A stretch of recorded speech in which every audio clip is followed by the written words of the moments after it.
We are now going live. Give us a second while the participants who were in waiting mode are added to the meeting.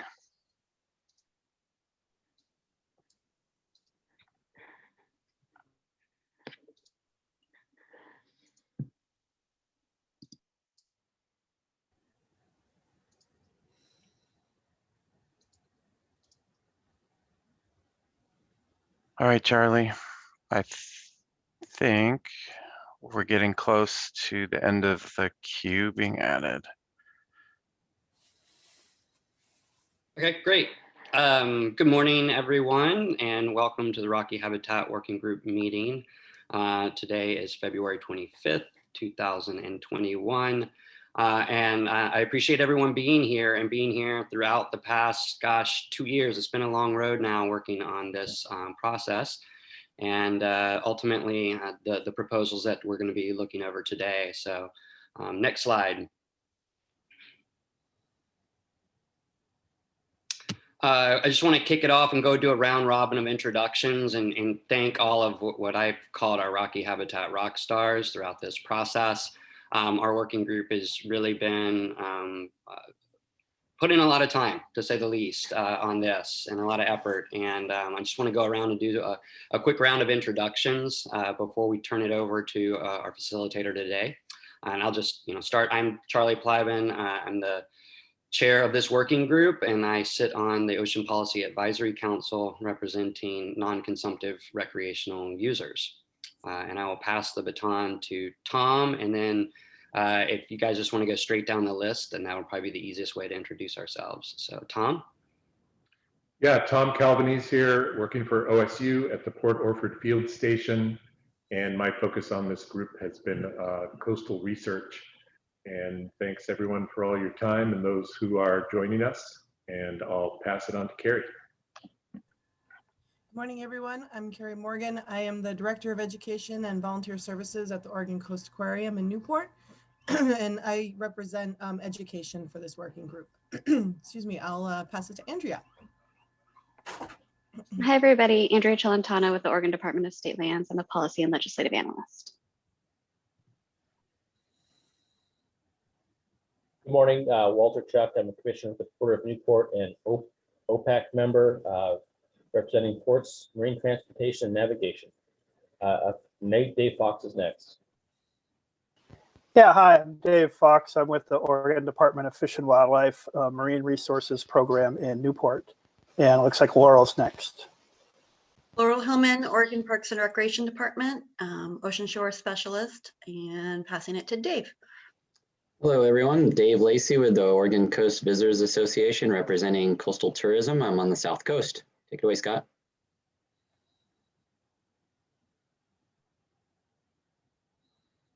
You're muted, Scott. Scott McMullen from Astoria, representing public at large. And I have Andy next on my list. So. Good morning, folks. Andy Lanier, Marine Affairs Coordinator with the Department of Land Conservation and Development. And I'll pass it to Sean Stevenson,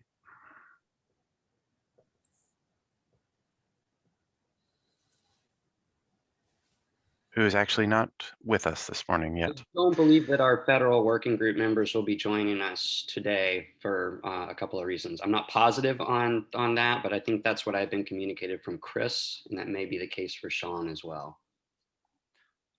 Sean did say he had a conflict and would be alternating between the two meetings today as he was able. Okay, I think I'm next up, Dick Vanderschaff. I'm with the Nature Conservancy. I'm the conservation representative, and I just wanted to indicate also that of all the folks who out there in the public who have been here interested in this process, thanks again for hanging in there and participating throughout this whole situation. Thanks. So Chris Wall is our NOAA rep. I do believe she's not going to be here today. So let's go to Moses and then Frank. Moses. Thank you. I also forgot to put myself on there. Hello, everybody. I'm Michael Moses. I'm with the Department of Land Conservation and Development, and I am the Rocky Shores coordinator for this process. Thanks, Moses and Andy. Leave it to the people in charge not to add themselves to the list here. But DLCD, Moses and Andy have been instrumental in this process. I also want to mention that the public has been instrumental in this process. It has been 3 years, and really everything that this working group has been doing has been a response to the public. Whether that was the public scoping that we started, some 2 years ago and did a vast amount of outreach, public workshops, surveys, social media, you name it. And we were responding to a lot of that in our text update. And then all the people that engaged in that process and those surveys, and then all the way through to the proposals over the last 6 months. A lot of different groups put in a lot of time and effort and interest in proposing areas that ultimately the working group will be evaluating. And I want to thank everybody. This has been a long road. It's been a lot of participation from a lot of different people and a lot of time. And I know that's been a lot of time and effort from individuals. And that's really what this process is about. The Rocky Habitat strategy is about looking at the things that we value in our Rocky habitats, the things that we're concerned about, and coming together and collaborating on offering solutions to those problems that we see. And new management recommendations and protections for the things that we value and care about and how we want to use these places into the future. So this is a hard thing to come at. There's a lot of different little factors, but I really appreciate everybody's engagement all the way along on this effort. Next slide.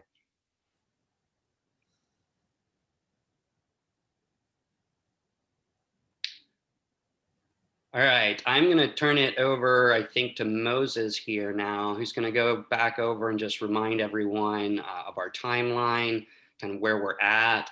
And then we'll be introducing Frank Burris after that. Frank is our facilitator for today's workshop, and he's going to go through kind of the ground rules and kind of get us started. And we'll be carrying, and I'll be passing the baton over, or maybe Moses will be passing the baton over to Frank. Before we jump into this, do you want to have Frank introduce himself, Moses? Sure, Frank, go ahead. Yeah, good morning, everyone. And I just want to repeat what everyone else has said. Thank you so much for all your work to get here. It's awesome, the amount of work that you've done, the stuff you've gone through, and the pages, the reams of material you've gone through. And I just want to thank you for that in advance. So my job is to keep this meeting moving smoothly. I'm with OSU Extension. I'm a watershed management educator, and I'm also with Oregon Sea Grant. And that's how Michael and Andy got a hold of me. So I facilitated a fair amount of meetings. I was head of the Forest Collaborative down here in the South Coast, and for a number of years. And so I'm hoping to keep this meeting moving swiftly and accomplishing our work today. Thanks so much for having me. Thanks so much, Frank. We're very, very appreciative, and we value having you here. This is definitely something that we need help facilitating ourselves through. So your work and your time here is appreciated. Thank you. Okay. All right. Well, thank you, guys. So before we dive in here, got a few orders of business to attend to up front. So I'm going to run through this slide with you real quick and throw it to Frank for a little bit, and then we'll dive into the main order of business today. So the first thing I just wanted to throw up for everybody to see here is a reminder of our ever-evolving timeline for this process. As those of you who've been following us for quite some time are aware, the pandemic and other changes to the process have altered our timeline in many different ways. And right now is probably the biggest crunch I think most of us have been feeling during this entire process. So it's definitely been a race to get these things where they need to be on time. And so I just wanted to go over where we're at and what we're looking at in the next few months here for the next steps of the process. So as you may be aware, our 12 proposals came in at the end of last year with our initial proposal process. So our agency representatives met several times in January to conduct the initial feasibility and completeness analyses, and then was passed to the working group. And the working group has been diligently reviewing the proposals making notes and exploratory information for that. And now we're convening today to hopefully arrive at some recommendations to be forwarded to the Ocean Policy Advisory Council. So once we're finished with our business here today, the next step that will need to occur is we'll need to get all of the recommendations that we arrive at today drafted into some summary documents that we can then put out into the public for review. So we have a 30-day public comment period coming up. And at this point, I just want to point out that the start date for that 30-day public comment period is still up in the air at the moment. So it's when we get those summary recommendation documents ready and prepared and out to you all. So we're going to try our hardest to get those as soon as possible. And so hopefully, it's going to start sometime here in the next couple of weeks. Once that begins, though, we invite members of the public, particularly those folks who did submit proposals, to send the working group feedback on these initial recommendations. And I do want to point out they are initial recommendations. And the reason they're initial and not final is because of that important feedback that we would like to receive from the public as well as tribal nations. So be looking for those, and we'll be sure to post those on our website, OregonOcean.info, and make those available to you. So following the close of the public comment period, the working group will receive those comments and review them and determine if there are any final adjustments that need to be made to their recommendations. At the same time, we're going to be working behind the scenes to review our process as we've gone through it here. I think all of us have many ideas of ways that we can strengthen the process and refine this process for future rounds, which will begin later this year, October 1st. We'll open it up to our open rolling submission process, the maintenance phase, as we're calling it at this time.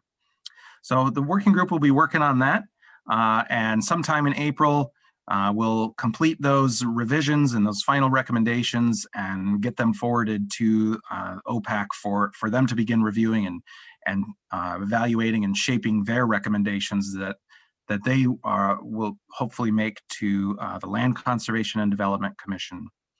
And we're hoping that some of those recommendations that may come out of the OPAC meeting in May will go on to the commission sometime later this year. I do want to point out too that even though the public comment period doesn't yet have a firm start and end date for us, that we can receive public comments at any time. But the 30-day public comment period is where we're really looking for your feedback on those initial recommendations. I also want to point out the note there in the upper left to just acknowledge and make sure everyone's aware that Tribal Nations consultation is also occurring simultaneously throughout this process. So we've had some very strong partnerships with Tribal Nations right now in this process, and we've been making sure to keep them up to date on what's going on in the process and to get any feedback from them that we can. All right, so I'm going to turn it over to Frank. And Frank's going to go over some other essential orders of business. So next slide. Yeah, so the first thing we need to discuss is ground rules.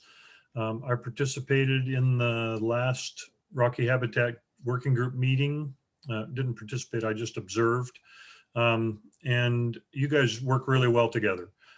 So I don't think these rules are needed all that badly, but I just want to lay them out instead, just to cover that. So first one is no options without the why, or no opinions without the why. So if you state an opinion, yes or no, I would ask you to tell why you have that opinion. Where possible, leave your cameras on. And I realize some of you might be internet limited, and that's fine if you have to have your camera off, but it's really nice to see everybody participating and focused. It helps the discussion move forward. The third thing, no personal attacks, and I haven't seen any of that in the meeting that I observed, so I don't expect that's going to be an issue. If conflict does arise, I ask people to use active listening. Does everybody know what active listening is? No. Okay, active listening is when you repeat in your own words what the person before you said before you give your opinion. So it's just a way to allow someone to confirm that that's what they said or didn't say, and what the intent of their conversation was. So one more thing I want to add. I was up last night going through the proposals again, and there's a lot of acronyms in the proposals. We have the public here that have joined us today, some public which may have never participated in this process. So I would ask you to limit your use of acronyms. Sometimes it gets so bad in meetings with acronyms that I have to actually start keeping track, and the person with the most acronym uses buys everybody else lunch. So I'm just warning you ahead of time that that could be a possibility here. So try and limit your use of acronyms. And as always, raise your hands when you want to speak. So anything else that we need to add for ground rules?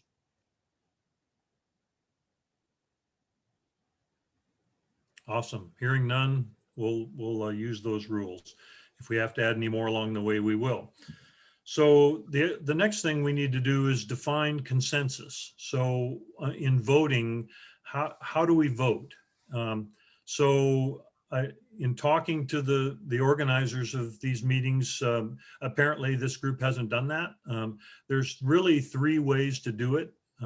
One is a simple majority, and that is 51% rules. The next is consensus, and that's where everybody has to agree before something moves forward. And the third is modified consensus. And modified consensus is decided on by the group, what proportion of the group you need to vote in one direction in order to approve something. So I recommend modified consensus, but I'm open to whatever the group thinks is the right way to go. What I've done in groups that's worked really successfully in the past is 80% consensus. So in this group, that would be about 10 votes that would be for, and no more than 2 votes against, or something doesn't pass. So that's my suggestion, and I just want to hear what you guys think of that and where we should go from here. Walter. Yeah, thanks. Thanks for that, Frank. I just want to, just for the record, I just want to know that Charlie and I are both OPAC members, and I just want to know how you would see our role in this, since we will be tentatively getting 2 bites at the apple, and how we should conduct ourselves. My personal view is that you guys are voting members of this. You've participated on this committee, and you should vote to move stuff forward or not. So I would think everyone here, I don't know about Andy and Michael, have you guys participated in votes in the past? No. At OPAC, the agencies have an ex officio role, so they are non-voting members on the council. That's what I assumed. I didn't want to assume that, though. So thank you for that. So that would mean that would give us 1, 2, 3, 4, 5, 6. Charlie, you had your hand raised. I was just going to say, I do remember there's been times where working group members have voted on issues twice, where they voted on them in a working group and then they voted on them again at OPAC. I think Walter's question is an interesting one, and a good one, is that how do we, I think it's about making sure that we're not at odds with ourselves here, Walter, is the key. But I think it's a good question, and I think it's important to make sure we air this publicly and ask it. So I appreciate it. Yeah. Yeah, so I just counted it up. We have 10 members. If we do an 80% consensus, that's 8 positive votes required for passage. No more than 2 votes would be able to, or any more than 2 votes would be able to stop passage. Is it the group's intent that agencies do have a role in the working group decision though? Because I think that that was intended, you know, so that's something I just want to ask as a question. The other thing that I wanted to mention is, while Frank is facilitating, I'm going to be more like the traffic controller today, where I recognize people's hands and then call them out. So thank you for using your hands to get my attention, and I will do my best to make sure that we all have the ability to speak in the order that we've asked. So I think Walter, and then Patty, you have your hands up.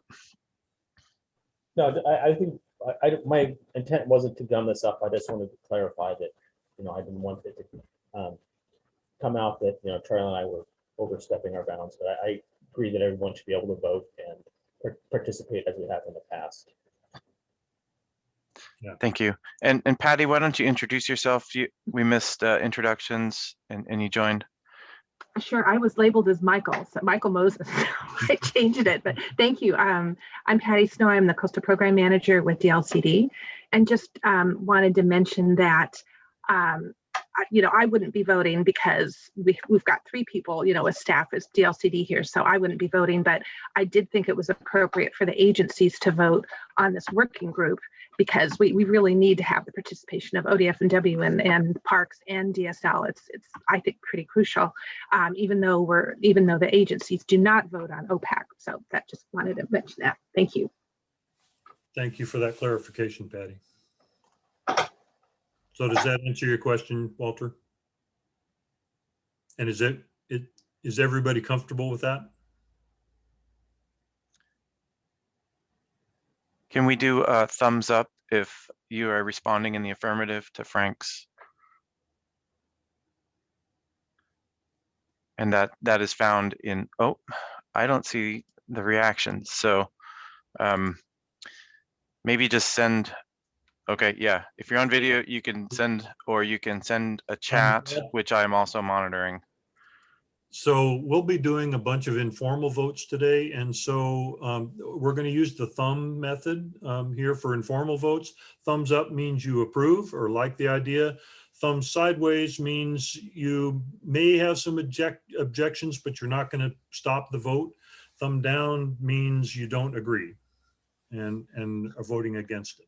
Okay, so everybody for this, for agencies and for Walter and Charlie to be able to vote, thumbs up or sideways or down.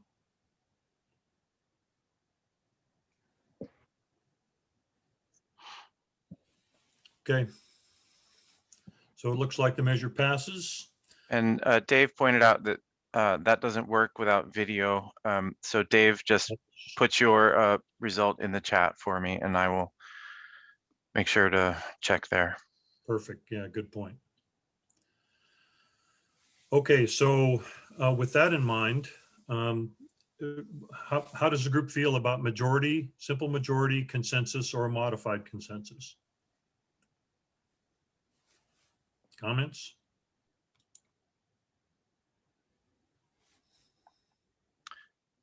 I liked the modified consensus. And I see Walter, Charlie, Dave have all voiced the same opinion. Carrie, the same.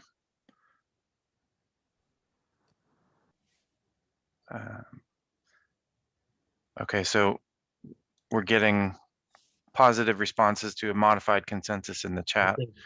So let's. Dave, you have your hand raised. Yeah, thanks. I was wondering, modified consensus is fine, but I think we should, and I think Laurel put this in the chat as well, I think we should try for consensus. I would hate for us to give up on a discussion really quickly once we hit 10 votes. If we could get consensus, I think that would be better. I don't know if that's a thing, like a modified, it's almost like try for consensus, but if we can't reach it, then modified consensus is 80% is what we go for. I don't know if that works or not, but that's a suggestion. I'm No, getting that- a lot of agreed with you in the chats. And I personally agree as well, Dave. Yeah, I agree with that as well. That's a really good way to go, and that's the assumption in modified consensus, is that you work toward consensus, but if you can't, you do a vote, and then you see where the vote falls out. So that's what we'll do, just to keep moving. We have like 12 different proposals we have to get through, and there's a possibility we could get through those today if we can. So that's what we're going to work toward. So I'll just try and keep it moving, and if we have to get to a vote, we will. Okay, next slide. So in order to get us thinking about how to evaluate these proposals and how to think about them, I'd like you to kind of put your thinking caps on and think about what a good proposal looks like. So another way to ask that would be, what would you like to see in a proposal to call it a good proposal? So give me some feedback. What does it look like?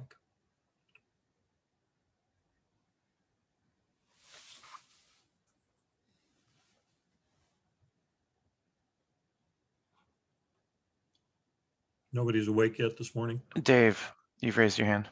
Awesome. Yeah, I turned my video on. I apologize. I do have a kind of a bad internet connection, so I might have to have my video off most of the time because often it interferes with audio. Anyway, so yeah, this is a very broad question, and I think the word "good proposal." I don't think there's good and bad proposals. All the proposals had good aspects to them, and I think what maybe a better way to phrase it would be, what does a reasonably implementable proposal with good justification look like? I mean, that's kind of complex phraseology, but I think those are the things we're looking for. First of all, there's justification. That there's an identified problem. There's some sorts of management measures, whether they be regulatory or non-regulatory, to address those problems, and that's all kind of well justified. But then, kind of just as importantly, that there's actually things that could be realistically implemented. It's kind of easy to come up with ideas that in the real world can't really be implemented. So that's a big part of it. And I know in our reviews that's sort of what we look for. But I'll kind of just throw that out as a kind of a start to the conversation.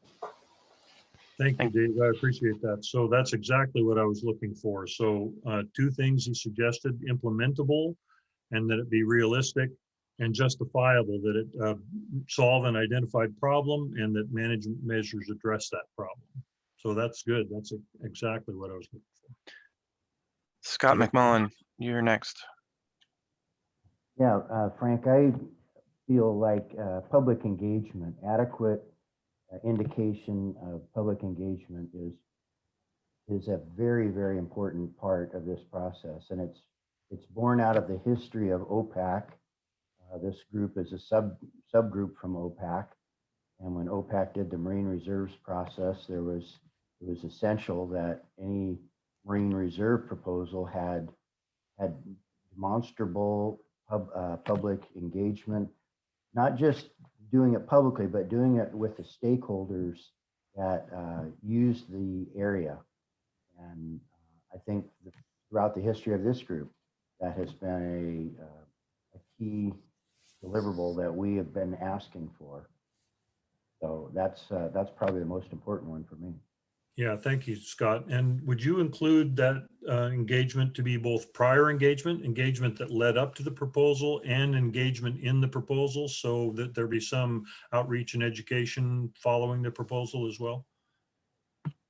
Yeah, I think it's incumbent upon the proposers to truly understand the current use. And yeah, I don't see, if I don't see the engagement, recognizing the current use, then I can't feel like there was adequate public engagement. Yeah, well, thank you. Other comments? Tom, and then Charlie. Yeah, I guess at this sort of high level, speaking in broad terms, one of the other themes that came up and throughout the process was that we were looking for, I guess I'll say it this way, sort of measurable objectives. So identifying goals for the proposal, what was being proposed, and that there be some sort of achievable outcomes that could be measured, that were measurable. And I'll leave it at that because that could be a can of worms, but I'm sure we'll be discussing it more as we go forward. Yes, I'm sure we will. Thank you, Tom. So measurable objectives is another one. Others? Charlie, I saw your hand pop up, but then down again. Did you? Yeah, I just, this is a great question. It's something I wrestled with a lot throughout the process. I agree with pretty much everything that's been said, particularly a lot of the comments, the broad strokes that Dave Dave raised, I thought were really good. But the question that really I struggle with is how much do we expect out of the public versus how much do we expect out of this working group or OPAC or another deliberative body? And so I kind of have mixed feelings about how much what a good proposal looks like. I guess I don't know is the short answer. It's the first time we've really done this, but I do believe kind of the same general themes, strong, good stakeholder outreach. We know that that is a top priority of OPAC and a top priority interest of coastal users when it comes to habitat management. So I think that's a big one. And I think that's really important to us, those human dimensions, and particularly since most of the proposals and recommendations had to do with human behaviors. I think that that's also a key and important thing. But I do struggle with where is the line of good enough, because this is all new for us, and it is an expectation that we put on the public, and one that we probably ought to help with or understand ourselves. So to some degree, a good proposal to me also just looks like a good idea. There is a good idea in there somewhere, and it might not be perfect, it might not be flushed out, but somewhere in a proposal, there might be a good idea. And that's something I think about often when I think about the merits of a proposal versus the downfalls of certain proposals. I'll stop there. That's a lot of just platformy talk. Okay, so Walter and then Dick. Yeah, thanks. I'll kind of, one of my questions is, one of our criteria is, we have quite a few rules in place already, and quite a few protections. And what going back to Tom is a measurable results, and how much better are these designations than what already exists? A lot of them are some of them are conservation areas, and the goals need to be measurable, and they need the outcome needs to be expected to be measured. And I'll leave it there. That's an interesting point, Walter, but how much better do you expect the outcomes to be given the adoption of this proposal? Dick? Yeah, thanks. And first, I just want to acknowledge what Charlie said. I really appreciate his words in terms of the expectations we placed on the public. I think it's been high expectations, and I want to give people some latitude in that. I think for me, one thing that David in some ways touched on at the beginning, but just that reflecting that the proposals should reflect the intent of the specific designation that they're calling for. And that's sometimes maybe broadly defined, but I think we all have in the back of our minds some idea what these designations may mean. And I'm just hoping that the proposals themselves actually address that. And so there's in that regard, there's some thoroughness or some completeness that people are coming at this with that idea in mind. And I'll just stop there. So just for clarification, Dick, you said proposals need to address the category that they applied for in? Yeah, thanks, Frank. Yep. Okay. Carrie and then Scott. So this, I guess, is a very broad, but for me, thinking about the proposals in terms of being focused, trying to do too much isn't necessarily a good thing. You know, with a new designation, understanding what is happening at the site, what those issues are, and focusing on maybe one or two things that are tangible and doable in the short term, rather than trying to do everything at once, particularly in a short period of time. And it goes along with those measurable objectives and being justifiable and everything like that. But if you try to do everything, you're not going to succeed. And so proposals that were really thoughtful and thinking about being very focused to try to attain those goals intentionally, I think that's an important feature. That's good, Carrie. Thank you. So proposals that are focused, so they don't try and solve all the world's problems in one proposal. And another thing that's important to me is the proposal demonstrate how they intended to achieve the goals and the things that they had. Do they have the capacity? I think the Haystack Rock Awareness Program was sort of set up as a model, and I noticed there were some references, we'll do it like that, but does the group show that they have the ability to deliver on what their program is? And I think that's good. Thank you, Scott. I think others have said this too. It's great to have a good, a great idea for a program, but they need to deliver on it. Someone has to put it on the ground. Yeah. Dave Lacey.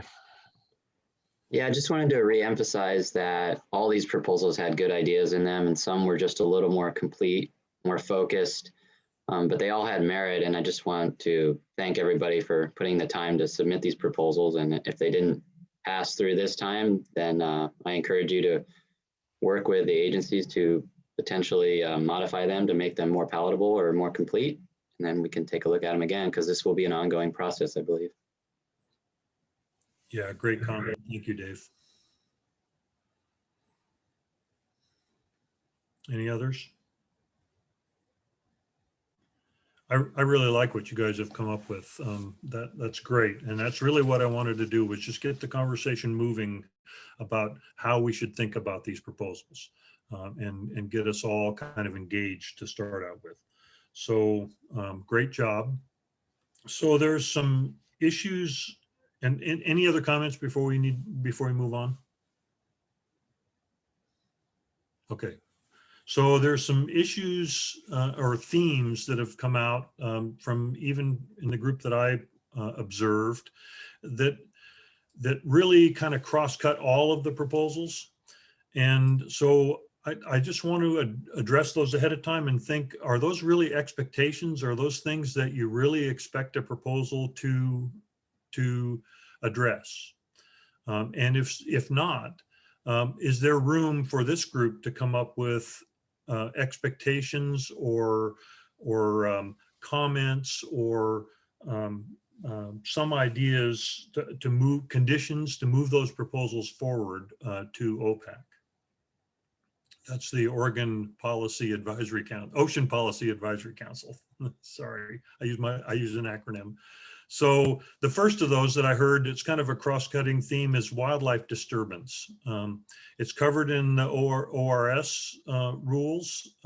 So do proposals need to have some way to address wildlife disturbance in a proposal? Is that an expectation for the proposal?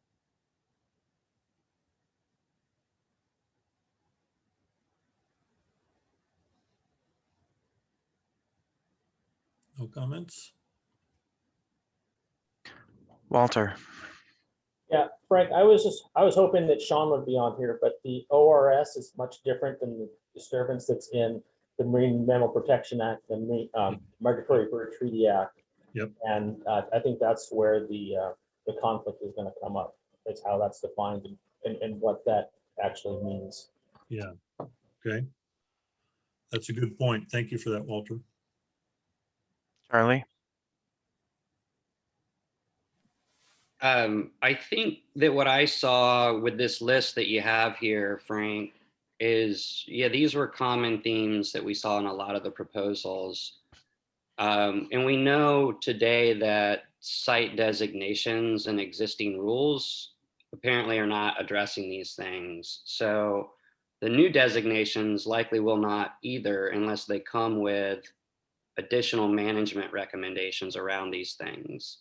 The additional management recommendations that we got, I personally feel like were not palatable to a lot of the state agencies and the working groups without a number of conditions. Measurable metrics, who's in charge, maybe an alternate working group, additional agencies in certain cases. So my gut feeling is that a number of these issues need to be addressed across the board for all rocky habitats, but an individual site designation might not get us there without some focused working group. And I think back to kind of what happened around these same bullet points around Three Arch Rocks, which it took an additional working group of Coast Guard, Marine Board, and other, individuals to really hammer out what a management plan around that looked like. So personally, I think that, I think that these do need to be conditional sort of things that need to be further worked out based on the types of recommendations that we came in. But I think it's important for us to go through those on a site-by-site basis. Okay. Yeah, and I'm willing to do that. I just, the reason I presented these ahead of time is I was thinking if there was some kind of a blanket rule we could come up with, or a blanket, something that we're comfortable with, then we could move forward with all the proposals on them. But I tend to agree with you, Charlie, that I think it has to be a site-by-site basis, and let's just dive into it and see what happens, and try and work that out. Figure out what those conditions are and figure out how to move forward from there. Well, can we just see if maybe I saw Tom's hand go up, and maybe if there's others in the working group that have thoughts on this before we dive into proposals? Just because this was a pretty consistent theme that we heard even before the proposals started. So I didn't want to cut this conversation off. I just wanted to acknowledge that it may be more difficult than just putting a prescription together. So Tom, go ahead. I think you're the next one. Yeah, not to belabor, but just to clarify, I appreciate both of your comments because I agree that there are these themes that appear throughout, and it may be a good idea to explore the notion of coming up with, I guess my real question is what's within the realm of possibility for this group in terms of forming recommendations, and is it possible for us to look at some idea like what you're kind of suggesting, Frank, that there might be some recommendations that are, that address these issues sort of on a coast-wide basis. And I'm not suggesting I know what that looks like, but just in terms of our process. Certainly I agree we're here to review these proposals, but if we see these common themes throughout all of them, that seems to be telling us that there are these broad issues that are cutting across that are not site specific, even if we're going to examine them through the lens of individual site proposals. And that may also be useful for community members who are developing these proposals, who may not be aware of the fact that almost everyone came up with these common themes. So that seems to be pointing towards something. I don't know what. I'll leave it there. Thank you, Tom. Walter, you have your hand raised, but to help me as well, there's a second Michael Moses who's come in. If you can chat me your real name in the link as a working group member, I'll rename you so that there's no other confusion. I'm going to close my crick for a second. The sun actually came up here. Oh, yeah.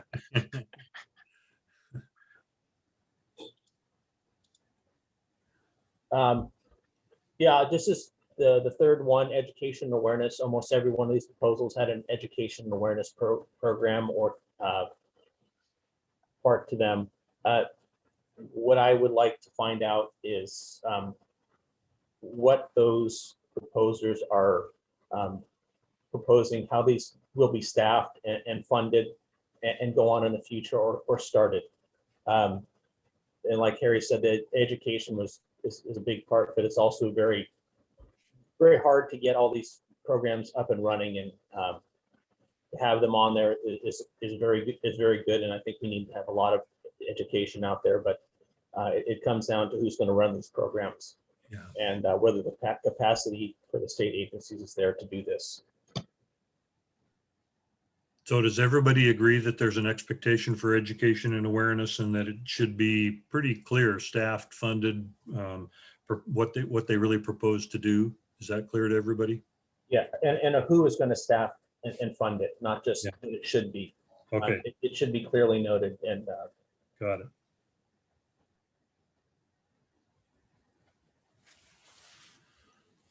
Does everyone agree with that?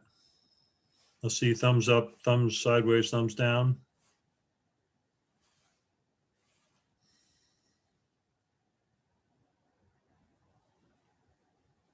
Okay, those that I can see were all thumbs up. Dave Fox agrees. Good job, Dave. Okay, awesome. So site use etiquette, we haven't talked about that yet at all. There's a wide variety of site use etiquette in the proposals, and we'll see as we go through. What are your expectations for site use etiquette?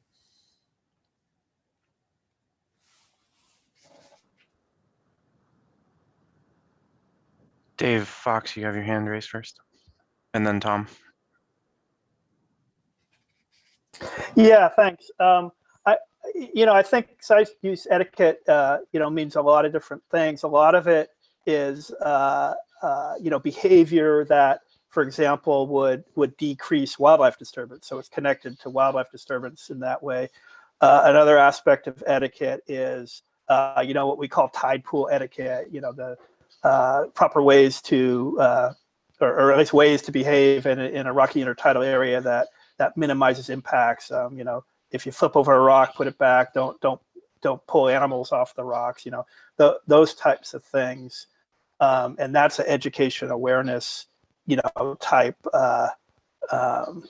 activity. That the way you get at that is through education and awareness.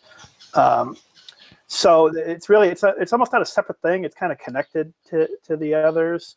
So I think it's kind of blended in most of the proposals in some way. You know what I mean? It's not kind of this separate thing. Anyway, just throw that out there. Yeah, and thank you, Dave. That's one of the reasons I wanted to bring it up, is because it is cross-cutting. It covers wildlife disturbance and education and awareness and stewardship and a lot of cross-cutting goals in some of these proposals. And I thought that it would be a good idea to think about it a little bit ahead of time. So other comments? Tom?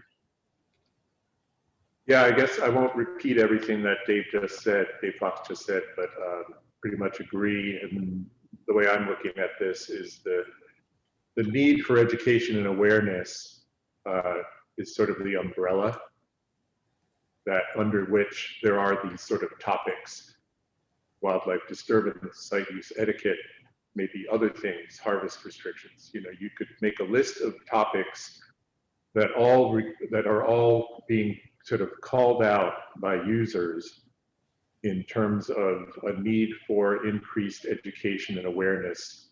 Because I think the theme I read throughout the proposals was that most people are not out there maliciously trying to mess things up. They're doing things that they may not know are problematic. And most proposals are trying to address that by educating and making people more aware of those issues. So I think that that's the common theme. And then if we look at our agency analyses, what we hear is that we have mechanisms in place, we have staff, we have programs, but they're under-resourced. And so I guess what I'm trying to do is capture a potential, maybe an opportunity for our group to make a recommendation that speaks directly to that we have mechanisms and structures in place that don't have enough resources to properly provide education and awareness to the public, and therefore we have this these common problems that are observed up and down the coast. So I'll just sort of leave it there, and maybe there'll be an opportunity to circle back to that at some point once we've gotten into the details a little bit. Yeah, thank you for that comment, Tom. Charlie? I just wanted to build off of what Tom said and just let the group know and put it on the table for the group that, you know, it is up to us to come up with recommendations around all of this.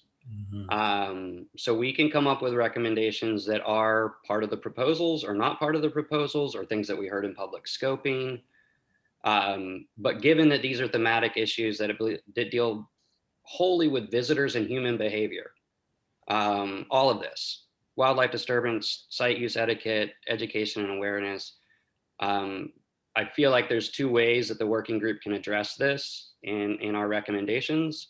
One is through site prescriptive management at each site. I think we've all decided that if that's going to happen, we need some sort of measurable outcomes and expectations that everybody can agree on. And that's kind of that 3 Arts Rocks type approach, maybe, where you have a management group that works together on a site specific area. Or we could actually say, you know what, we recognize that this is a problem in every rocky habitat. Otter Rock is a marine reserve, a marine garden, you name it, and wildlife disturbance, site use etiquette, and education and awareness are some of the #1 problems at that site. So what we could do is we could make a recommendation around our communication strategy that builds capacity off of, say, tourism funding and local dollars to address more volunteers in the field, or to do educational programming with site-specific expectations and outcomes.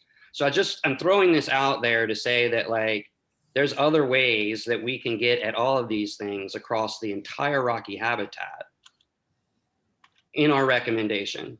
So while I know a lot of people are assuming we're here to say yes or no on one side or another, we're also here to say something about the entire strategy. Yes. And what I would say is that the 94 recommendations called for this very thing, and we didn't deliver.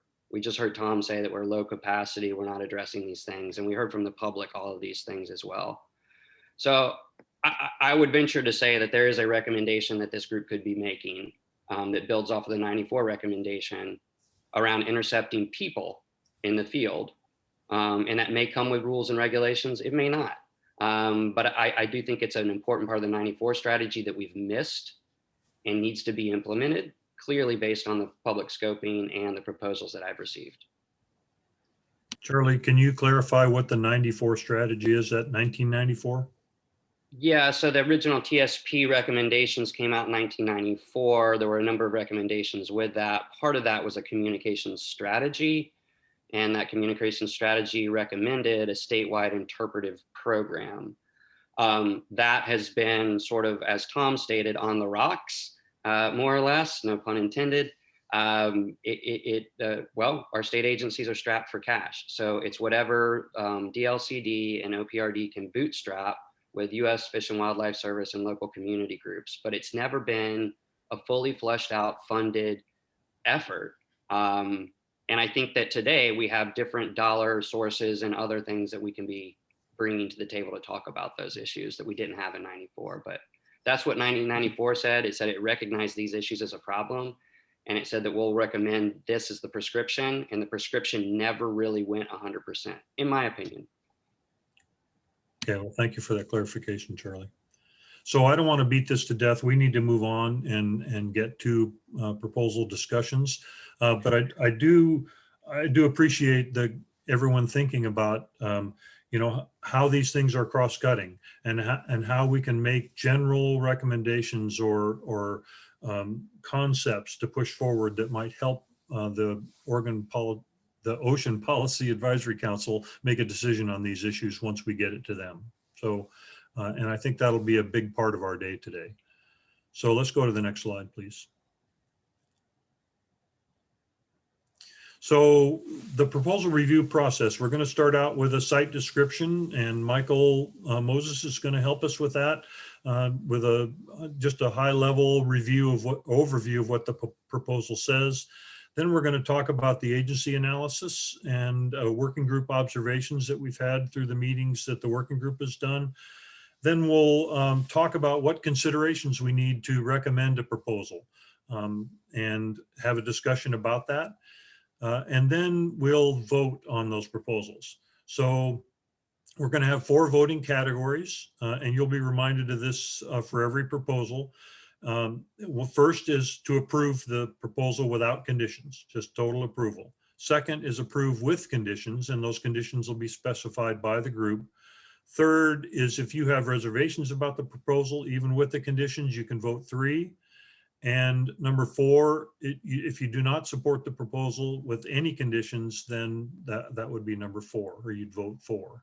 So you'll have the opportunity to vote. Andy's going to compile those votes for us in a matrix, and we'll be able to see whether we meet that the 80% consensus rule, and then we'll have further discussions if we're close. If we're way over one way or the other, we'll just move on and go to another proposal. So any questions about that framework?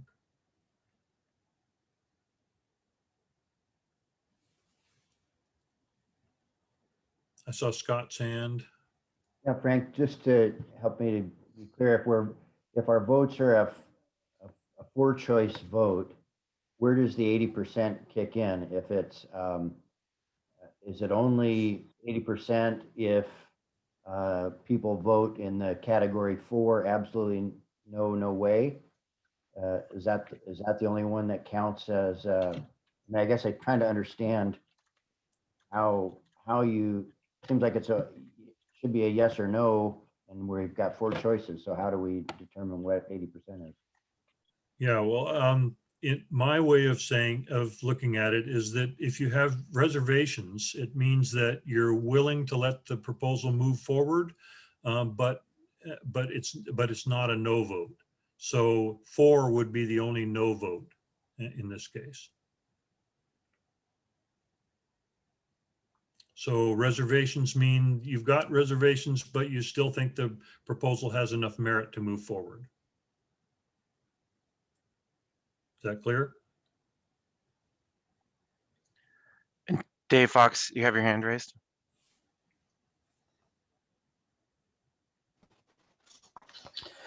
Yeah,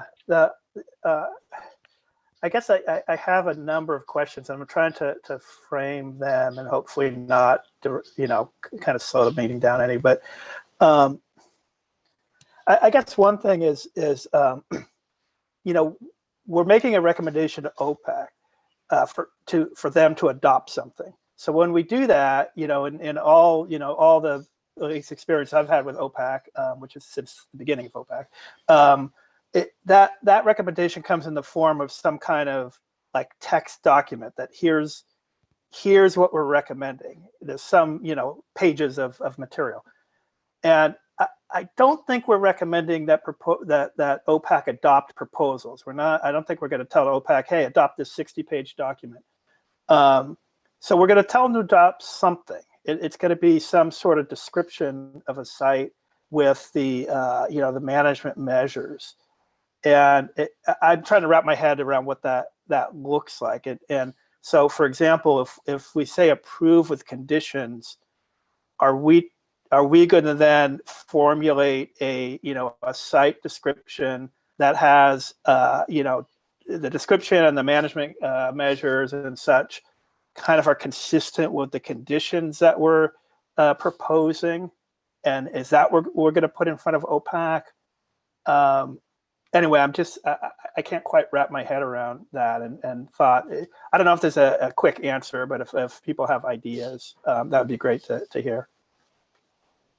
Yeah, I'd like to hear what everyone else thinks of that. Can I get a more abbreviated form of the question? I believe. Yeah, I'll try. Go ahead. Oh, go ahead, Dave. Okay. So the question is, what do we put in front? I mean, a simple question. The broad question is, what are we putting in front of OPAC when we're saying this is our recommendation?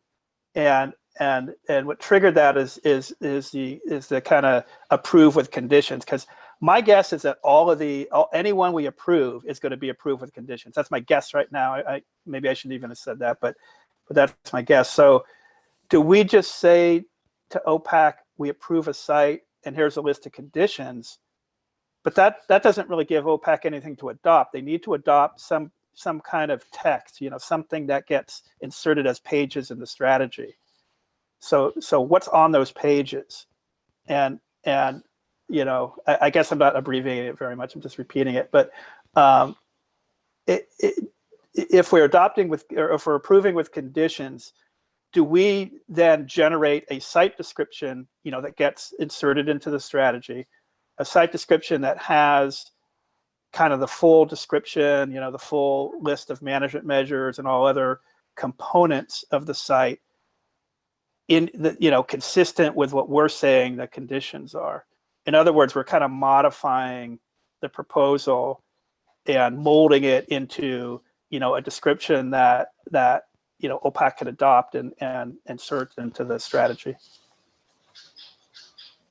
Maybe someone else should summarize if that's still unclear. And maybe Walter or Charlie, who sit on OPAC, should address this. What are you expecting from OPAC? My thoughts are that OPAC is probably expecting to be able to hash out some of those conditions before they approve something, before it moves out of OPAC. And so our prescriptions don't need to be exact. They just need to say, we really want to see this in this proposal as it goes to OPAC. But I'd like to hear from Walter or Charlie on that. I don't know what detail Dave is getting into, but the pieces of paper that are proposals in front of us now are not modifications to the TSP as they are, obviously. We need to spend some time, and there would have to be anything that would be approved is going to have conditions that are going to go through some agency consultation. There's probably some upland, the territories that need to be figured out. There's probably some additional consultation with additional agency staff, maybe stewardship staff on the ground. I don't think anything is approved and done after OPAC checks it. I actually think the implementation and feasibility of that really needs to be worked through with the agency. And that would be my expectation. OPAC does not have, nor does this working group, the level of implementation expertise that a state agency would. So again, I think the conditions are broad enough, like maybe we accept this proposal, but don't recommend this management prescription that was in the proposal. And then the state agencies would probably go through a process, is what I envisioned, in saying, this is what we'd have to do to make this work. These are some of the things that we'd have to get through. I would have hoped agency feasibility analysis would have gotten into as much of that as we can, but that was my expectation. We don't implement the territorial C plan, therefore the working group nor OPAC is the best at actually defining that. Walter, do you have comments on that? Yeah, I don't know if this might be wordsmithing, but I would, instead of approve, I would change it to recommend. It goes forward to OPAC because approval has a much different connotation than recommend it. And I think that's what we were asked to do, is to forward proposals that we thought might be good enough to recommend OPAC to look at. We do have 2 days budgeted. I think, Andy, is that correct? Yes, if we need it. If we need it, and I think a recommend and recommend with conditions, or do not recommend might be better. And just taking into consideration too that OPAC is only meeting twice a year these days, and if this is an ongoing process, which I think is a really good idea. And if whatever number gets recommended, that's good, but that doesn't mean that they can't be recommended again in the future. And then I just want to make sure that, and kind of reiterate what Charlie said, is that as far as agencies, I think it's really important that they get a lot of this addressed during the working group. And then when they go to OPAC, that we can feel as OPAC members that they have had adequate review on it, because in the end, we don't get to vote on, they don't get to vote on these proposals. It'll be up to the members. And I'm a fairness guy. I think they need to be able to get as much input as possible. Not that they don't at the OPAC level, but they don't get to vote on these things. And if it turns out that these programs that are suggested by proposers are put onto them, that they don't get buried with programs that they don't have the staffing or funding to do. Yeah, so thank you, Walter. That was very helpful. So Walter's recommendation was that we, instead of have approve or approve with conditions, that we have recommend with conditions, scratch the category 3 and go to do not recommend. So 3 possibilities there: recommend with conditions, or do not recommend. How's everybody feel about that?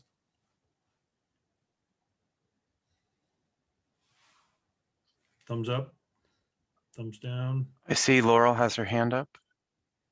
And we're going to outline what those conditions are very clearly, sort of along the lines of what Dave was saying. Yeah, okay.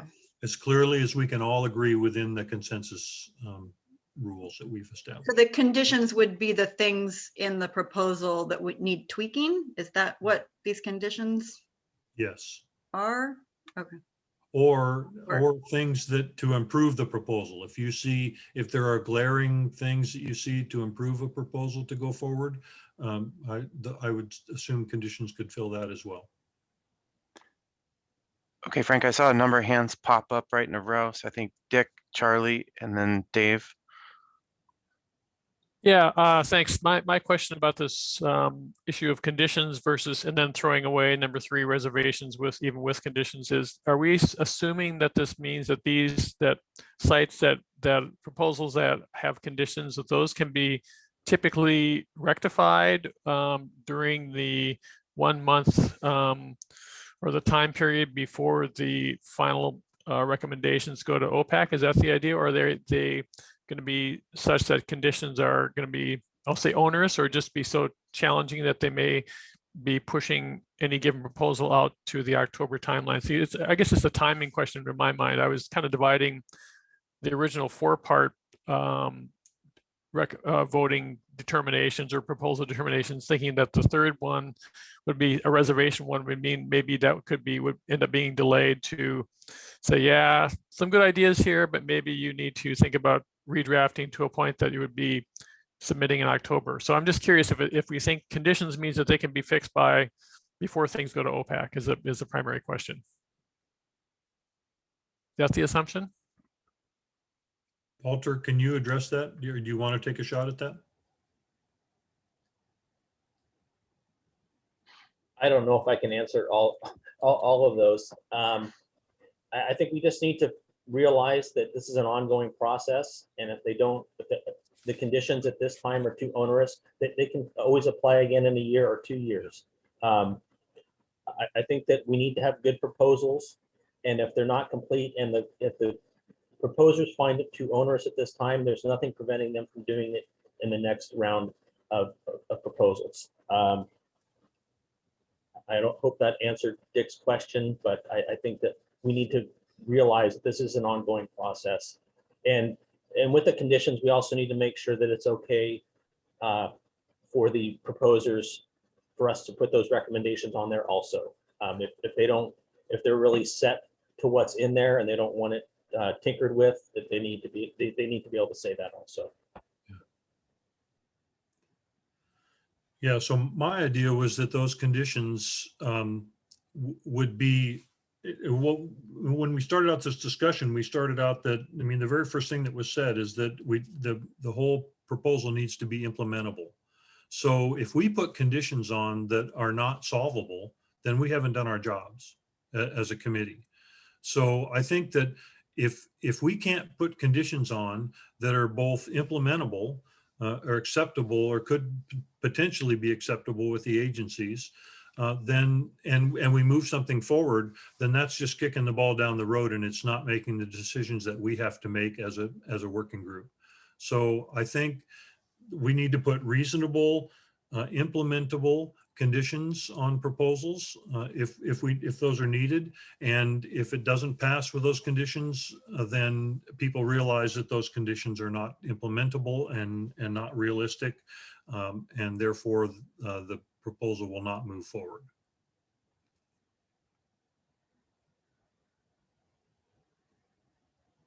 That clear? Okay, so back to the decision about, oh, were there any other people waiting to There talk? were, I saw Yeah. Charlie, Dave Fox, and then Scott McMullen, and then maybe we can try and resolve. Yeah. Yeah, I tried to scenario this out a little bit and thinking through, you know, all the proposals I've read and the agency analysis that I've received now on all of this. And I kind of have the same question as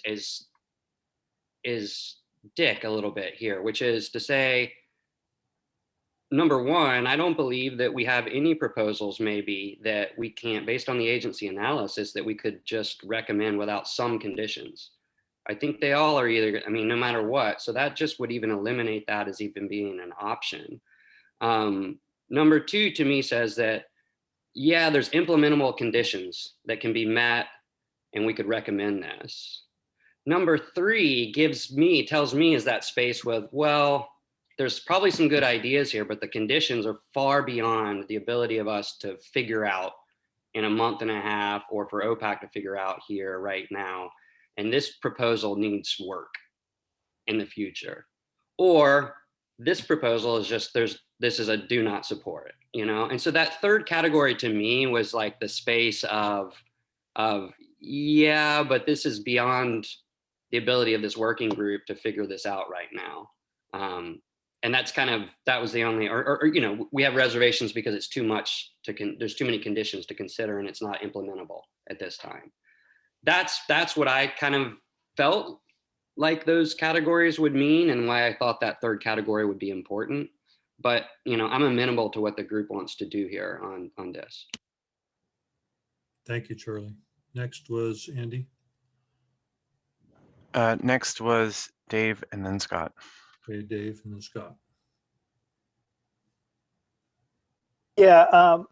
Well, what I raised my hand before Charlie spoke, so I'm not really addressing his question. I just wanted to maybe reiterate the importance of you know, things going forward that the agencies can implement. Because so the, you know, just for some background.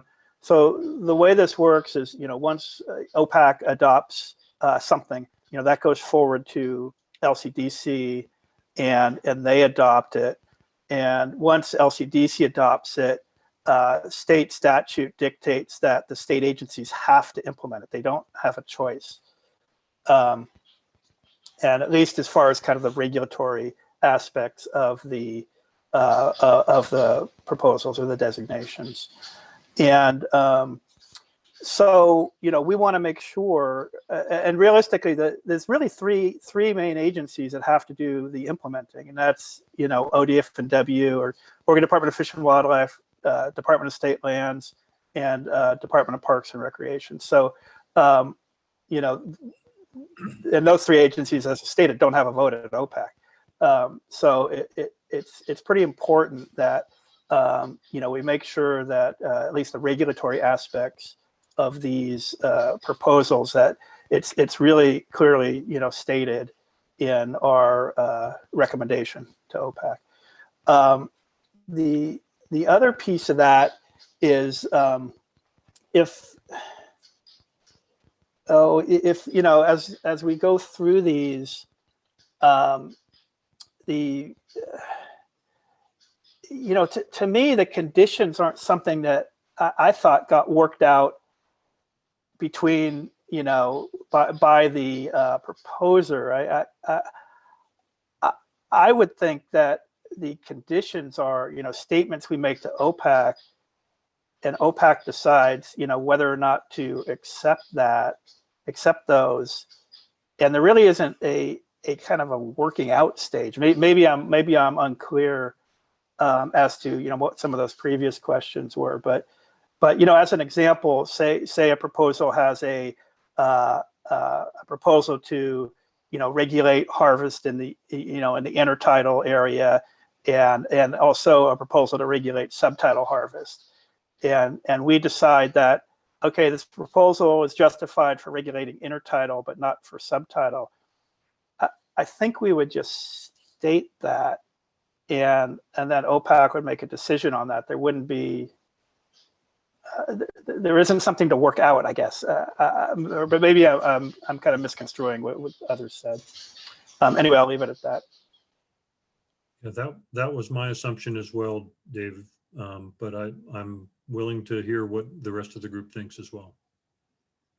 And there was one more comment. Yeah, Frank, you haven't had the benefit of being at all the history of this. I've not. It's been going on for years. Yep.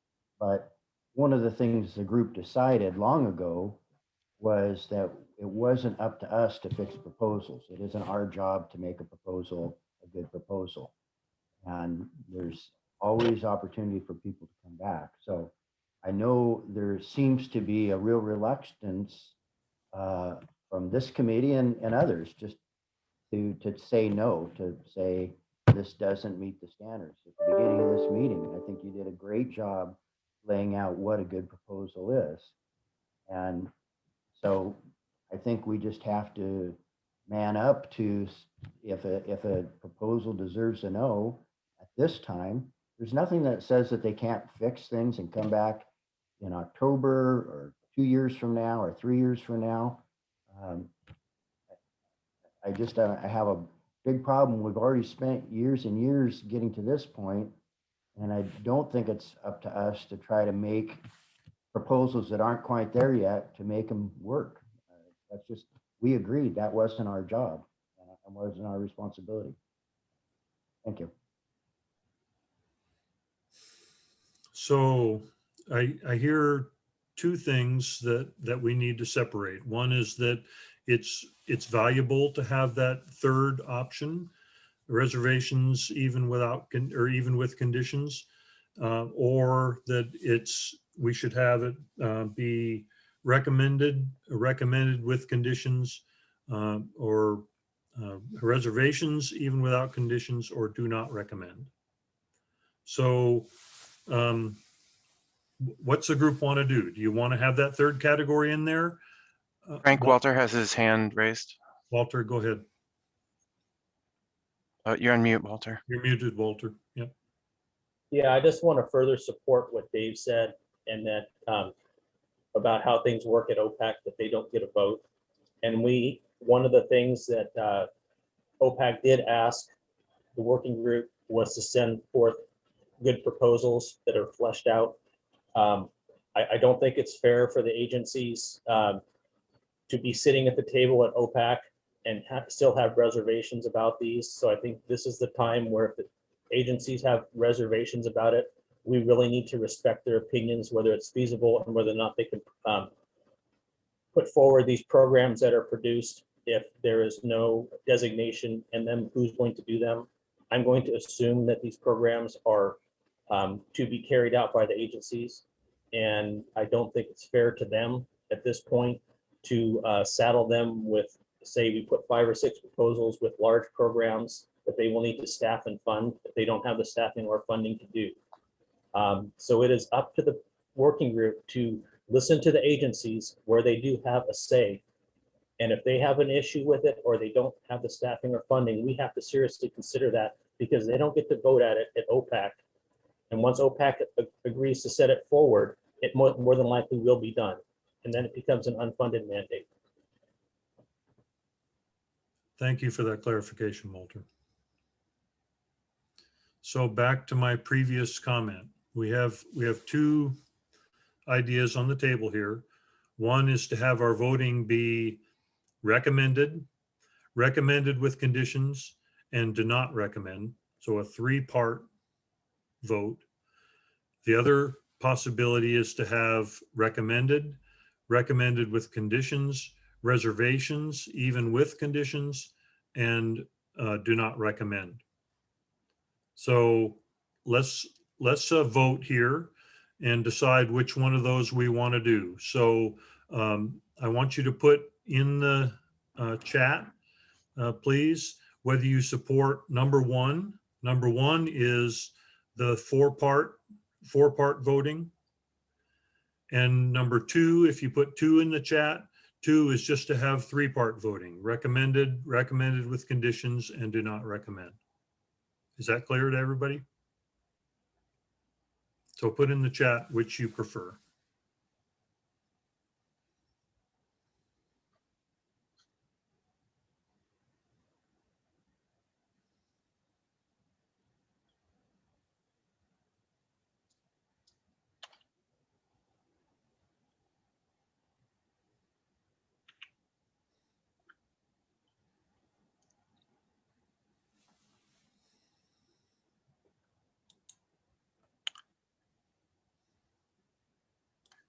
Everybody voted?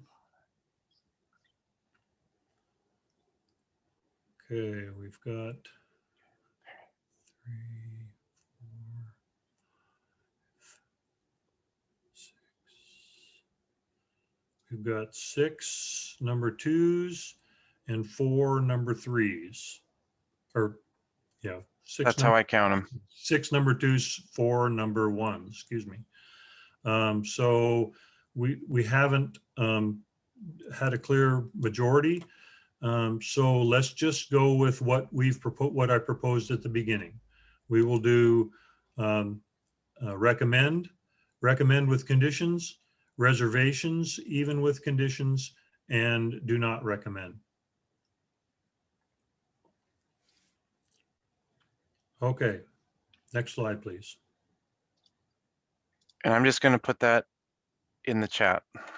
Awesome, thank you.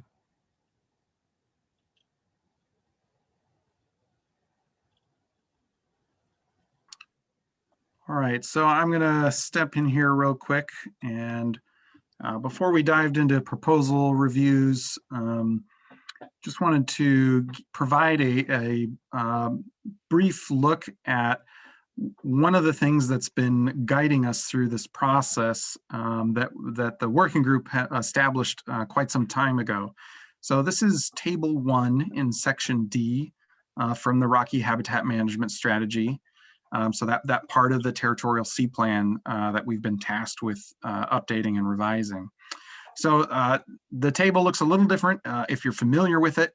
It's a very large, complex table, very colorful to remind those folks who may have seen it.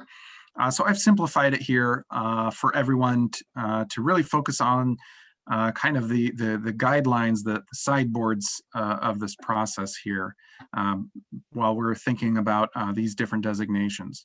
So the way we've laid it out is we simplified some of the original recommended designations from the 1994 plan. There was, I believe, 6 or 7 different categories there of site-specific management. And those have been consolidated down into these 3 kind of management buckets or 3 different designations, as we often refer to them. The 3 different ones we've come up with are marine research area, marine garden or marine education area, and marine conservation area. And what makes these 3 different management buckets different in large part is a lot of the management prescriptions that are laid out in the table here. So a lot of those are tied to, at least in this table, in this matrix, are tied to the different kinds of harvest regulations that may be imposed at a particular site designation. And those harvest categories fall into 3 different buckets: for fish, for invertebrates, and for algae. And within each one of those harvest categories, there are divided again into commercial harvest, recreational harvest, and scientific and educational harvest. And so, of course, these are going to tie to the different kinds of harvest permissions, regulations, provisions that are often regulated by Oregon Department of Fish and Wildlife or potentially Department of State Lands. I'm sorry, not state lands. So looking at the 3 different categories here, site-specific management, we can see that the management prescription that we've laid out in the territorial C plan varies slightly for each of the three categories as we've kind of established for how we want these areas managed. So in a marine research area, looking at the three levels of harvest here, three kinds of harvest: fish, invert, and algae. For fish harvest, generally no change is recommended from broader coastwide regulations. So whatever is in that ODFW fish regulations book for the year, that's what's going to apply at the site. No other site-specific rules. For invertebrate harvest, though, it's recommended for a marine research area to have no commercial take of invertebrates, and for recreational take, largely restricted, although there is a certain list of species that are commonly harvested that ODFW continues to allow for that exception. So somewhat, some closure there for invertebrate harvest, but not a complete closure. And then for algae harvest, it's recommended at marine research areas to have no commercial or recreational take.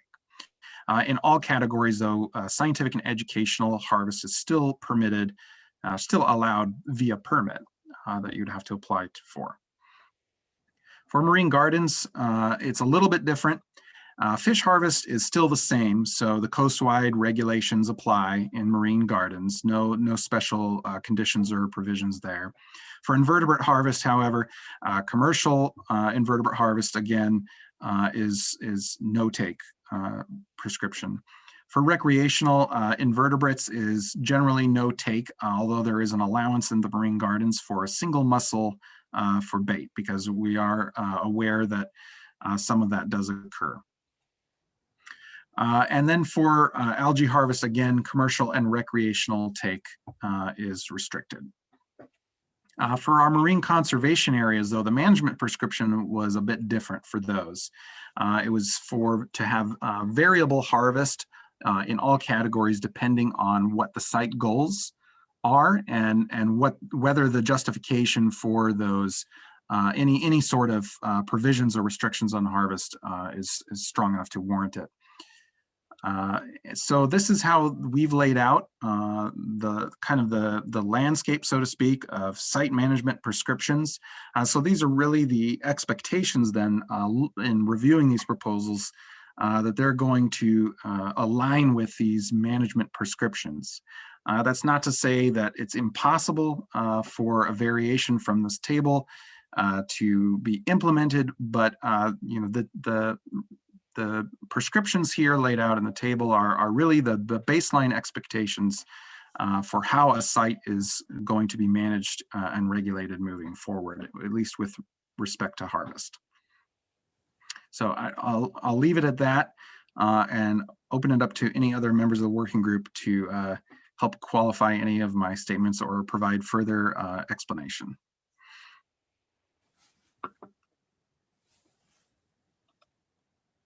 Dave Fox, you have your hand raised? Yeah, just some minor qualifications on the research area for recreational invertebrate harvest. The exceptions could range from kind of a common list of species all the way to no take, you know, for any species. So there's not always the exceptions there. It could be complete no take for recreational invertebrate harvest. And that's consistent with common practice of the existing research areas. And for scientific education permit and marine garden, at least our policy has been, it's not kind of a open research area where we would issue any permit. We're really restrict permits to research activities that are kind of connected with the marine garden. In other words, they have to kind of benefit the management of the marine garden. So there's a little bit of qualification on how we would issue a scientific permit for a marine garden. That's the two kind of clarifications I wanted to add. Thanks. Yeah, thank you for those clarifications, Dave.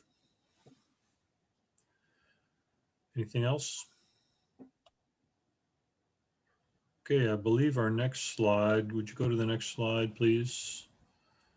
is jumping right into, yeah, well, let's just go over this and then we'll take a break. So the order that we propose going through these sites are, and actually coastwide kelp forest should be at the beginning, but these are all the proposals that we've gotten. Ecola Point, Chapman Point, Cape Lookout for North Coast, Fogarty Creek, Cape Foulweather, Otter Rock North, and Seal Rock for Central Coast, Coquille Point, Blacklock Point, Cape Blanco, and Crook Point, Mac Reef for the South Coast. So we're going to go in that order as we review proposals, and we're going to put proposals together or adjacent to each other that were submitted by the same organization, because there's often a lot of similarities there and it'll make it easier to review those proposals. We're going to start with the coastwide kelp forest proposal, just to address that right away. And we'll do that. I believe the next slide is the coastal kelp forest slide. Mm-hmm. Yeah, so we'll do that right after our break. It's now 9:37, so we're almost on time on the schedule. The schedule says break at 9:30. We'll break until 9:47, a 10-minute break. So I'll call us back to order at 9:47.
I'm sorry? Yeah, probably more for the hour, the half hour, but yeah, that'd be good.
So it's now 9:47. Let's get started again.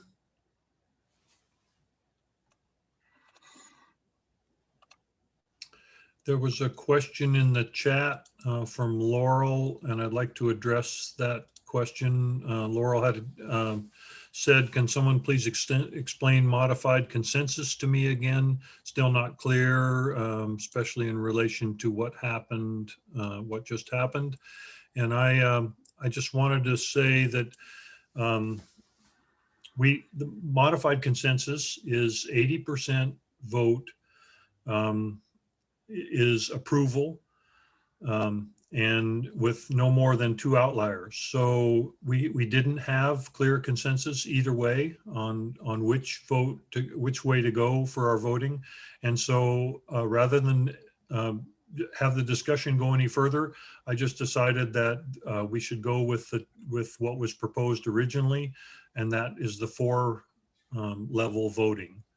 So I just wanted to stop the discussion on that and move forward with something that worked. So let's try it. Let's see how it works. If it doesn't work for us, we can readdress that issue. But let's just try it on the next proposal and see if it works for the rest of today. If that's okay with everybody.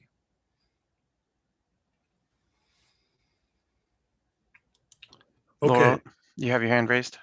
Yeah, I just have a question. I mean, you went with the original proposal. What will be the original, like if we don't reach consensus, I'm just curious what the original proposal will be. No, all other votes from here on out will be by 80% consensus. That was just a vote to see whether we preferred the 4-part decision making or the 3-part decision making. And since that it wasn't clear in the group which way to go with that, that's why I chose to revert back to what we originally planned, and that was the 4-part voting. So all other votes, especially the final votes that go whether we recommend that these be sent to the Ocean Policy Advisory Council, then those votes will all be by 80% consensus or better.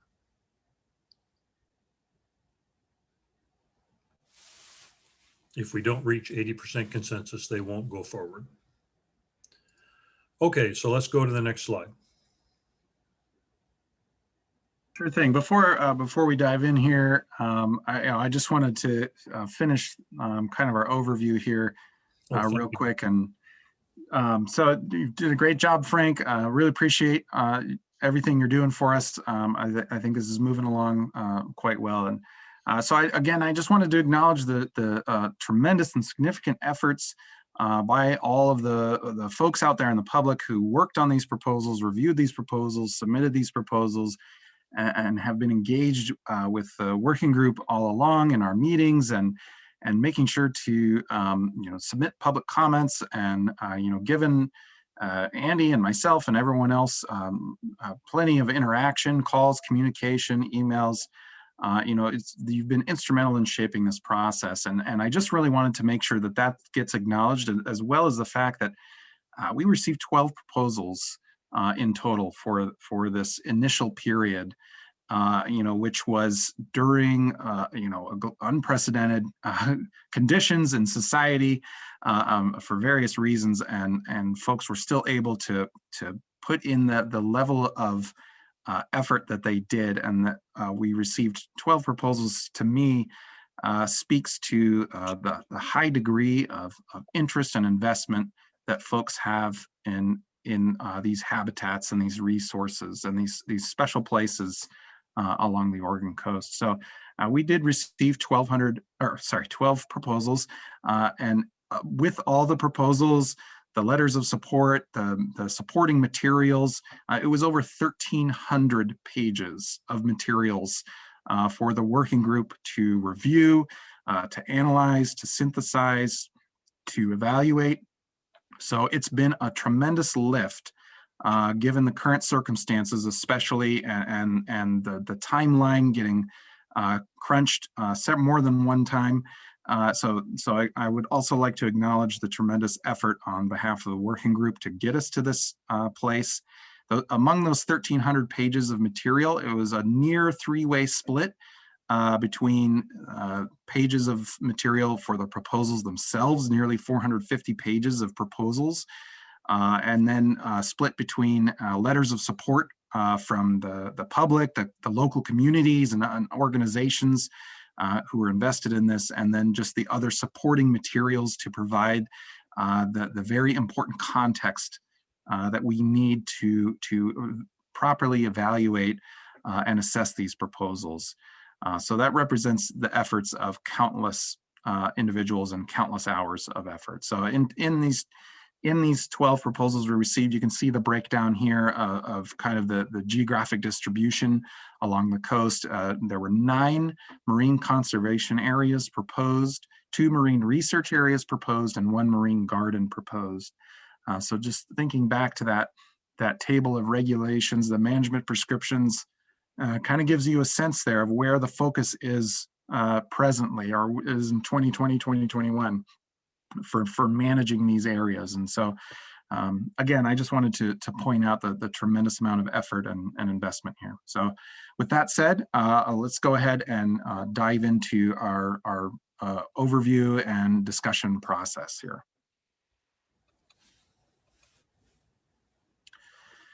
So the first proposal that we're going to take a look at here was the coastwide kelp forests marine research area.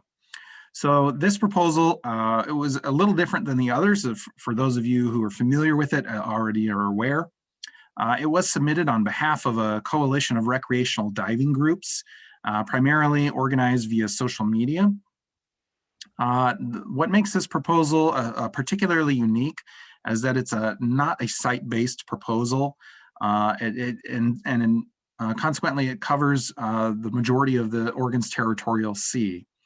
And the reason for that is the interests that have been expressed by the proposers for the motivated them submitting this proposal. And those interests are a high degree of interest in the rocky, subtidal, and reef sites along the Oregon coast in the territorial sea that are potentially capable of supporting any sort of kelp forests.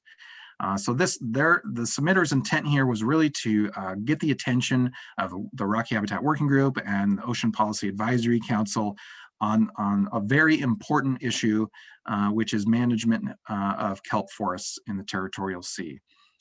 So some of the proposal, some of the conditions or provisions in the proposal are to reduce recreational harvest of kelp, ban commercial harvest of kelp, changes to urchin harvest rules, potentially opening up unlimited harvest of urchins in many areas, to ban any harvest of Pycnopodia, the sunflower sea star, and to generally improve recreational diving access at specific sites up and down the Oregon coast.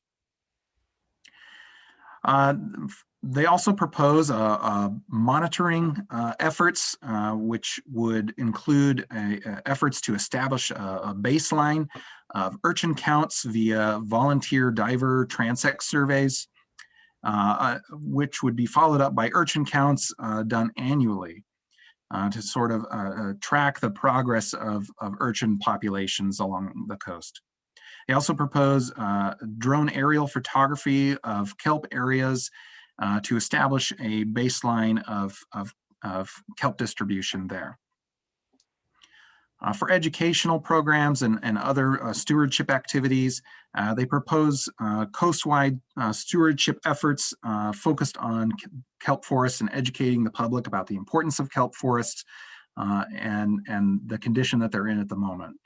But nothing specific beyond that was proposed or developed as part of this proposal.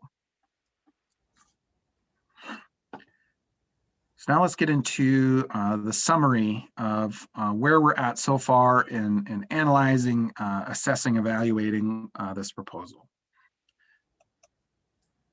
So the slide that you see here before you, this is going to have a similar framework for all of these proposals here. So on the left, we're going to discuss the main points from the agency feasibility analysis, and on the right, we're going to have some of the more notable observations that came out of the exploratory discussions among the working group.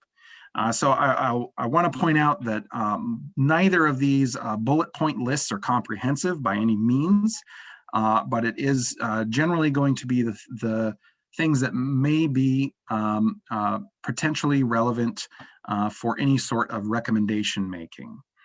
The full details of each of these steps of the process will be outlined in the evaluation documentation that we're working on right now. And that's going to be in the final proposal packet that will be forwarded to the Ocean Policy Advisory Council later this spring. So as those documents become finalized, and we will make them available on our OregonOcean.info website. So you'll be able to review those and get additional detail and insight into these parts of the process. But for now, we're going to just highlight here some of the major points of analysis and discussion that have been established so far. So as far as the coastwide kelp forest proposal, the agency feasibility analysis, a few of the points that were pulled out there is that one, the proposal doesn't fit neatly within the broad framework of the process that we envisioned here. So although there are many interesting ideas in the proposal, that it's not a site-based proposal, as I mentioned, and that's really one of the fundamental conditions for this process. So the proposal, of course, focuses on broad coastwide management of kelp forests, but not at any particular rocky site. So the agencies definitely recognize the importance and the timeliness of addressing management of kelp forests in Oregon's territorial sea. The provisions and the activities proposed here don't fit into the framework of rocky habitat site-specific management that we've outlined here.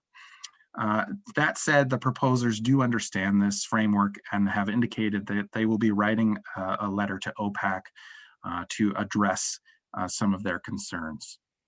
That said, the agencies did call out that some of the harvest restrictions that were proposed in the document could be implemented potentially and would not necessarily require a site-specific management designation. As well, other ideas that are captured in the proposal may be well suited for other recommendations to come out of the Ocean Policy Advisory Council. As far as working group observations, some of that was echoed among the working group writ large. There's a number of actions proposed here with fundamentally good ideas, workable ideas that could occur under existing management without any sort of site designation. The proposal had a lot of really good information in it about kelp forest and some of the monitoring aspects there, with a strong focus on habitat management. It proposes management of oases of kelp to help future recovery, and this could be a workable idea at some point in the future. And the monitoring program, again, very ambitious, but would be very beneficial to kelp habitats and potentially to state agencies.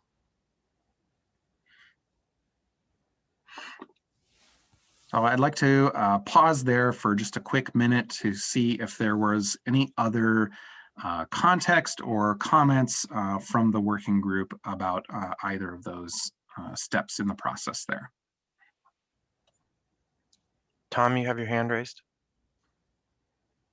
Yeah, I'd just like to share a little summary of some work that's been underway through the group called the Oregon Kelp Alliance.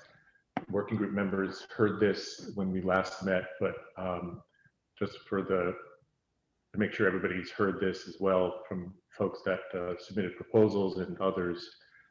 And this is just intended to provide a little context concerning some activities that are currently underway. And I'll start by saying that I agree that there's a lot of great ideas in this proposal, and there are a lot of particulars that are being discussed and have been for a while amongst folks amongst members of the Oregon Kelp Alliance, and a couple of our working group members are involved in that, Dave Lacey, Dick Vanderschaft, and the group also includes the shellfish biologist at ODFW, other researchers. So there's a pretty diverse group that's been meeting since summer of 2019. Received a small program development grant from Sea Grant to help support that work. And some other funders have also contributed, Pew, Oregon Wildlife Foundation, another Oregon Sea Grant recently awarded to Professor Aaron Galloway and Lee Torres to focus on trophic interactions between whales, zooplankton, and kelp. And last fall, the group initiated some baseline monitoring at a pilot site at Orford Heads, specifically Nellie's Cove.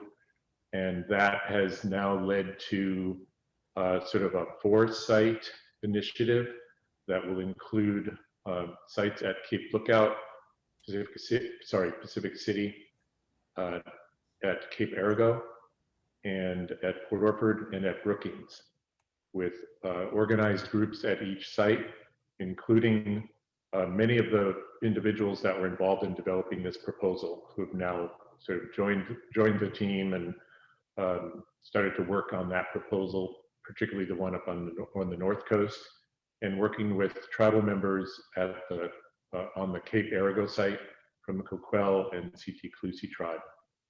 So, so that's something that's underway right now, with the particular focus on getting a scientific take permit approved by ODFW on their recommendation to enable us to start some targeted urchin culling operations to promote kelp restoration.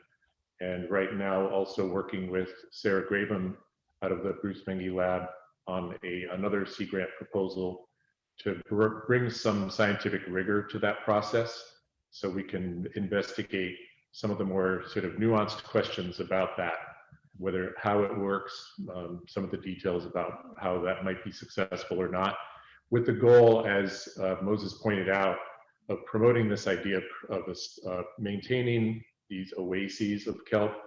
We understand the problem is it's the scale of the problem is quite large, and there's no illusions that this technique is something that could be applied at the scale of the problem, but it could be applied at the scale of, as Moses mentioned, the sort of maintenance of these oases where we could have kelp. And these are all areas, by the way, that have been identified by local divers who have brought those direct observations of the issue to the table and identified those sites based on what they're seeing, and also motivated to do their part, to do some of the work, some of it as volunteers, to try to maintain those areas.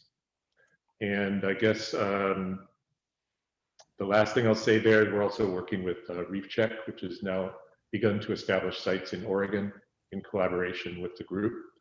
And we'll be planning a training for divers, hopefully this spring, with a bigger training in the fall, to train folks on some of these techniques so that we can have some continuity around that. And I guess the other thing I'll mention is that in terms of Pycnopodia, there is another working group working directly on the Pycnopodia question. They developed the IUCN listing, and they're doing ongoing work to engage with communities around that issue as well. So I bring this to the table just to provide a little context on some work that's being done. And I'll close by saying that Lee Anderson, who was sort of taking the point on this proposal, did reach out to me and ask for some, get some information. And as I was listed, like many other working group members, were listed as resources to folks developing proposals. So I did act in that capacity. Wasn't directly involved in developing the proposal, but now am definitely working with Lee and many of the divers that were involved in putting this together, particularly on the Cape Lookout site. So stay tuned on that. Obviously, you'll be hearing more about it. And I appreciate the time to sort of provide some of that context. So, thanks. Yeah, thank you, Tom. So one question, did the Oregon Kelp Alliance participate in the development of this proposal? No, beyond, like I mentioned, beyond having Lee reach out with some questions and get some information about some of the things that I was just talking about, chose not to be directly involved, but also, I think this brings up a question we really didn't discuss in our decision-making discussion, which we probably should, and that is, what do working group members do who may have been involved, I guess in my case, even tangentially, in the development of a proposal. So, that's something we have discussed. The working group has discussed it, but maybe it would make sense at some point to carve out a little space to just clarify that and make sure everybody's on the same page. Yeah, and that's really what I was fishing for. So thank you for that, Tom. I appreciate that. So did anybody else help work on the development of this proposal? Okay, awesome. So as we review these proposals, I'd like us to keep a couple things in mind. We've all read these proposals. There have been opportunity for you to comment, both written comments and verbal comments at meetings that we've had. So the proposals have been discussed at least once in all the meetings, oftentimes more than that. And so I'd like conversations for this group and this meeting to focus around what it would take to recommend this proposal to OPAC. So, and that will be true for all the proposals. So just generally, we don't have to go back and rehash all the proposals, the stuff we've talked about before. We can look at the working group observations that are on this list that Moses made for us. And thank you for putting this stuff together, Moses. Awesome job. So I'd really like the conversation to focus around what it would take to recommend or move these proposals forward. So with that in mind, I'd like to open up conversation about the coastwide kelp forest proposal.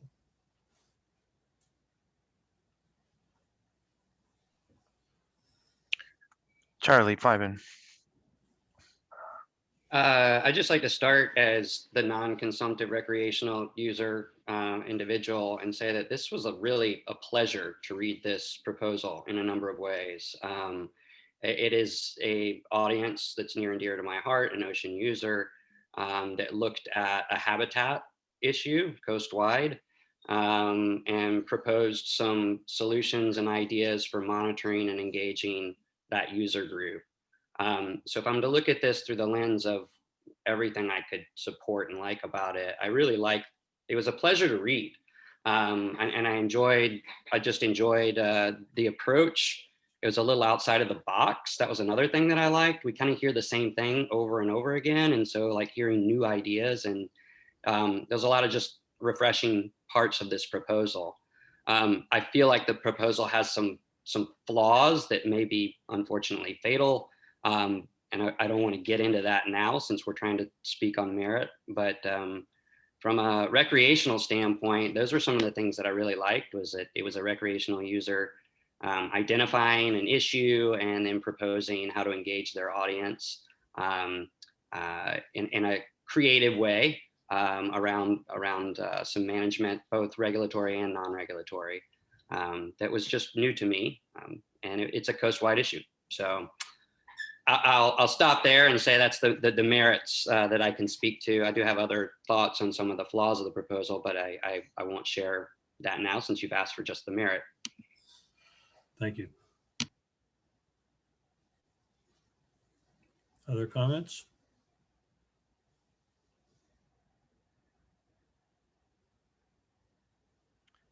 Dave, and then Andrea.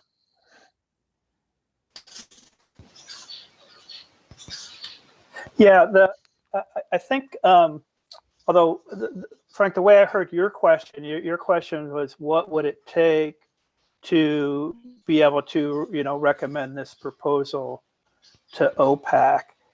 And I think that question applies, very well to all the proposals with the possible exception of this one, because this one was or is a proposal that doesn't really, although your question was able to, recommend this proposal process that this whole Hey, Dave, process was set I up need to for. step in here. I think you Um, should turn your video off because we're getting a loop on your audio.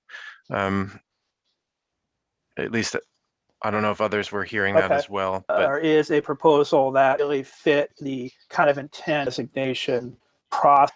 This whole process was set up. Okay. How about now? Is it working okay now? I think we are now back to just Okay. hearing you Can once. you hear me now? Yes, Yes. we can hear you. Okay, good.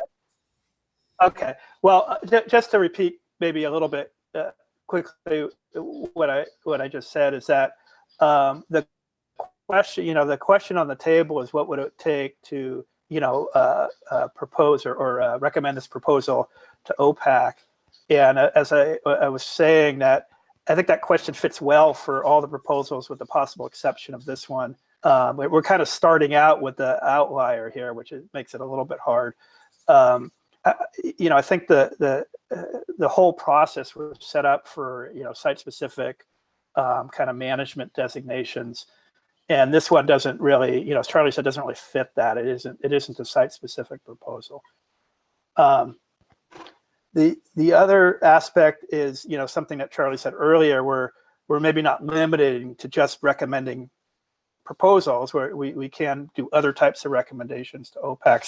So there may be other types of recommendations that come out of this that we might want to make to OPAC, but we're not really recommending a site or recommending a designation in that respect. So I'm a little bit hesitant to just say, oh yeah, if the proposal changes A, B, and C, then it can move forward, because it doesn't really fit. And so I think the discussion is maybe, or it should be oriented toward, are there pieces of this proposal that could come out as kind of a separate recommendation to OPAC, a non-site, specific type of recommendation, that doesn't really necessarily fit into the whole management designation chapter of the strategy.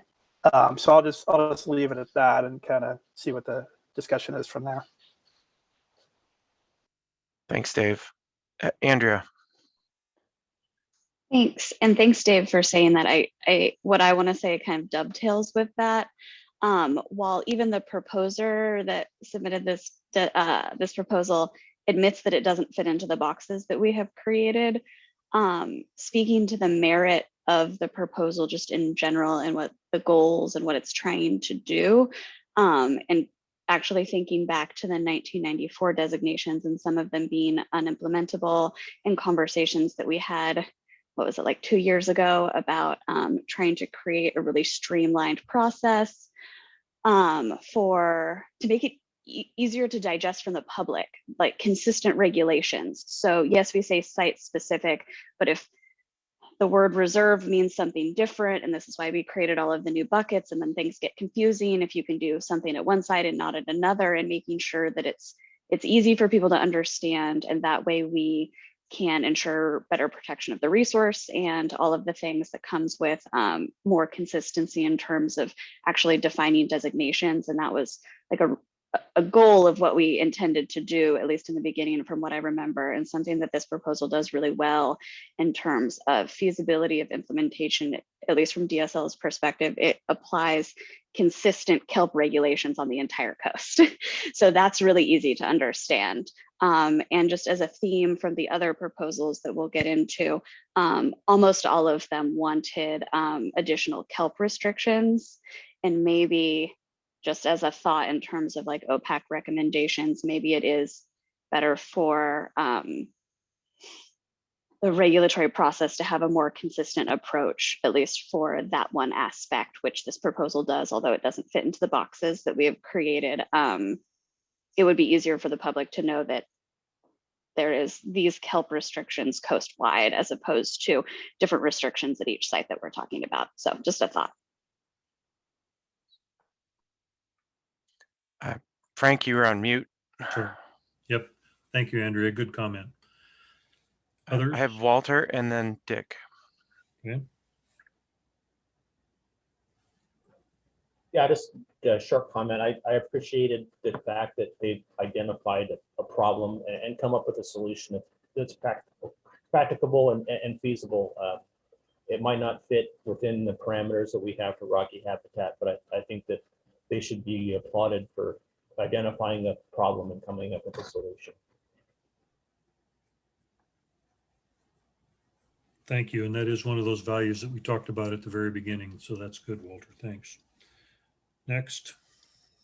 Yeah, just actually kind of parroting Walter, I agree that this proposal did bring forth a critical conservation issue on the Oregon coast as well as more broadly, which along our west coast in general, and they did a great job of it. It was really appreciated. I thought that we are seeing basically a proposal that focused on a really important habitat as well.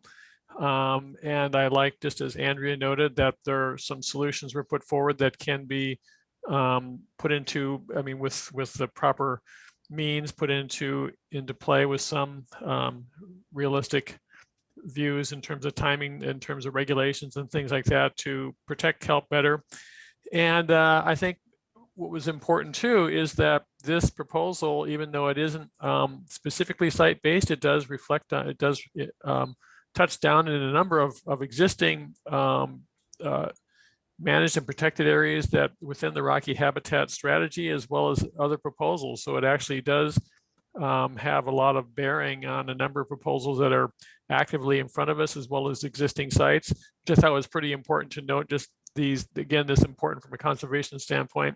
And lastly, I think another positive thing from this proposal being proposed as a marine research area for these, it did propose research and monitoring. It proposed means to get these things done without additional costs to the agency, which is always welcome. I think Walter brought this forward several times that we got to figure out ways to do these things that aren't going to impact maybe necessarily existing budgets. And they along with, as Tom Calvanese pointed out, there are active groups, in this case, a non-consumptive recreation group of divers who are willing to do some of this work and able to do some of this work, as well as Reef Tech, which is a long-established non-governmental organization that has actively worked on these sort of things in the past. So lots of great things brought forward in this. A lot of things are applicable, and I think aspects that can be put into play on a number of fronts. So I really appreciated seeing all these things brought forward in this package. Thank you, Dick. Others?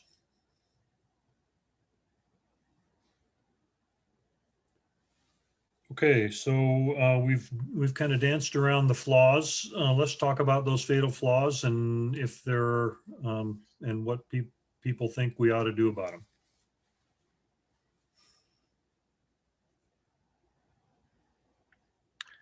Tom, you have your hand raised. Yeah, I guess I'll just echo, what I've heard, particularly what Dick just said. Clearly, lots of merit, definitely synergy with some initiatives that are currently underway, and of course, as I mentioned, the proposer is actively involved in rolling out a project in that area with a diver group. So in some ways, it's great that it's sort of like validation to see this proposal, and many of the ideas are currently underway. I kind of want to pose a question to the group on this question about what kinds of recommendations we can make. And at the risk of just going for it, you guys know me well enough to know I'm just going to go for it.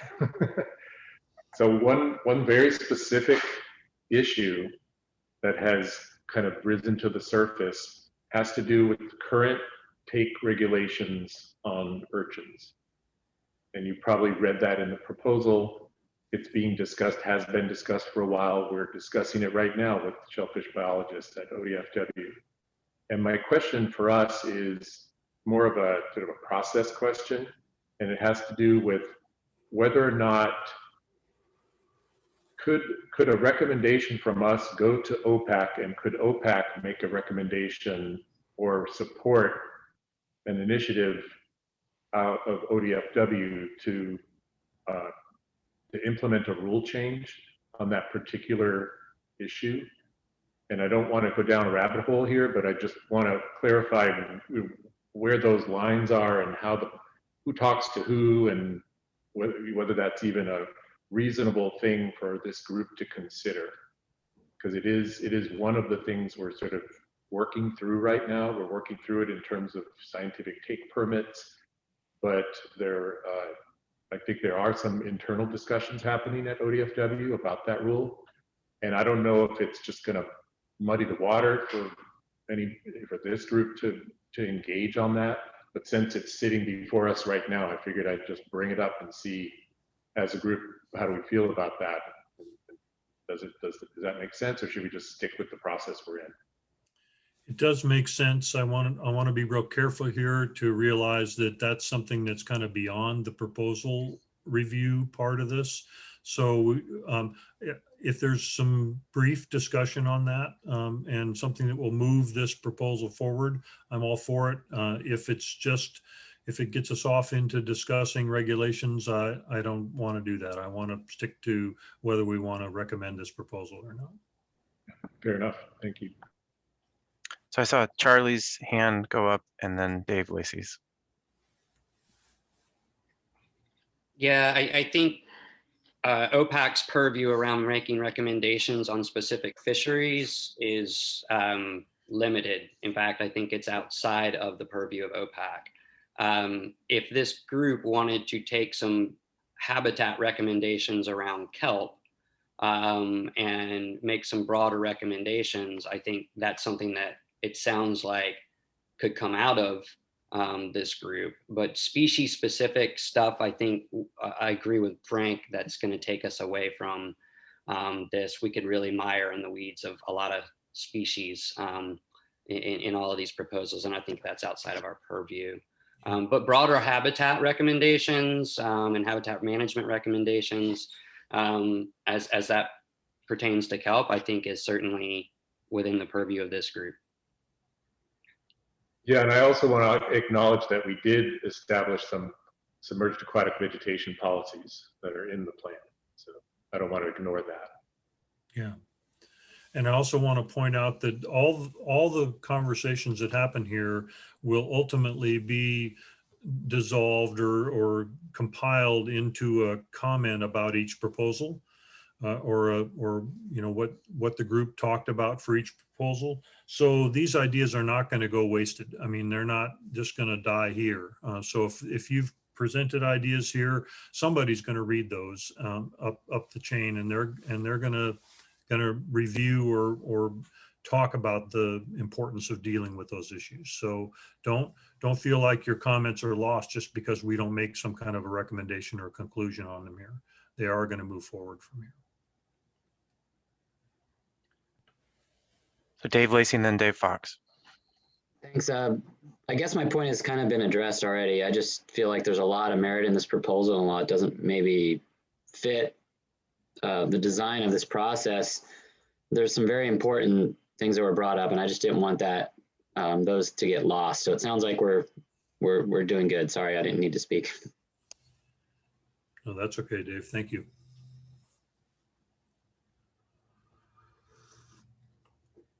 Others? Yeah, go ahead, Dave Fox. Yeah, okay, thanks. Yeah, first, I apologize. My internet connection completely cut out. I dropped out of the meeting for about 5 minutes and got back on. So I'm afraid I missed, probably quite a bit of the discussion. And I did want to, address, what the question about recommendations. And I appreciate what Charlie said, that's about not getting into kind of species specific and fishery specific, recommendations. That is outside the purview of OPAC. With respect to details of how we manage the urchin fishery, things like that. I did want to say that repeat what everybody said. There's a lot of good ideas in the proposal. Virtually everything in the proposal can be done without a recommendation to OPAC and without a site designation, right? So, the ability to, manage these critters and through a scientific take permit process to be able to do, urchin management. That's all doable. In fact, you heard Tom's summary at the beginning. We're doing it. It's actually happening. These things are actually underway.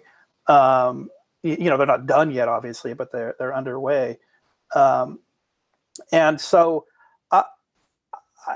if we have a recommendation to OPAC around this proposal, I think it would be good if it was a pretty general recommendation. Identifying the problem, saying that there are a number of different aspects to the solution to that problem, and also to recognize that it's not completely solvable. I mean, even this proposal admits that and says the solution is really oriented toward a few small kelp bed areas, and with the recognition that it's not a solvable problem in the majority of kelp bed areas. So, maybe that kind of recognition of the issue, and that, agencies and the public and really good groups like the one that put together this proposal should continue to move forward and, work on solutions to the best of their ability.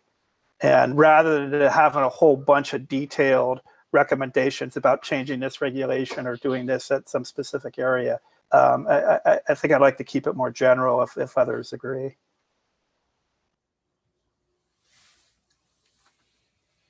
Were there anyone else that had their hands up, Andy? No, not right now. Okay. So is everybody ready to vote on this proposal, or do we need more discussion?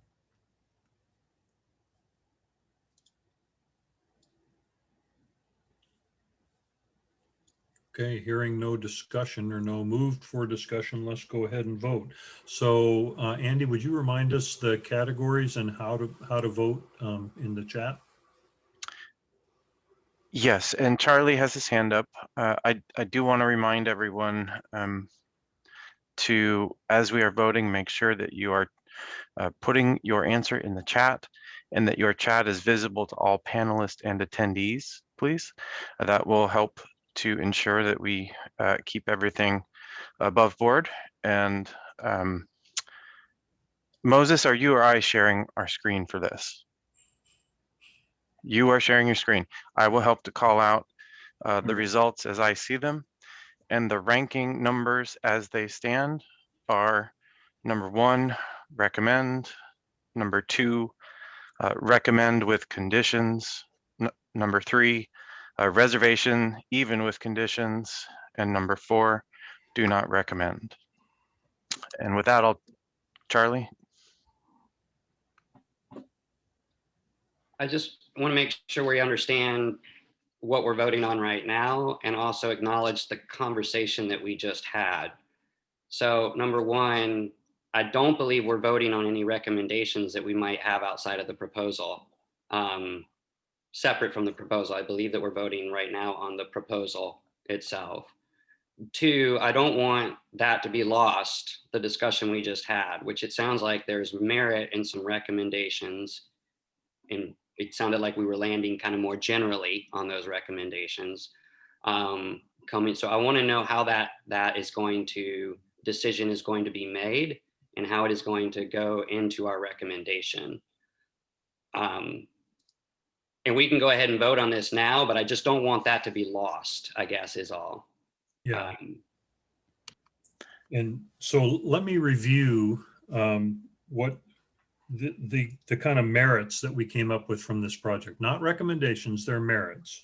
So the first is that kelp is an important habitat, and that this was proposed by a user group who wants to do the work. Second is that this would give us consistent kelp regulations along the entire coast. Third was that this was a critical conservation issue, and that problem was identified, and we do have a solution in this proposal for that problem. Fourth, it touches on a lot of other management issues, not just kelp, but a lot of the other proposals would also benefit from this. Fifth, that research and monitoring don't depend upon agency dollars. It's all volunteer work. And sixth is that everything in the proposal can be done without a site designation. So those are the things that I have on my list that I heard from the conversation. And I don't know if we officially have to put those into recommendations and move them forward to OPAC, but I think that they will be a part of this, the results of this conversation, and so they will get moved forward. People will see those recommendations. So I guess we have to decide as a group whether we want to do some kind of official recommendation that goes forward to OPAC, or whether we just want to cite those things as part of the discussion about this proposal and leave it at that. And Frank, I would be curious to know if the group has consensus around an idea without actually voting. And what that would be directly related to was the proposal that came in the door with the boundaries that were associated with it, with the recommendations that were within it as well. So I have an interest in understanding, if the group has, and Walter, you have your hand raised, and Dick and Andrea both have their hand raised as well. So maybe we'll run through that lineup, circle back to you, and then. Yeah, and just to comment on your point, Andy, and that's really what the vote was all about, is whether there is consensus in the group that this is a viable proposal and needs to get moved forward. And just a reminder too, we have a slide prepared for each of these to help kind of guide some of this recommendation making as well. Just cool. Not requirements, but just some considerations and thoughts going forward. Okay, thank you. So, okay, Frank. Yes, go ahead, Walter. Yeah, we need to be kind of clear on this, and I kind of what Andy alluded to is what do these votes actually mean?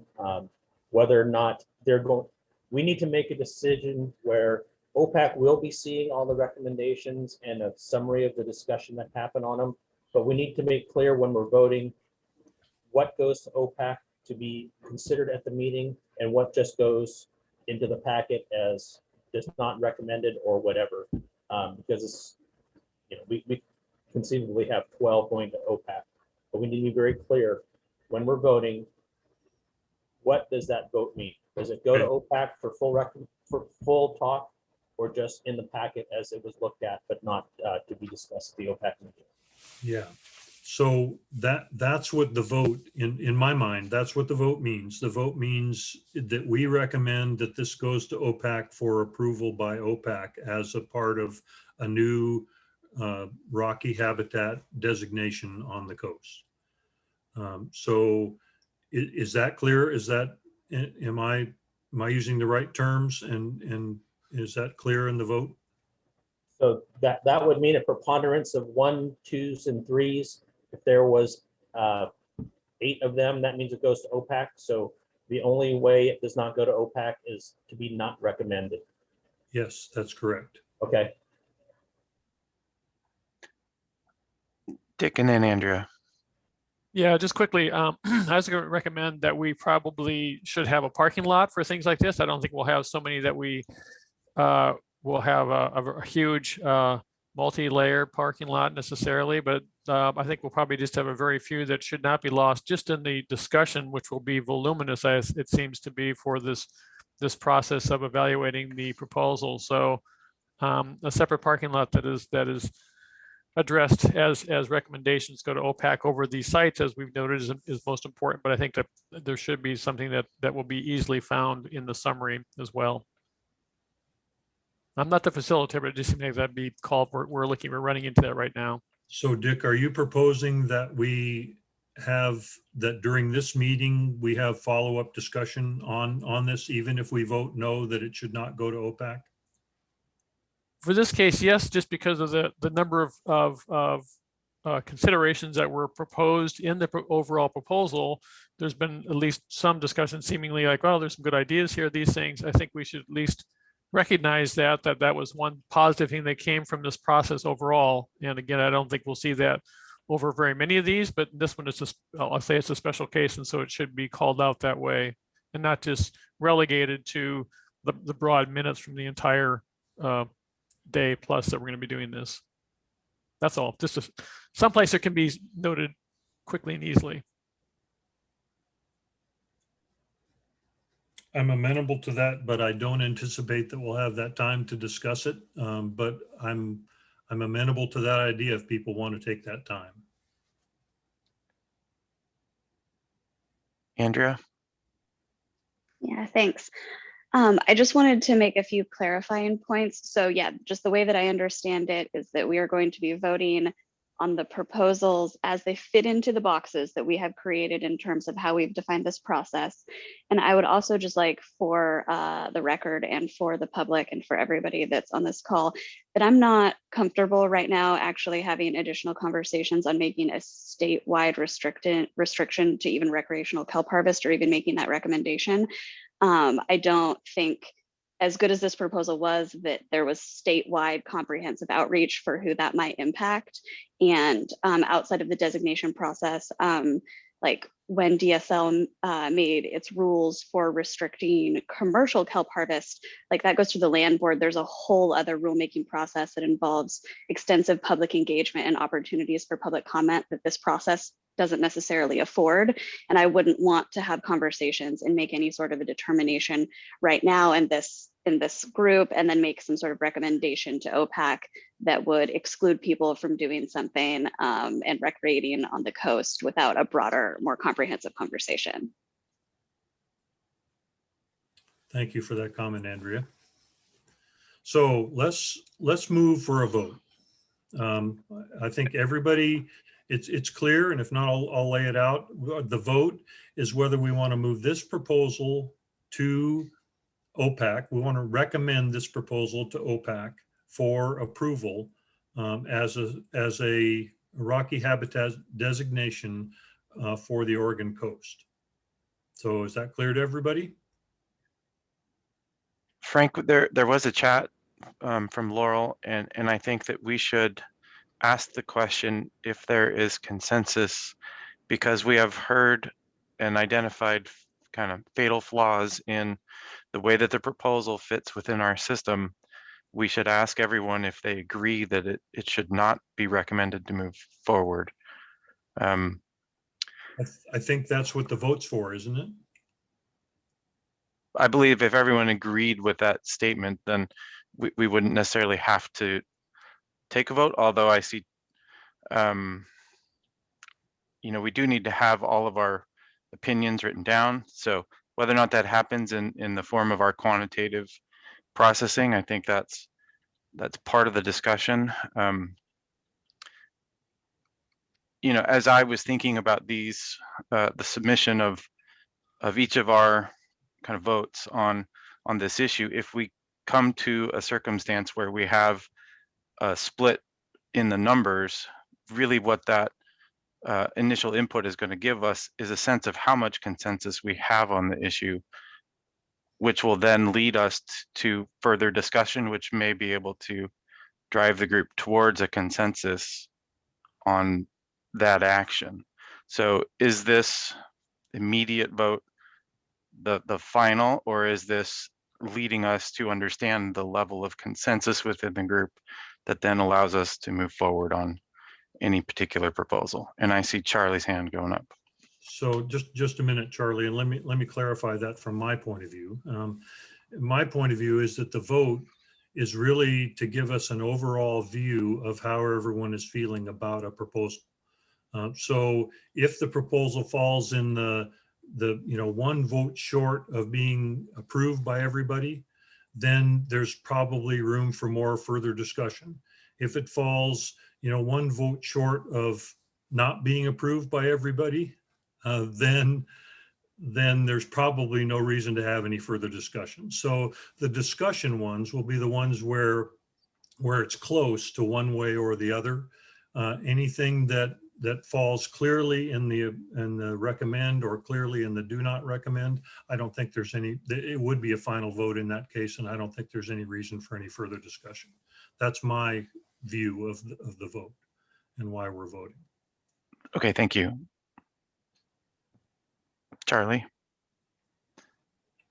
I feel like we've had a little bit of a circular discussion here, and so I want to just try and do something and say that I give this a 4. If I can just vote right now publicly and say that I couldn't support this site to move forward. The reason I couldn't support this site to move forward is because it's not a site. It doesn't fit into our designation category. I would like to stay for the record, and as part of my vote, that I think that there's some merit in this that could come forward as recommendations that are not part of a site-specific proposal, but are part of our Rocky Habitat strategy. There's an offer on the table from, I think it was Tom in the chat, who said that he'd be happy to work with some of the recommendations and ORCA members, and he could bring those maybe to this working group or to OPAC as part of the recommendation or as a separate recommendation. I'll just stop there and say that's kind of, I would appreciate seeing that, given the coastwide and consistent feedback we heard about kelp and the habitat and the importance of that habitat. But at this time, I can't support this proposal and would probably put it as a 4.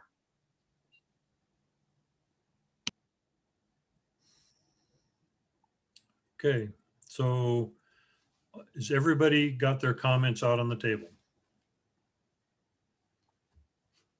Excuse me. And ready for a vote? Go ahead, Can Tom. you guys hear me? Yes, go ahead, Tom.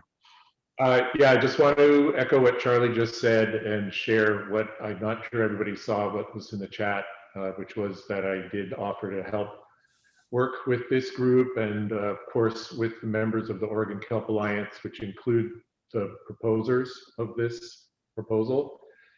And so I'm happy to do that work, bring something back to this group for review, recommendation, whatever.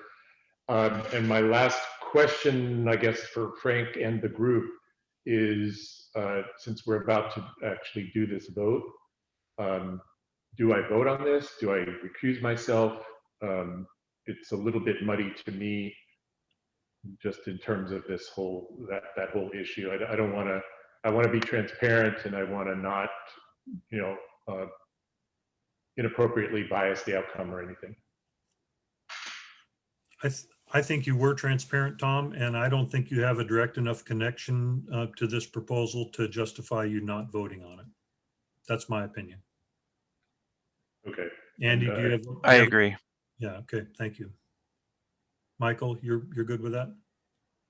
Yeah. Good. Okay. So any other comments? Okay. It's time to vote.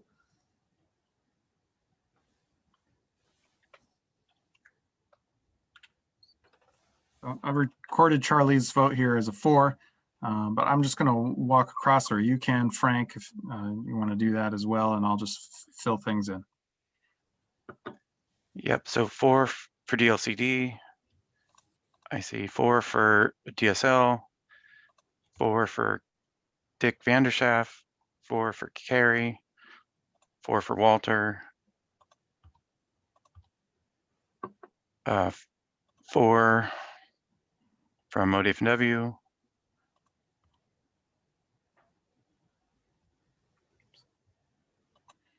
I think Tom was a 4 as well. That's what I heard verbally, but I haven't seen a chat.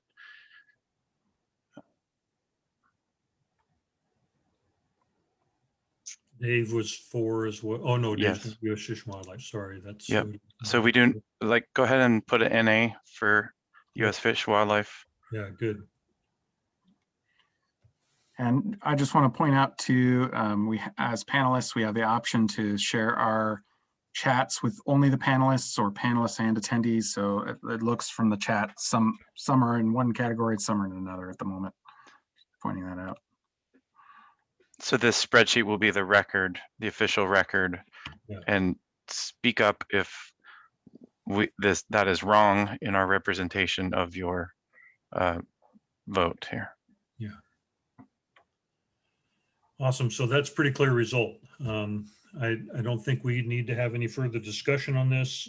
We've got a lot of the values of this proposal, a lot of the merits, and Tom's willing to move that conversation forward with this group. So my recommendation would be that we just form a committee with Tom or discuss it with the whole group if that's what the group desires about the merits of this proposal and the idea and how to work that idea into a future proposal.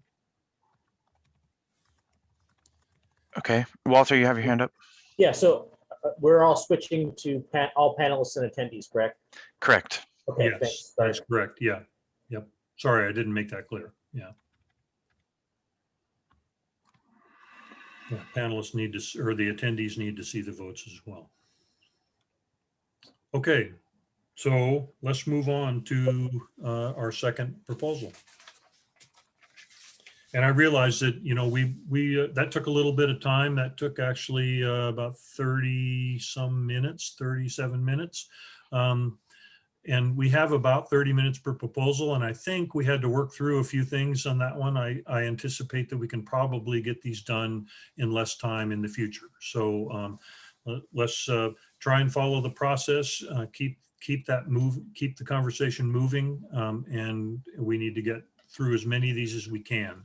I think it's not been made clear. We mentioned it a few times at the beginning, but we have today and we have time reserved from 1 o'clock to 5 o'clock tomorrow. There's been a lot of people suggest that they don't want to do the 1 o'clock to 5 o'clock tomorrow, and I don't either. So let's just keep it moving during this meeting, and I think we can probably get through all these proposals if we really stay on task here.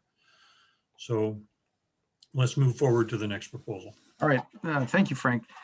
So I'm going to move on to the next one here, but I just do want to point out that for the remainder of these, the framework of the presentation here is going to be the same. It'll be start with an overview slide of the proposal, move on to a summary slide of some of the steps of the evaluation process to date, and then this third slide that you see here. These are kind of the considerations for recommendation that we've kind of curated out of those discussions for everyone to kind of focus on, that may or may not be deterministic for any sort of recommendation moving forward. We can certainly add or delete anything on this list, but it's just to help kind of put a framework around some of that discussion moving forward, and I'll certainly take notes here of anything additional to that. So moving forward, we're going to roughly work down the coast here from north to south, although not exactly, given those proposals that were submitted in pairs. And so the first real pair of proposals we're starting with here is a Cola Point. We'll go over that one, move on to Chapman Point next, which in many ways is tied to this one seemingly. So Cola Point, Marine Conservation Area. It's adjacent to Ecola State Park. It contains several large nearshore sea stacks, and many folks tend to access it from Chapman Point, which is just to the south there, almost off the map, although the proposed designated area for Chapman Point is not highlighted there. But this is just north of the city of Cannon Beach. So that's why many people who might access this site would come up the beach from the south there. There's also a trail and a parking lot to the east there where you may be able to access the site. The primary interests expressed in the proposal for a designation at this site is increasing site use, visitation, and having that potentially impact nesting seabirds and some pinniped haul out sites there. So these are some common things we're going to hear a lot today.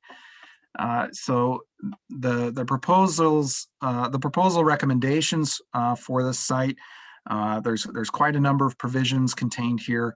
One is that the proposers requested that the site boundaries, the landward site boundary, be evaluated at the statutory vegetation line, or SVL. Our C-Sketch tool clips the landward boundary on all sites to the mean high water shoreline. So where you see that, where the boundary of that blue polygon meeting the shore, that is the Oregon mean high water shoreline. So the proposers request that we evaluate it slightly higher than that at the statutory vegetation line, and we'll talk a little bit more about that. They also recommend no improvements to access as it currently stands. For regulations, they propose no changes to fish harvest, no changes to, or no take rather, of invertebrates except single mussel for bait, kind of echoing marine garden rules, and then no take of algae. And of course, in both of those cases, it's accepting for scientific and educational permits. They also recommend a number of other human use provisions, including no climbing or walking on intertidal rocks and offshore rocks, no off-leash dogs, no firework detonation, and a 2,000-foot buffer around drones, airplanes, and kite flying, and a 500-foot buffer restriction on boats and other watercraft approaching the offshore rocks. They propose a monitoring program which would focus on many of the seabird colonies, particularly black oyster catcher colonies, but it would also include other species and organisms such as sea stars, and it would also focus on visitation, so monitoring site use over time, and then try and tie that to any impacts from harvest. They also propose a new outreach and education program focused on increased stewardship of the site, and that this educational program would primarily focus at Chapman Point to the south to use that as an intercept point for many of the visitors who would otherwise be moving to Cola Point. So that Chapman Point would really serve as the gateway to Ecola Point. And these programs would focus on environmental stewardship and the special protections at Ecola Point, and would be, tied to some of the other stewardship programs that are occurring in the Cannon Beach area.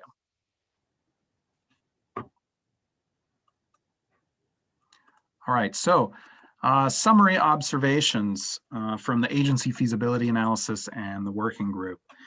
As far as the agency analysis goes, wildlife disturbance provisions are already addressed in existing rule, and so may apply or address some of the concerns expressed in the proposal for several of the proposed provisions, including the restrictions on off-leash dogs and fireworks, the boat buffer, and the aircraft and kite buffer.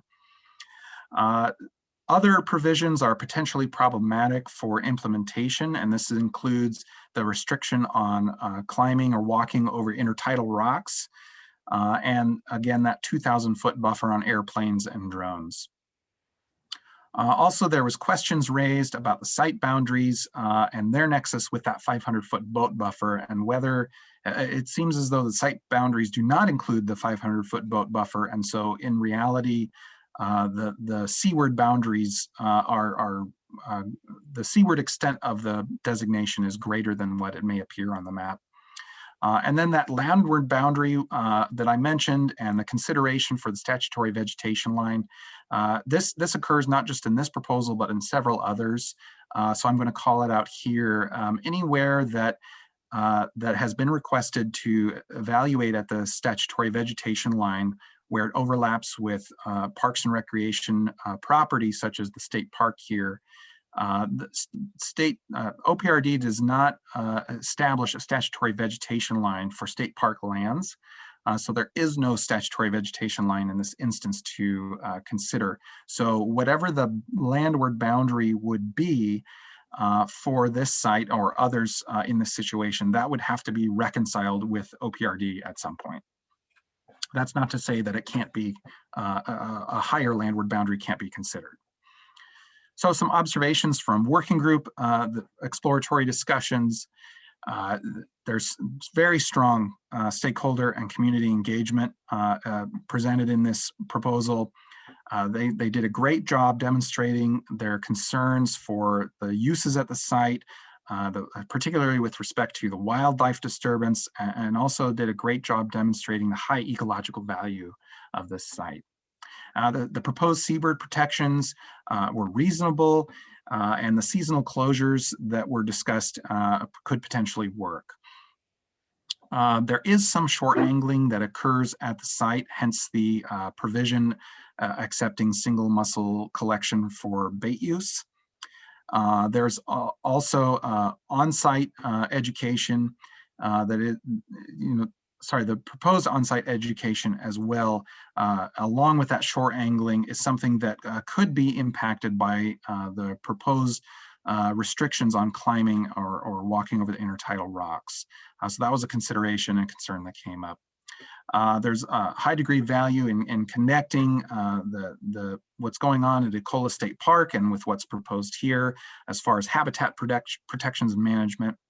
And the educational programs proposed, there was questions raised about the roles, the support, the capacity, what's already established versus what needs to be established, and maybe what some of the expectations for the agencies would be, and concern that having these educational programs and this outreach and awareness at the site may be at odds with the site goals proposed for lower site use. So I'll pause there for a moment to see if there's any other comments or from the working group before we move on. Laurel. There was also the question about access. There was a recommendation to restrict or limit all new access, and we've already reopened the trail that they had said to not reopen. So that was part of the agency analysis that wasn't included in the summary. That is an important point to discuss, that limiting access there would be problematic given that we've already opened the access and there's a lot of erosion there that might force us to move the access again in the future. So just pointing that out. Thanks, Laura. I have Dick and then Walter and then Dave. Yeah, I just need clarification for this 500-foot buffer. Am I assuming that's a buffer from the rocks that are above mean high tide? Is that what we're calling 500 feet from that? It wasn't clear what's being asked there. I can speak to that a little bit. The boat buffer was for the offshore rocks, and U.S. Fish and Wildlife Service actually already recommends that boats maintain a distance from islands of 500 feet for anything that has nesting seabirds, so as not to disturb them. And if that was violated, it could potentially be a violation of the Migratory Bird Treaty Act, as well as potentially the Marine Mammal Protection Act. So hence U.S. Fish and Wildlife recommendation for that 500-foot buffer, and the same actually also applies to the 2,000-foot buffer for aircraft. So just for clarification, Moses, that's the U.S. Fish and Wildlife recommendation is also 500 feet for boats and 2,000 feet for aircraft? Right. Okay, thank you. Thank you.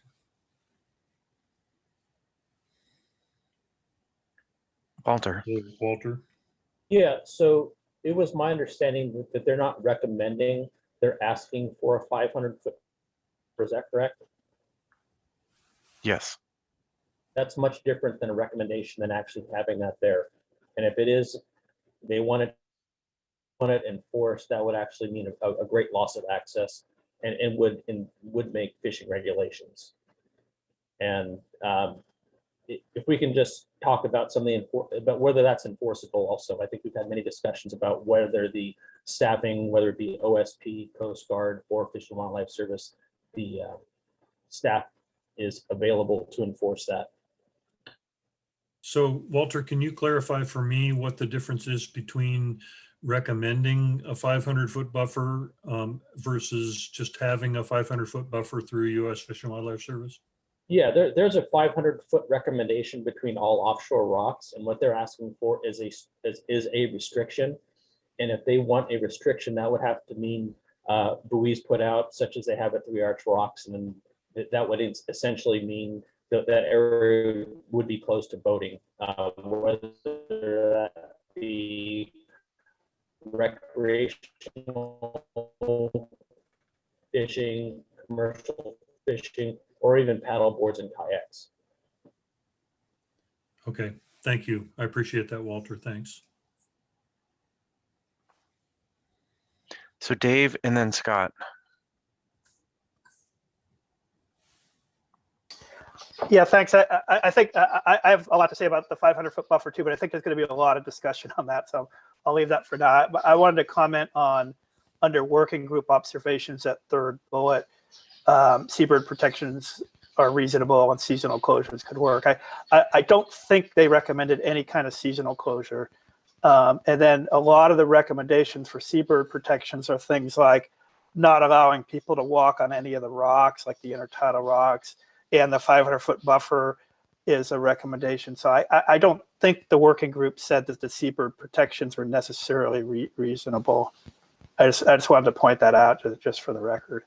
I think our ensuing discussion will talk a lot about that. So does anybody, sorry to break in here, Scott, you're next, but does anybody want to address that? Anybody remember those specific comments and what they were referring to?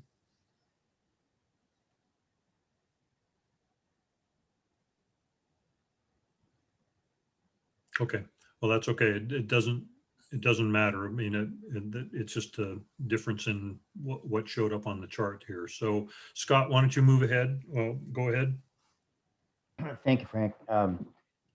My recollection may be wrong, but my recollection was that the 500-foot buffer was for nesting seabirds while they're nesting, not year round. Mm-hmm. And so this changes things. This suggests this buffer is year round in place, which means that the whole rest of the year when birds aren't there, they're still vessels are still prohibited. And I have to give this a 4 because this creates a marine reserve, even though it isn't called a marine reserve. And you say there's no restriction to fishing. If you say we're not restricting fishing, but you can't get there with a boat, then you are restricting fishing. So it's a marine reserve. And there's other parts too that I think are problematic. Shore angling, razor clamming. I just think this impacts the public. Thank you. Okay, can anybody confirm that U.S. Fish and Wildlife restriction is only during the bird nesting season? Too bad we don't have a U.S. Fish and Wildlife representative here. That's one thing that needs to be clarified, obviously, for this. Okay, so thank you for your comments, Scott. I appreciate that. I think Laurel and then Dave, if this is a new hand again. Dave had his hand up before me if he has a new hand. Yeah, all right, go ahead then, Dave. Yeah, I just wanted to maybe clarify a little bit more about the 500-foot buffer that's being referred to the existing one. So there, there's a U.S. Fish and Wildlife Service recommendation, which is, as people said, just a recommendation. But around Three Arch Rocks, which is, further south than this site, there's currently a seasonal 500-foot buffer that's an administrative rule through the Oregon State Marine Board. So really, the only way the state has to close an area for boating is through rule by the Oregon State Marine Board. And so there's really only one of these areas in existence on the Oregon coast, and that's the Three Arch Rocks area. And it's a seasonal buffer, and it was established after first, quite a bit of research, establishing the fact that, that extremely high use area was showing some, disturbance of nesting seabirds by vessels. So there was a problem shown, demonstrated, data collected, and then a kind of a narrow restriction. When I say narrow, it's seasonal, it's not year round, put in place to alleviate that problem, and that was put in place by the Oregon State Marine Board. So there's, when we talk about the buffer, there's a lot of different things we're talking about, but really the only regulatory one that's in existence that I know of anyway in Oregon is that one around the Three Arch Rocks. Thank you for that clarification, Dave. That was valuable. Laurel, do you have a comment? I was just gonna say a lot of what Dave already said, so about the buffer, so. Thank you. And just to clarify that the U.S. Fish and Wildlife Service thing is not you had mentioned it being a restriction, it's a recommendation, so just that clarification. Yeah, so the real difference here, it looks like we're considering, is the fact that if we put a restriction on, rather than just a recommendation like the U.S. Fish and Wildlife Service has, somebody has to be responsible to enforce that restriction. And it has to be codified. I mean, the codified part is just part of what state agencies do, but we're requiring somebody to enforce that. So is it enforceable? And who would be the enforcement agency if that were the case? Yeah, and just I forgot that I was going to point out that the Marine Board is not here nor has participated in this process. So yeah, correct, and that's really what I was pointing out. Yeah, thank you.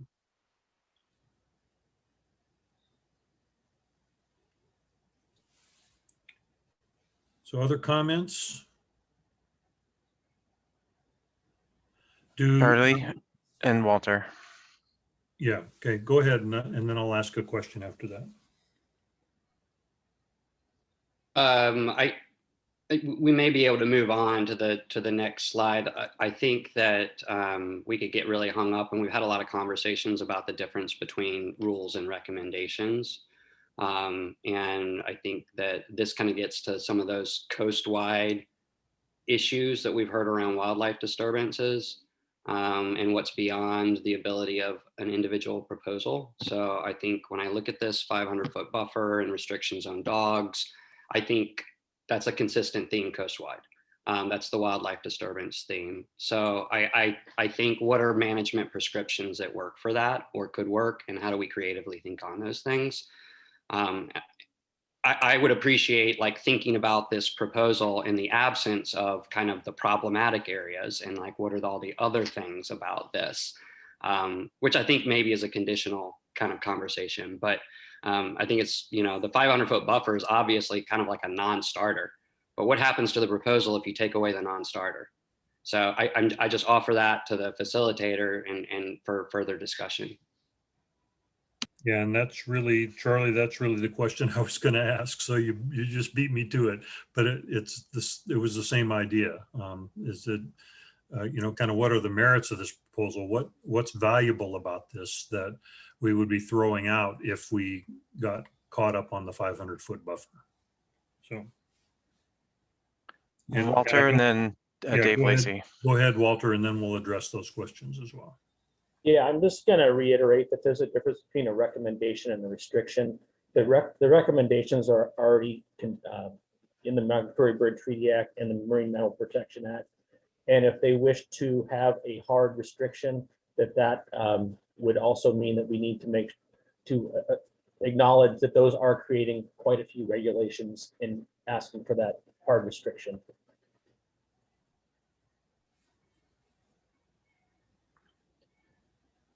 Dave Lacey. My question is, when we get to the voting process, if we were to pick number 2, recommended with conditions, how do we all agree on, we must agree on the conditions before? So I'm just wanting to make sure we do that. Yeah, I'm not suggesting we go to voting. I'm suggesting that if we want to talk about conditions, we need to address those. Yeah. Good, Dave, thank you. Laurel, I think you have a new hand up, Walter, and confirm that you still. There you go. Thank you. Yeah, I do have a new hand up. It's about, I think the buffer part might be a non-starter. And then there's the issue of the walking on the rocks, of the intertidal rocks, which prevents north-south access, which I feel is a really important point for discussion. So it's not just climbing on the rocks, but walking on the rocks. And that was clarified with the proposal group.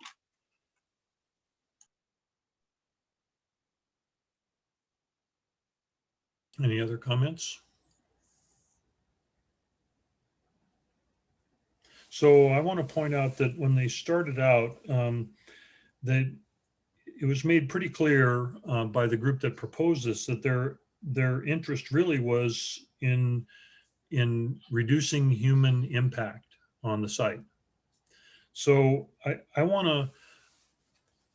I guess I want to ask you, is there enough value, ecological value in this site to justify giving it a rocky habitat designation with the idea of controlling or limiting access to the site?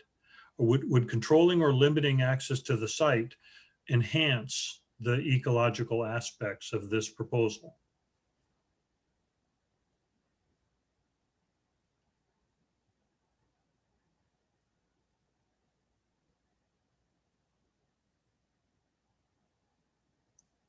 We haven't really talked at all about the merits. All we've talked about are the limitations of putting a 500-foot buffer around the rocks.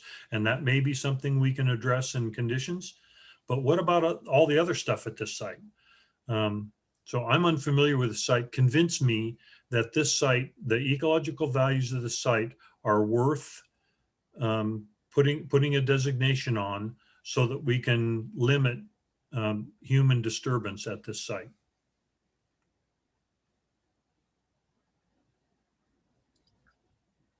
Dick, you have your hand raised. Yeah, thanks, Andy. I think I'll try and address some of Frank's issues, but first is speaking to the importance of this site.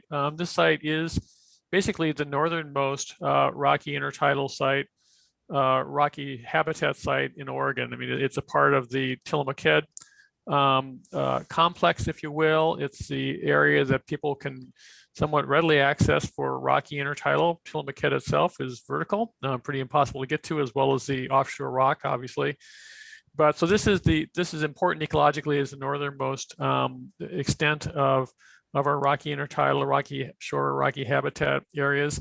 And to that end, because of its somewhat challenging access, I'll call it, it is in very good condition. This site has been used by Peace Corps researchers. I've been out there myself helping them in the research for over 2 decades. So there's an awful long length of time for research.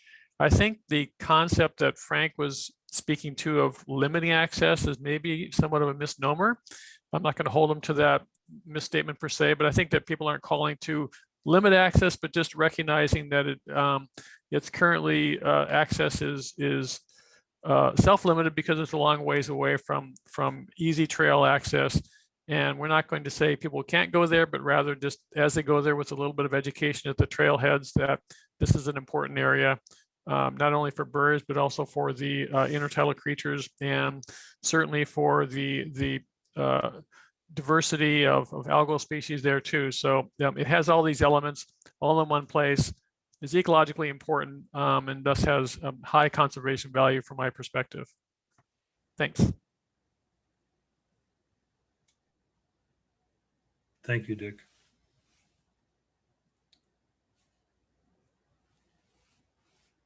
Charlie.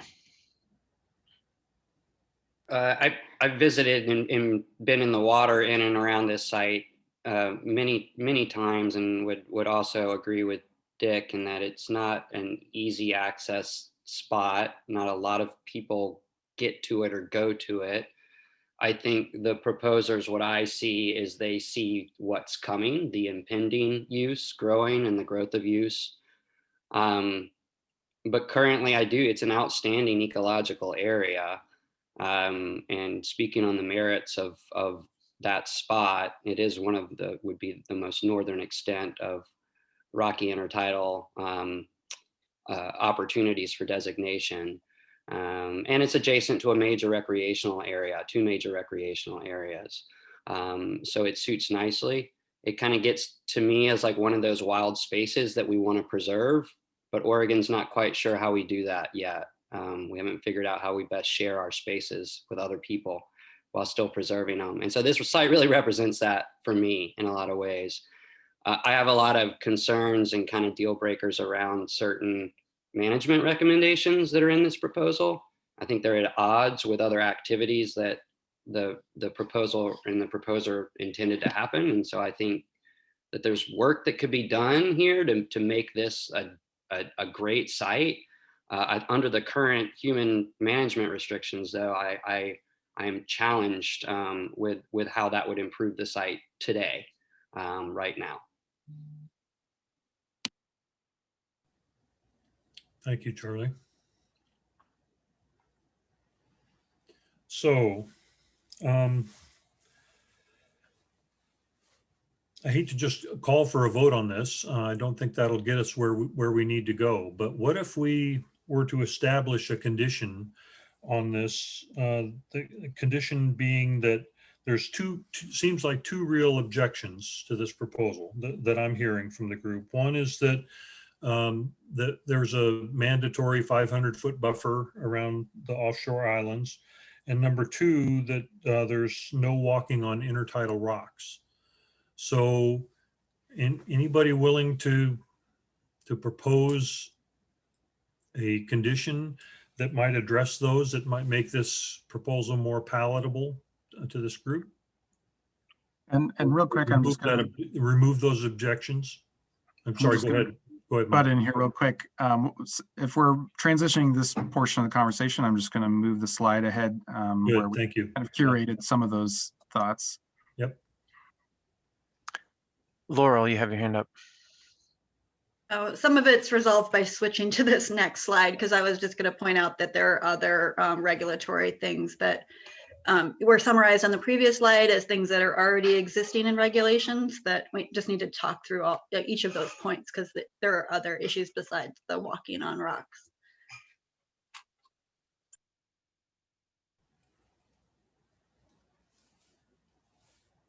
So any of those other restrictions that somebody might want to propose as a condition to this proposal?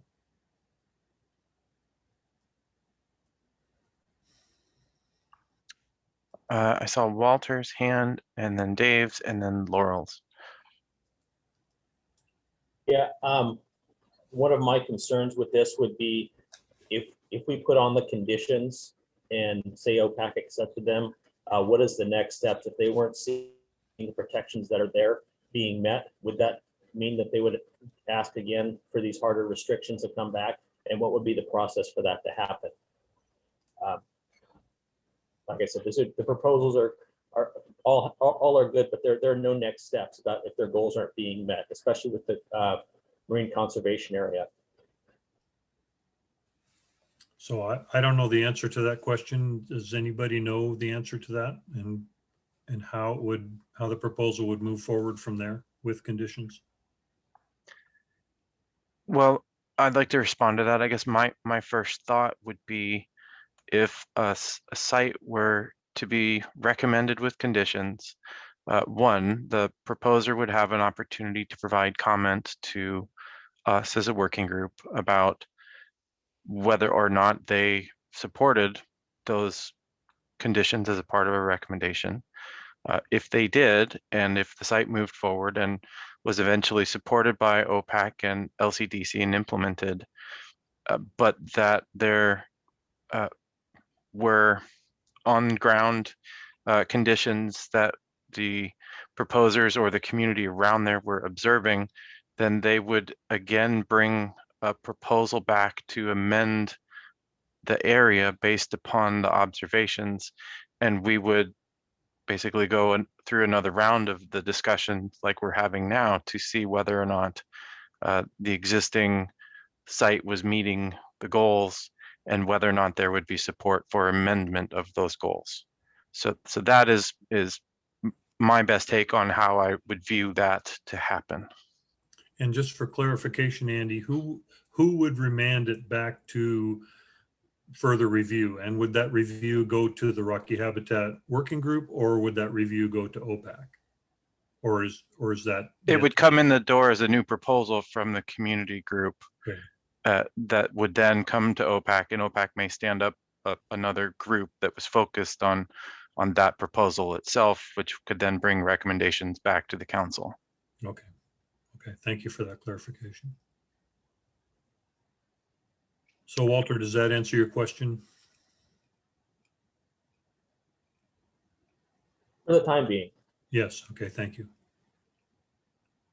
So back to the question, is anybody willing to propose conditions that we might discuss to deal with some of these issues and make this proposal potentially more palatable to the group?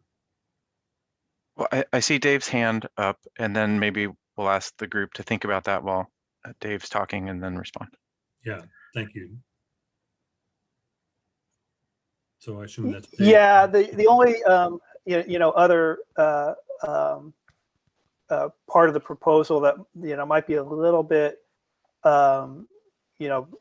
think about some considerations is that, so they propose no harvest of marine invertebrates with that single mussel exception, but that proposal it covers both the intertidal and subtidal area, and I think we talked about the value of the site, the maybe pending increased use, and so it seems like there's adequate justification for that no harvest of invertebrate rule in the intertidal area, but they really didn't offer any justification for having that no harvest rule in the subtidal area, and so I'm a little bit wishy-washy. I don't want to say at this point absolutely this cannot have the rule in the subtidal area, but I wanted to bring that forward that I think they drew boundaries that included ocean area, subtidal area, as well as intertidal area, and they had kind of a blanket rule, and I kind of differentiate habitats intertidal from subtidal, and I think it's not well justified for the subtidal area. Thank you, Dave. Charlie, your hand's up. Well, I because my organization and works with recreational users, and in particular, we're on the front end of the wildlife disturbance oftentimes. Admittedly, I'm familiar with all of these issues. These issues pop up at every state park. They pop up at every beach, and so can I offer some conditions for this proposal? And I would say, yeah, I can. And this issue that all of these things are talking about here, whether it's drones, boats, dogs, or people walking and climbing on intertidal rocks and disturbing wildlife or trampling, is coastwide, is consistent. And you can either do that as with these rules and regulations, which are only as good as you can enforce them. These are only as good as you've got people there to enforce those things. In remote areas that are wild that we care about, I don't believe that we have people in those places. And I'd like to start with people in those places. And I'd make recommendations that any proposal or this proposal itself, if I were to make conditions around it, that I would say that I think we should invest in a program rather than these rules and regulations, and establish some monitoring metrics so that the expectations of the proposer and that of those who are managing it are met. So an alternative to the rules would be, an interpretive program or a volunteer in the field, monitoring and metrics to determine the problems around these areas with milestones and expectations for all parties. You can do that with a volunteer program and monitoring and interpretive work. This is what we've suggested in the 94 strategy, or you can do that with rules and regulations, in which circumstance I believe you actually need a focused working group to hammer that out with additional agencies, as we've already identified.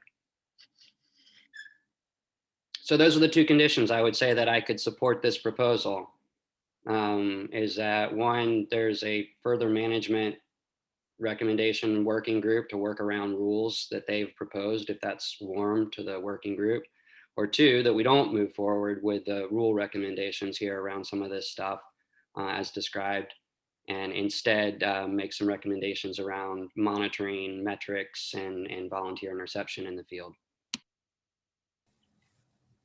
Okay, so we've got two possible conditions. One relates directly to this proposal, in that we develop a management recommendation working group to work out actually management prescriptions for this area. And I'm clarify for me, Charlie, do you mean this area or other areas along the coast as well for that management working group? I think that if there's an interest in moving forward with rules and regulations to restrict human behaviors as proposed, that needs to be further flushed out with a working group that has management authority over some of these things, and also sets in place sort of the expectations and metrics that we expect over time. So we're not looking at this site 15 years from now going, well, none of those things we did worked. Instead, we're measuring those along the way. Okay, and that's the rule sort of scenario. And there's sort of the other pathway that I would say is engagement coast-wide, I think, because this issue is coast-wide. You could do some site-specific, and I think if you're gonna put a designation here, then you need to come up with some site-specific metrics. No different than rules and regulations. Whether you're applying a volunteer program to solve the problem or whether you're applying rules and regulations, I think you need to have some agreed upon expectations for metrics and outcomes. Otherwise, we'll be talking about wildlife disturbance 10 years from now with no monitoring baseline or information to know where we're at. Yeah, so I guess I'm trying to clarify whether this is really an overarching condition for all proposals that we're getting, like coast-wide, or whether the two conditions that you've proposed are really just for this proposal only, and to move this proposal forward.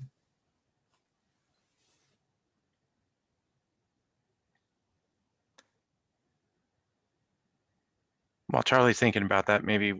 Well, this proposal, I'll say that second recommendation I have will be a recommendation of mine, regardless of what we vote on for any of the proposal sites. Okay. I mean, I have a recommendation that is the same as a 94 recommendation around an interpretive program. I believe that's necessary whether or not we decide any proposals move forward. Okay, thank you. So comments on that? Well, Dave has his hands up, so while Dave's commenting, but we can then address that. Thank you. One question I had, maybe we addressed this already, but I might have missed it. If we start proposing a lot of conditions for these proposals, will the submitter even want their proposal to move forward with all those conditions applied to them? So we might have to do a check-in with them to see if they still want this in play after we apply a bunch of conditions to it. And then I think what Charlie mentioned will apply to a lot of these proposals coming up. So I would suggest that if we do, we should have that work group apply to all of these that have conditions applied to them. Yeah, so the first question, I think Andy proposed that if we do make changes to these proposals, that the proposals would go back to the person that proposed it, and they would have the opportunity to comment on those proposals. And the second one, I agree with you, Dave, and I think that's what I was trying to get at in asking the questions to Charlie was, is this something we need to consider for all the proposals? Or in other words, a kind of a general recommendation that goes forward to OPAC, or is it something that only applies to this proposal? And that's really what I was trying to clarify. I'd like to break in here for a second. I think Sean Stevenson has joined us, although it's another Michael Moses at the moment. Sean, is that you, Sean? Yeah, it's me. I'm here. Okay, thank you. Frank, do you want to restate or attempt to restate the conversation and the questions that we had earlier?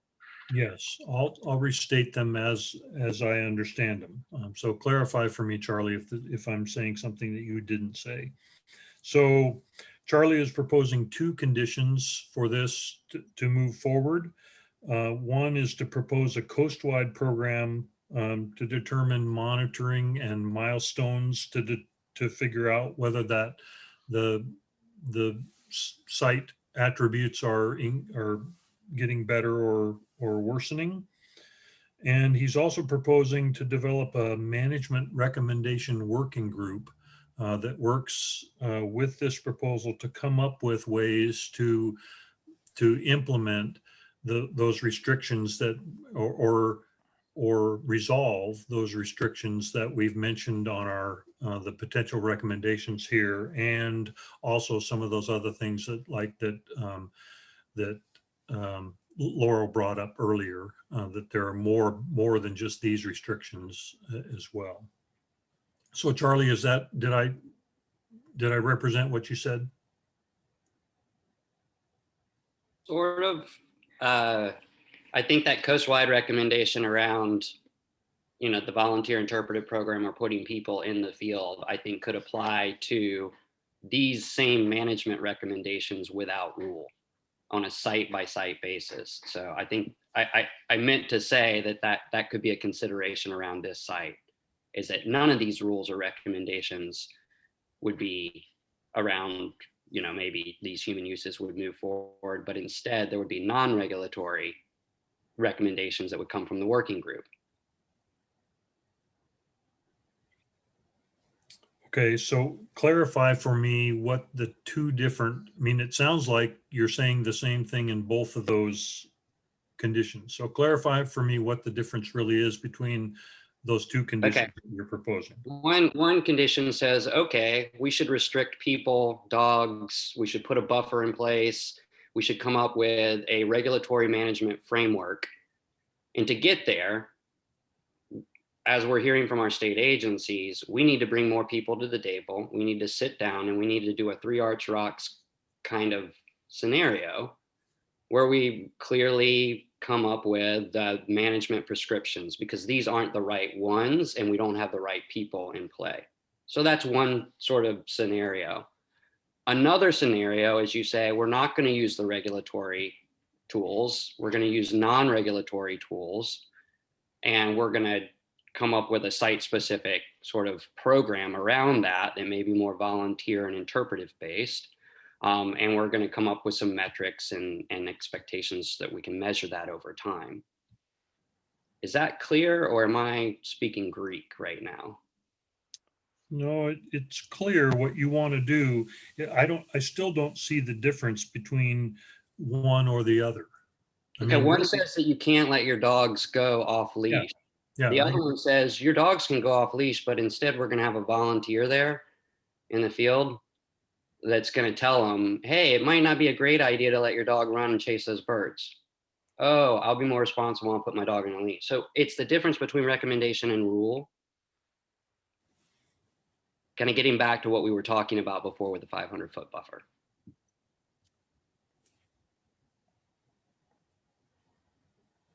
Soft management approach, non-regulatory management approach versus a management regulatory approach.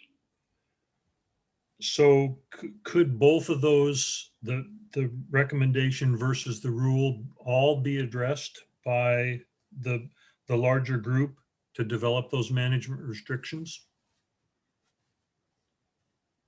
I mean, I guess I'm saying, could this be one condition, and the condition be that a larger group needs to be formed to develop those management restrictions on each site?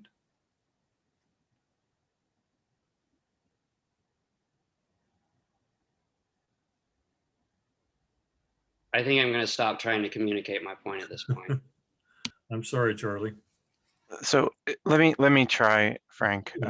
Yeah, please. What I hear Charlie saying is that for this particular site, there are issues with the following items that we have on the bullet point list below.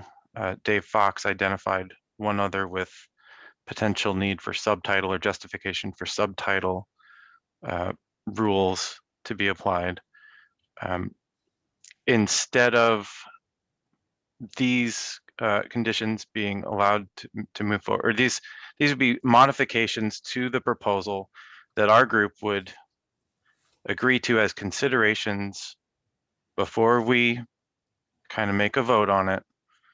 And that one of the ways that this group could also recommend that those that the underlying issues be addressed is through a broader statewide program that helps to set up a volunteer capacity to do observations at each site, to establish metrics for number of instances of wildlife disturbance or whatever that is. So what I hear Charlie saying is instead of the recommended rules that were part of the original proposal moving forward, we as a group have a recommendation that those conditions do not move forward because of the issues that we've discussed, and that in its place, we as a group have a recommendation. It could be associated with this site, or it could be statewide to cover more than this site that addresses that larger issue. Let me see if I did a decent job of summarizing that, Charlie.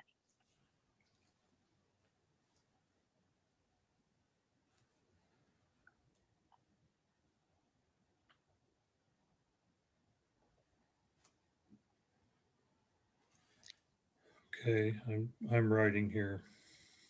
I thank you for that comment, Andy, and that does help clarify what Charlie was trying to express there.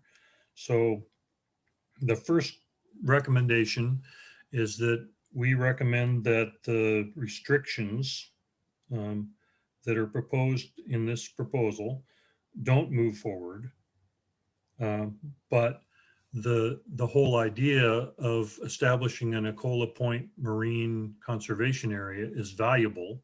We'd like to see that move forward, and then a group be formed to help decide how to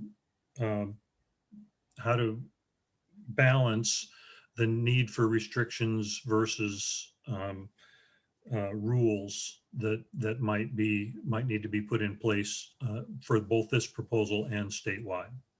So does that represent what you just said?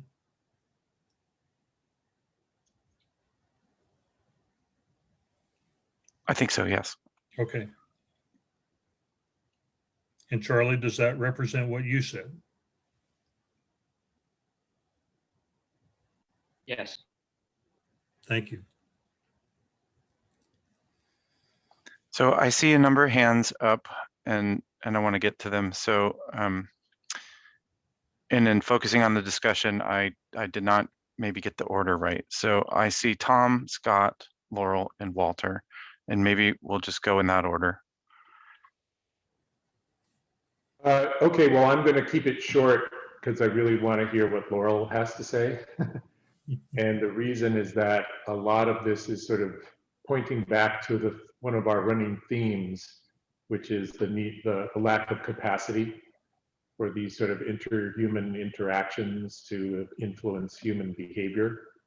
And so we're hearing agency capacity as one of the challenges, where we have a recommendation to invest in volunteer programs. I think in the real world, we probably are experiencing some combination of those things. So I'm curious, from your perspective, Laurel, how do you see that sort of coming together, and what kind of recommendation could we put together that might accomplish sort of what sounds to me like a dual task? One is sort of like, how can the agency capacity be increased so that it can do more? And then how can the recommendation also provide complementary support through volunteer outreach education programs? Or, you probably are more equipped to have an answer to that. I'm kind of asking the hard question. So I'll leave it there and hear what people have to say. I don't think I was next in the hand, so. Scott was next. I'm concerned that we're doing exactly what we said we weren't going to do and try to fix these proposals. I agree with Dick and others who have pointed out the tremendous ecological features of this site. It's a spectacular site. But also agree with Laurel and others that as proposed, there's a lot of fatal flaws in how it's written. This has got a marine reserve aspect to it.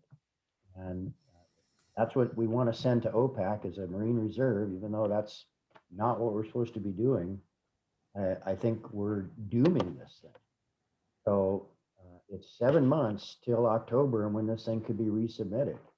I think the best thing is all the problems with modifying it, and then the agencies have to come back and re-review.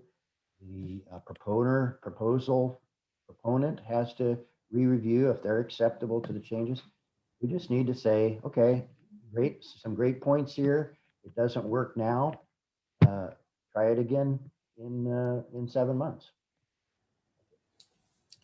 Yeah, Scott, I really appreciate your commenting on that. I mean, that's true, but at the same time, there's been a lot of conversation about the fact that probably none of these proposals can move forward without some kind of conditions. And so that's really what we're trying to hammer out is there an acceptable condition, a condition that would allow this proposal to go forward and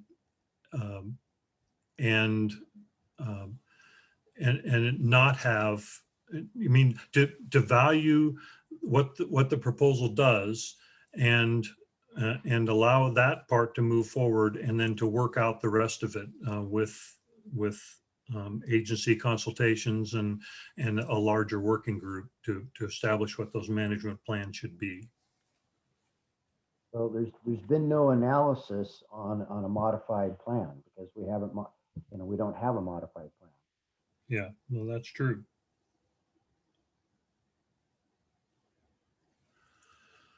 So Laurel, you were next. Yeah, my hand was actually up because I was, it was in response to what Charlie said about the recommendations versus the restrictions, and that the site nearby that was referenced in this proposal is the Haystack Rock site. And except for the harvest restrictions, everything down there is also advisory. There aren't restrictions on walking on the rocks. Those are recommendations by the volunteers that are on site there. All the other things that are restricted there are by recommendation, not by rule. So that was what my point was. In response to the question from Tom, I think that is going to require a lot more discussion than we have time for today to answer that question. Yes, I agree with that.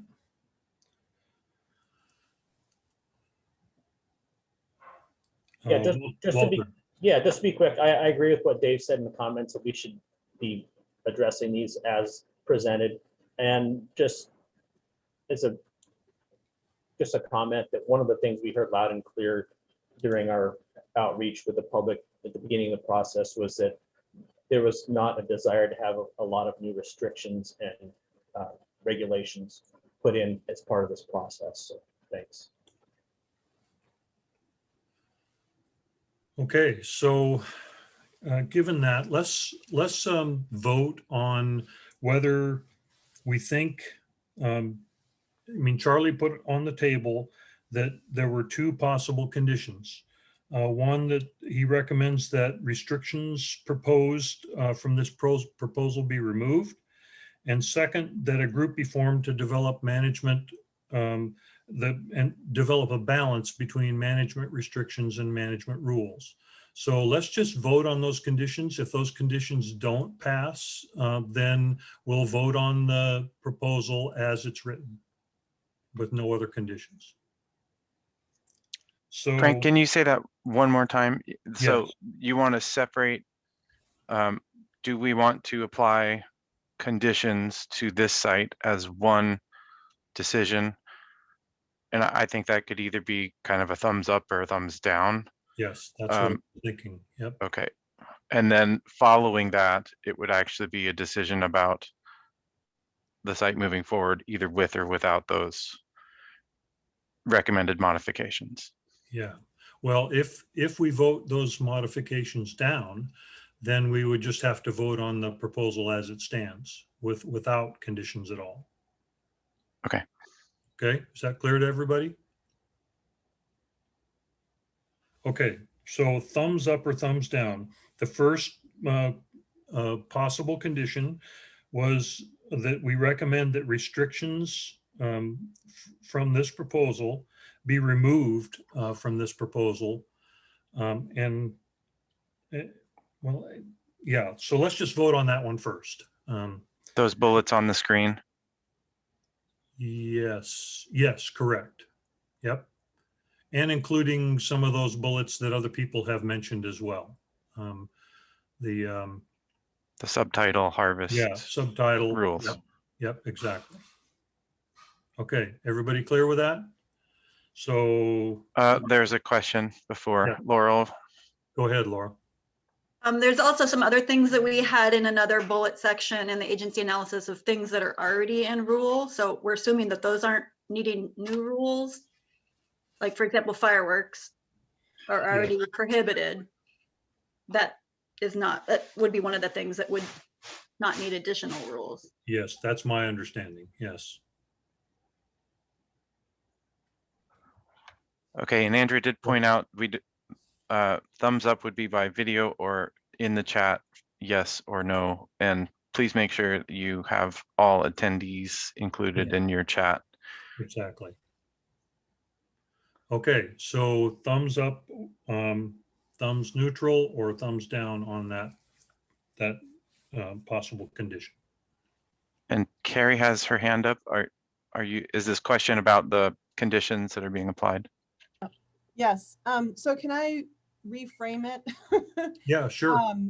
So what I hear us saying is that when we are giving a thumbs up or a thumbs down, it is basically to the harvest regulations with the exception of the intertidal mussel restriction, because all of the non-regulatory restrictions are what seem to be being debated right now.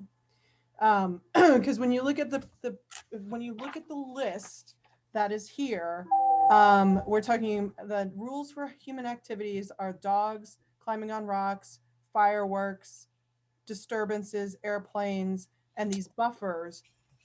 Those either already have rules or are where we have concerns, with the exception of the regulations that are being requested, which are changing the fish, not changing fish harvest, changing invertebrate harvest, with the exception of Dave's concern about subtitle, and then changing algal harvest.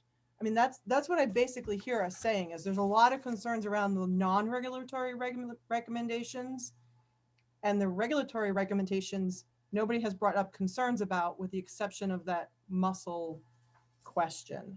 So I'm basically flipping it around to say, what are we agreeing to? Because there's a lot of things we're not agreeing to. That's not my understanding. So my understanding is that they are wanting, the proposers of this are wanting to move recommendations into restrictions.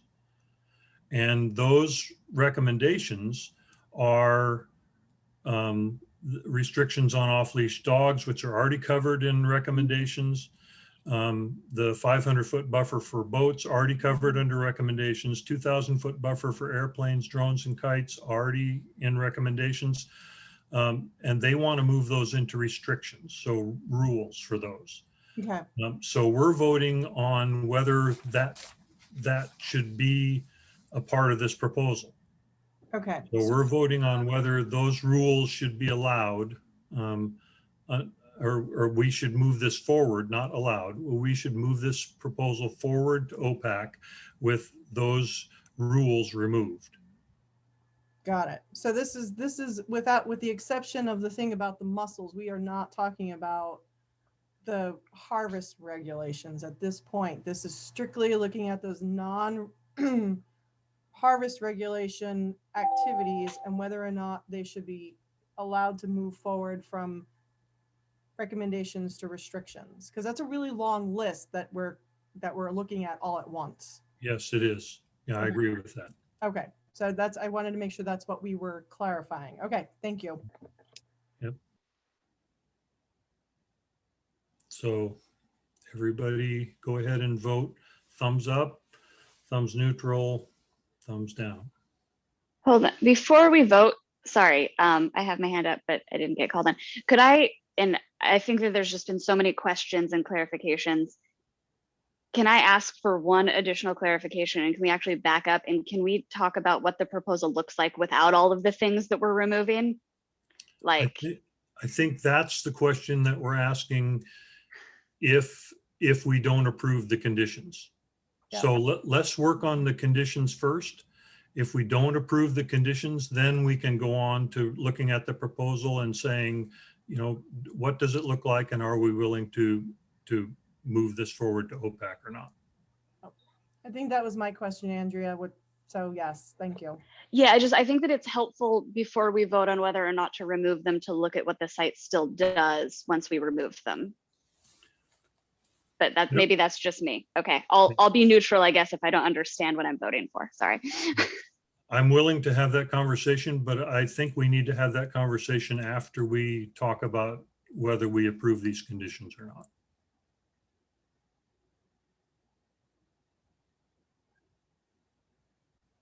What does the group think?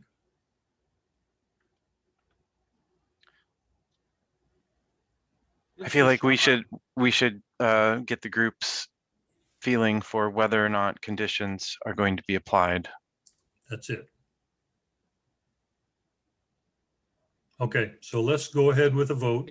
Can I ask if can you guys edit this PowerPoint that we're looking at now to include all the restrictions we want to like remove out of here? Because isn't there a subtitle one that's not on this bullet, or is there any others that aren't on here? I just want to be sure what we're voting on, that's all. So I think Laurel added the note about fireworks, and Dave added a comment about subtitle invertebrate harvest. Those would be the only bullets that are added to this list. Thank you. Laurel's raising her hand. Yeah, there was also the question about the access that I brought up prior, that they recommended to not reopen the access that's already reopened. And the park has significant concerns about not being able to reroute that in the future if there was an additional erosion event, which is highly likely in the park. Not increase access, but maintain, it's maintaining the existing access that's available for park users. But when the proposal was submitted, that access had been temporarily closed because of problems. Okay, so I think that's fine to add that in to the conditions, Laurel. So adding to this list of the bullets on the page, I heard, removing the regulation about fireworks since it's already covered. In subtitle invertebrate harvest, and then the third one, which was just brought forward, was removing the maintenance improvements as a part of the park's master planning.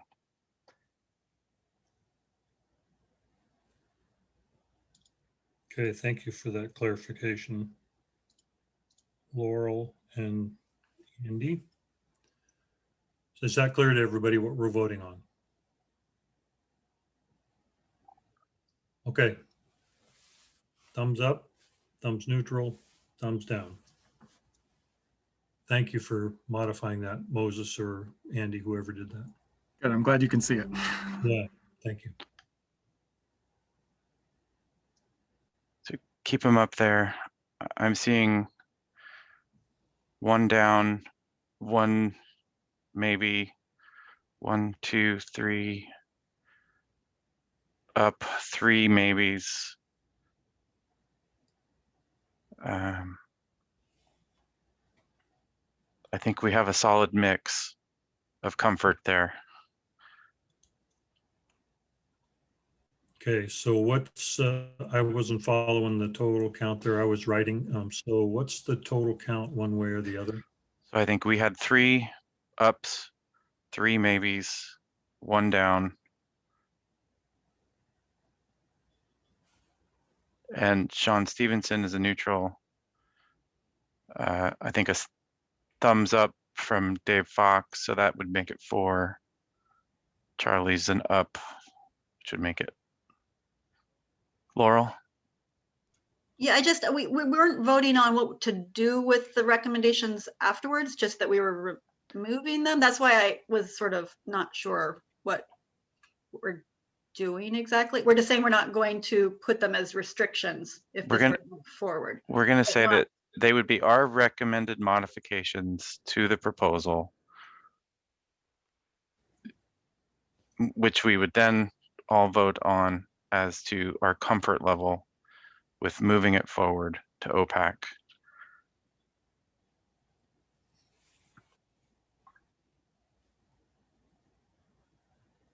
So the vote was. Yeah, and Charlie's asking to get a summarize for our participants of this on the screen. Yeah. Yeah, I think it's maybe I should just go through one by one. Standpoint, maybe that that can be seen by everybody. Yeah. And then also from a process standpoint, Scott made an important. Thumbs up. Yep. It's not a maybe. It's a neutral. It's a neutral. Yep. So maybe the best thing to do is just go through one by one and get everybody's vote. So Charlie, your vote? It was a thumbs up. Okay. Tom? It was a thumbs up. Okay, thank you. Carrie? Is a neutral. Okay. Andrea? If we are just voting on whether or not these things are unfeasible, yes. If we are voting on something else that I would still like to know what the proposal says after these things. But I think maybe I'm neutral. Yeah. Thank you. Walter? I'm going to say no. There's too many variables involved, and it's too nebulous for me to either be neutral or vote yes. Okay, thank you. Dave Fox?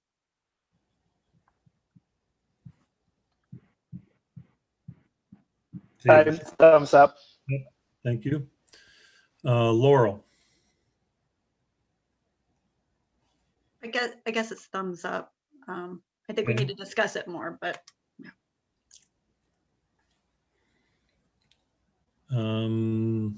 Dave Lacy?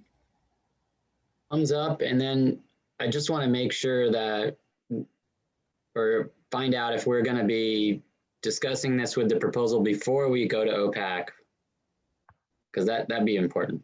But thumbs up. Yeah. Okay, thank you. Scott?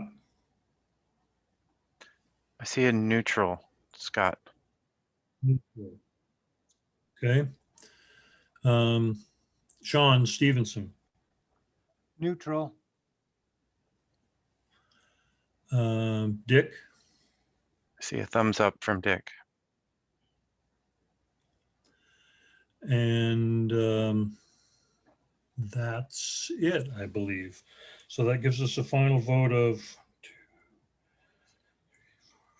6 up. I don't know that you included DLCD, Frank, which would be a thumbs up. I'm sorry. And who was that? Who did it? That was DLCD. Okay, got it. DLCD, thumbs up. Moses, you have a hand raised. Yeah, just I wanted to clarify as a matter of process here, because it seems like we're having a lot of confusion about what we're trying to do and in what order. So what we're trying to do is set on the screen here, if the proposal were to move forward, what are the conditions to that recommendation? What would those conditions be to recommend it to the council? So right now, that's what we're doing, is saying, are these the conditions that we want for a potential recommendation? Whether we're not necessarily saying this is the recommendation or not recommendation, but if a recommendation were to occur, these would be the conditions on that. Then the 1, 2, 3, 4 recommend with conditions. Then we can take that vote as to whether or not we will actually recommend the proposals to the council. And then at that point, the recommendation summaries and documents, that's where some of the greater context and details of these conditions will be established. And then that will go out for public comment. And then that's the opportunity for the proposers, as well as the rest of the public, to come back and give us their feedback to say, yes, we support moving our proposed site forward with the conditions that the working group has established on it as part of their recommendation. Or they can say, no, we don't agree to the conditions that the working group has established, and we do not want our proposal to move forward with those conditions. And that is the point of the working group reconvening after the public comment period to determine, to review that public feedback and make a determination for a final recommendation. So hopefully that kind of clarifies the individual steps that we're trying to accomplish here. And so, there's a lot of discussion occurring. A lot of it is things that we've all heard already from one another. And so that's really the intent and the focus of today's discussion, is to say, if we're going to recommend something, what would the conditions be? And then take a vote on that recommendation for a particular proposal. Just wanted to clarify that for everybody. Yeah, so thank you for that, Moses. I appreciate that clarification. What we voted on was that we recommend, it's a condition, that we recommend that the restrictions proposed in this proposal be removed from the proposal. So we haven't voted on what those restrictions should, what combination of restrictions and rules should go forward from there. Or we haven't even proposed those. We haven't even really discussed those, what should move forward. We have voted on and approved. There's only one negative vote, 4 maybes, 7 positive votes. We approved the condition that we recommend that the restrictions proposed in this proposal be removed. So now, with that in mind, I think we need to move forward and have a discussion about what those, not the restriction should be, but how we resolve that. Does this automatically revert back to existing recommendations from the agencies, or do we need a separate group of new rules, so to speak, that aren't as restrictive as the restrictions proposed in this proposal?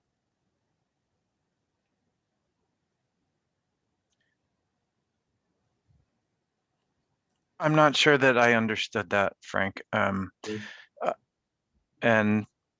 let me try and clarify where I think we are, which is that the bulleted list, which we see on the slide here, which we just agreed we would recommend removing as conditions as a part of the proposal, would then, that's our recommendation as to how it would be, how the working group would modify it.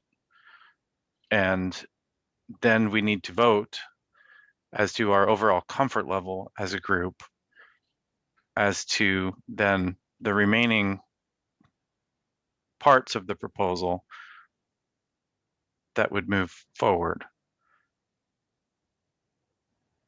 So the slide here would say, actually, the working group recommends removal of the following items as a documentation of that.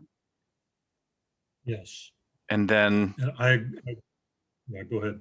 And then if we want to have a little bit more discussion about that, that's fine. But I think our next step then is to actually understand if we have consensus as a group through voting on our comfort levels with this proposal being recommended to move forward. Yes. So the assumption in that is one of the two options that I was presenting. The assumption in that is that if we remove these restrictions, we revert back to whatever recommendations there are, like the U.S. Fish and Wildlife Service recommendation for a 500-foot buffer for boats, are for votes. Yeah, We we're not revert back- changing, we would not be changing those because those provisions as a part of the proposal would be gone. Yes, exactly. Yeah, so the restrictions on those would be gone, but the automatically it would just revert back to whatever the rules are now for that site. And so that's what we'd be voting on. So the other option that I had was do we have the time and the will to actually come up with those things that Charlie recommended as the management ideas of moving this forward.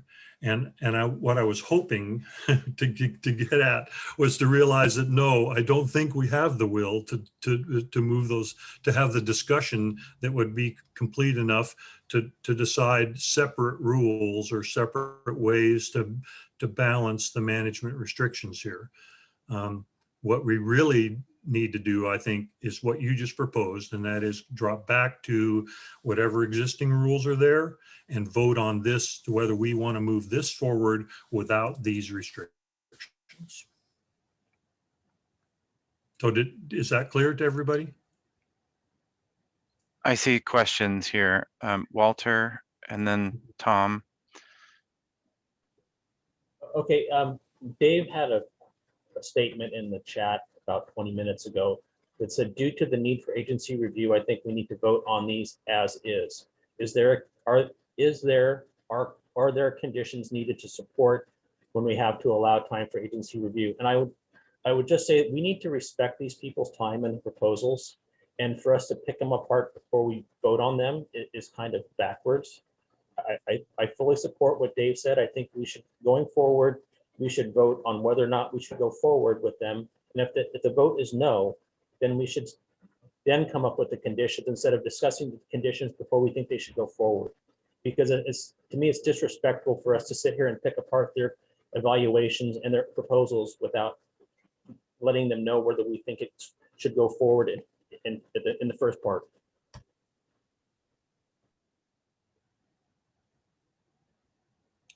Anybody else?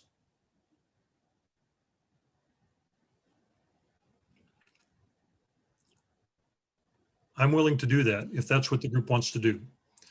So if the group wants to have a conversation about each proposal and then vote on it as is without any changes at all.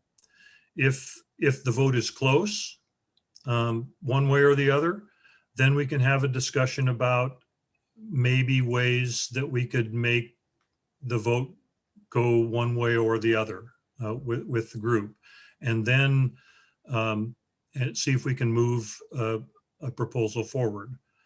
If the vote is not close, it either gets approved or recommended to move forward to OPAC or not, and that's the end of the discussion on that proposal. Is that what everyone would wish? That's not what I meant, Frank. I said we should vote for it as is. That's what I heard. I'm sorry. Yeah, and so if we vote for it as is, up or down, even if it does go down, talk about what would make it,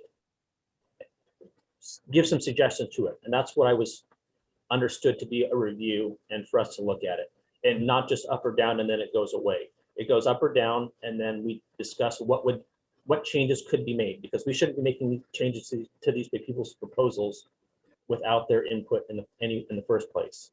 And if we vote on it, yes or no, and then if we have some recommendations, it's up to them during the public comment period to say whether that's good enough for them or it's not. So I'm sorry, I've taken up too many people's time.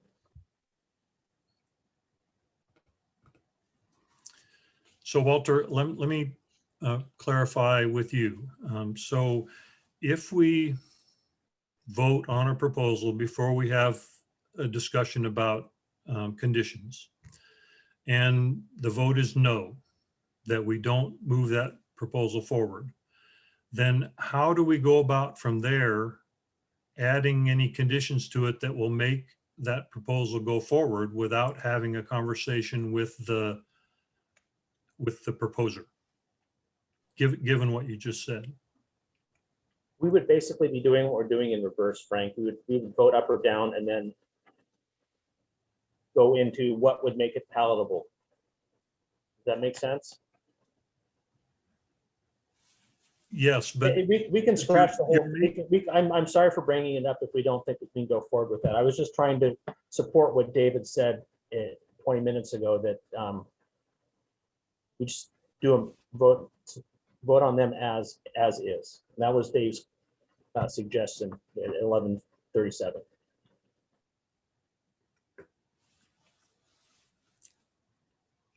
so we're changing process midstream here. What does the group want to do? Do you want to go ahead and vote for this as is without the change that we just made, that we just approved to remove the restrictions? Or do you want to vote on this with that condition, the condition that the restrictions that are proposed be removed?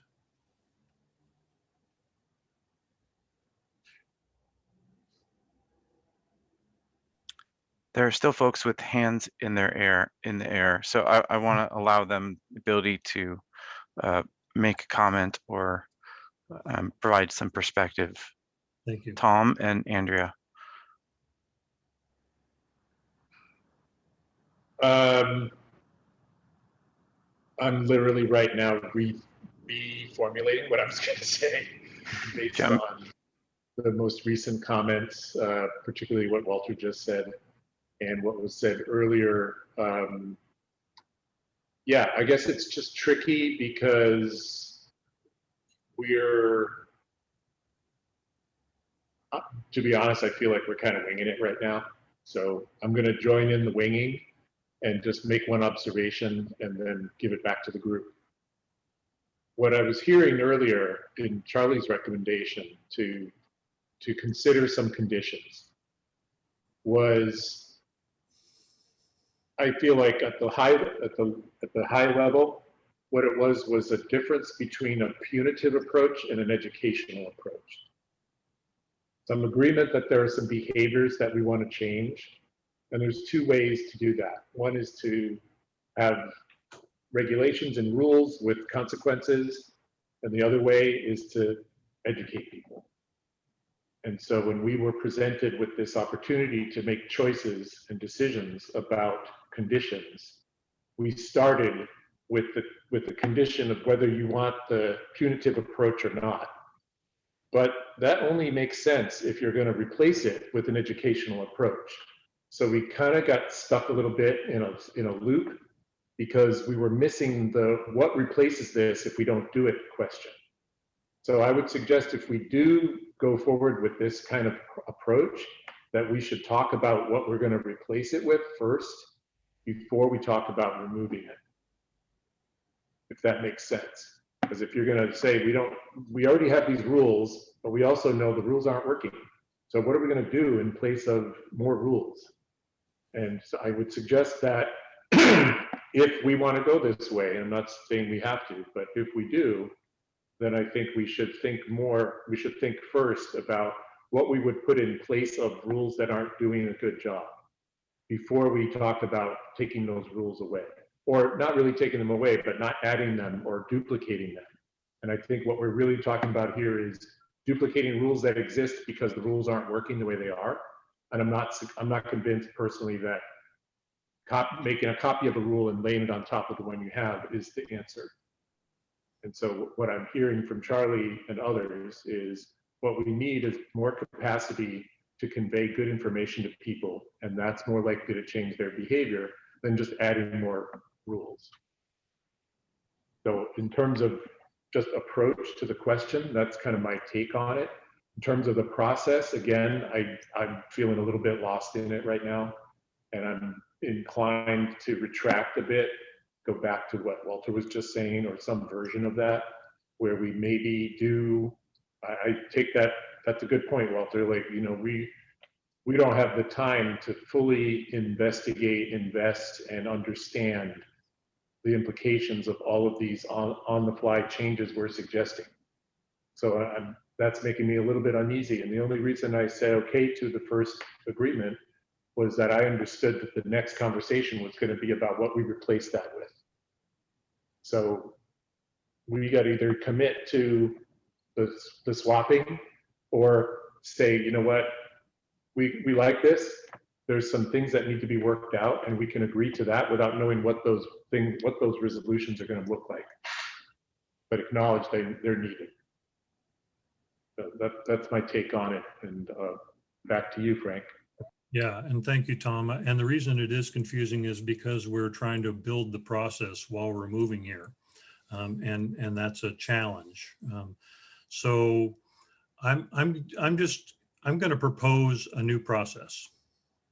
So our new process be that whenever a new proposal comes up, we have some discussion about the proposal and what the implications of it are. No conditions proposed. We vote on that process at that point. Then we have a conversation, and a limited time period conversation about what changes we might make, conditions we might make to the proposal that would make it more palatable. And then we vote again. So the first vote just tells us where it stands, you know, what kind of mountain we have in front of us. Then we have a discussion about that mountain. Then we vote a second time to see whether, you know, given that mountain and the ways that we've come up with to resolve the issues, if we're all accepting of that. And if we aren't, that's the end of the proposal. It doesn't go forward to OPAC, and we move on to the next proposal. Otherwise, this is going to take too long dealing with each one of these proposals, and we'll never get through them, even in the day and a half that we have scheduled for this group. So with that in mind, let's go back to this proposal without the comments that we just voted on, without the recommendations we just voted on, the proposal as it stands, and we're voting without any conditions. Do you, using the 1, 2, 3, 4 system, the recommend?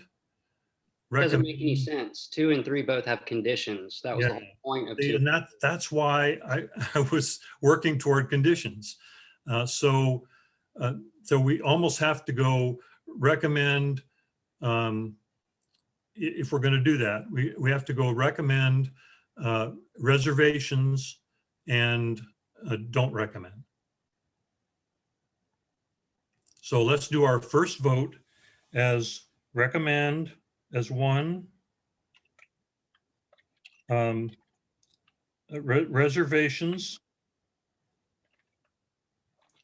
as 2, or don't recommend as 3. And that's voting on the original proposal, no conditions. And then we'll have a final vote. We'll discuss it after that. Then we'll have a final vote that'll be 1, 2, 3, 4. And thank you for pointing that out. Okay, I just put that in the chat for everyone. 1 equals recommend, 2 equals reservation, 3 equals don't recommend. This is on the original proposal, no conditions applied. We will have a conversation after that vote to see whether or not the group wants to attempt to make a stab at understanding conditions that could be applied for a proposal to be voted on to move forward. Is that a good summary of what I just heard? I see a lot of hands up. I had in mind. Are those clarification to the process that we just laid out, or they're different? Okay, so I feel like we need to go through the hands that are raised. Let's do. And because I was typing, I didn't get everyone in order. So I'm going to give Moses a shot first, then Dave Lacey, and then Carrie, and then Tom, Scott, and Andrea. And we'll try and keep that order. Thanks everyone for your patience. I'm just going to lower my hand. Go ahead. Okay, Dave Lacey. Yeah, this is a complicated process, and it's the first time that we have done this. I mean, since 1994, I guess. So there's no real rush, in my opinion, to get a proposal across the finish line because it's too important, and there will be other chances to submit later. So I just feel like we need to take a deep breath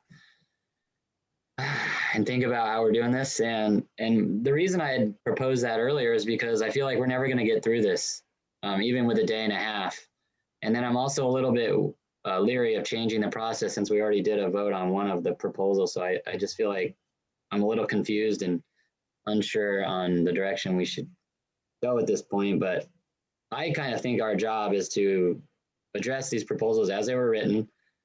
And then if they don't meet the criteria that we've laid out, then they don't make it to OPAC and they get readjusted and resubmitted later. Like I just don't, I'm just a little worried about us tinkering with all the proposals, and I don't know if we'll have time for the agencies to review any changes that we suggest. So I'm just a little worried we're not going to get done. That's all.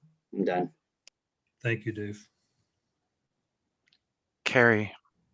Yeah, so I guess this is in agreement with what Dave just said, but trying to anchor my thinking in another process as an analogy. So I'm thinking a lot about peer review.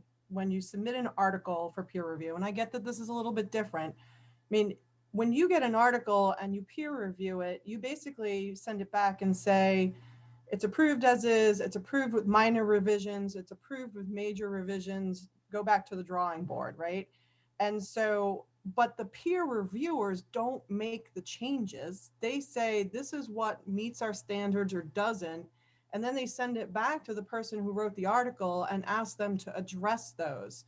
So I feel like, is that what our public comment period can be used for these, for the groups who they spend a lot of time and energy writing these proposals, sometimes in a bit of a vacuum, not necessarily understanding maybe the implications of the recommendations that they made. The 500-foot buffer may be an example. When they asked for that, did they understand that it was essentially creating a marine reserve, keeping out boats, even though they were allowing harvest? If we try to address every one of these little things, like Dave said, we are never going to get through this process, and it's not really, doesn't feel fair to the people who wrote it. And so again, I just go to that peer review process, which is a little bit more black and white. Here's what you wrote. Here's why this doesn't work, and how are you going to address that, rather than us trying to figure it out and then not have agency review. So I guess it's more an observation and trying to wrap my head around our process like everybody else is. Okay, thank you, Carrie. Good comments, by the way. I like that.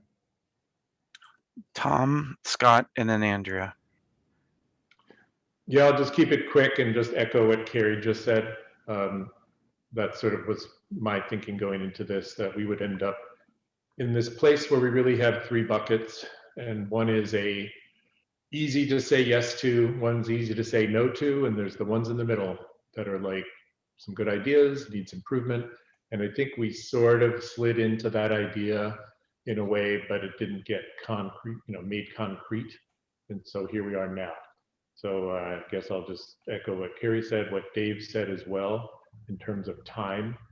And maybe all we have time for is to figure out who's in which bucket and just commit without having to resolve all the questions that are being raised by the ones that are in the sort of gray zone that aren't easy yeses or easy nos. Because I agree, back to what Walter said and what Carrie just said and what Dave said, really don't, I don't think it's fair to the proposers or the communities that worked on them for us to try to tinker with them and fix those things. It really something that should be iterative and collaborative. And that's something we're not going to have time to do today. Okay, thank you, Tom. Yeah, I too agree with what Dave and Carrie and Tom have all said, but maybe even a little further.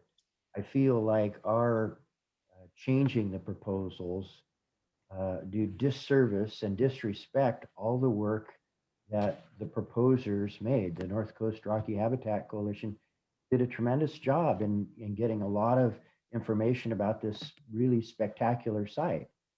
But if we put some conditions on it and water it down, they might say, you know, this isn't what we propose. This isn't what we want. Maybe they prefer to wait until marine reserves are an option and come back and say, we really want a marine reserve. I just don't think it's our place to try to fix these absent their input, absent state review of this process. If it doesn't work right now the way it is, we need to let them resubmit in October or whenever they choose and make the corrections that they feel they want to make, not the ones that we want to make. Thank you, Scott, for those comments. Andrea? Yeah, I think I'm next. I want to agree with everything that everybody just said, Dave, Carrie, even Scott. But I would also like to add to that and just underscore the fact that I don't think that there is a perfect proposal. So as a matter of process, I don't think it's fair to people for us to go down the list and just like vote no on every proposal. I don't think that that's a good use of our time. And I don't think that it's constructive for the people that spend a lot of time to put these proposals together.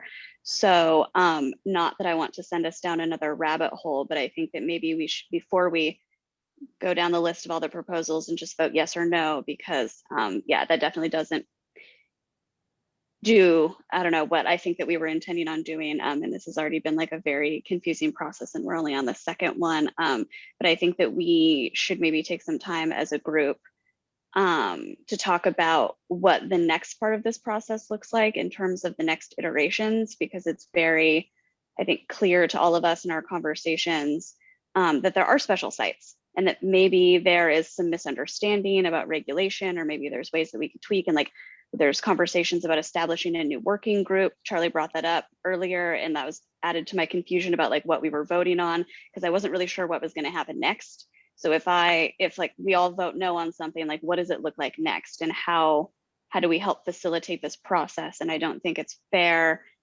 because we've created, I guess, an arbitrary deadline to have all of these to OPAC in like a month, to just say, no, this isn't right, or whatever. I don't know if that makes sense or if I'm just rambling, because I'm also very confused. This has been like a lot of people having a lot of feelings and a lot of changing processes. But yeah, I really want to be respectful of like everybody's time. I know that me and my agency spent a lot of time reviewing these. And I know that people put a lot of work into them. So I don't just want to sit here and end up having to vote no on every single one of them because they're not perfect. But I'd really like to get to a point where we have some concrete next steps for proposals and how we can work. And I don't know if it's a working group or if this can all be handled in the public comment window, or like if DLCD is working in partnership with the people that submitted these proposals. But there definitely needs to be a next phase, I think, before things go to OPAC. So process question back to DLCD. If we decide to move forward with the plan as outlined, and I'll just briefly outline what I heard, and that is that we review, we vote on each proposal. We add on the proposal, not specifics. We don't change anything in the proposal, but we add areas that caused us heartburn on the proposal as it goes forward, and then send it back to the proposer to deal with those areas that caused us heartburn. Is there time in the process for that to happen? And for them to resend their proposal in, or would it just be part of the next, that review process that starts in 7 months?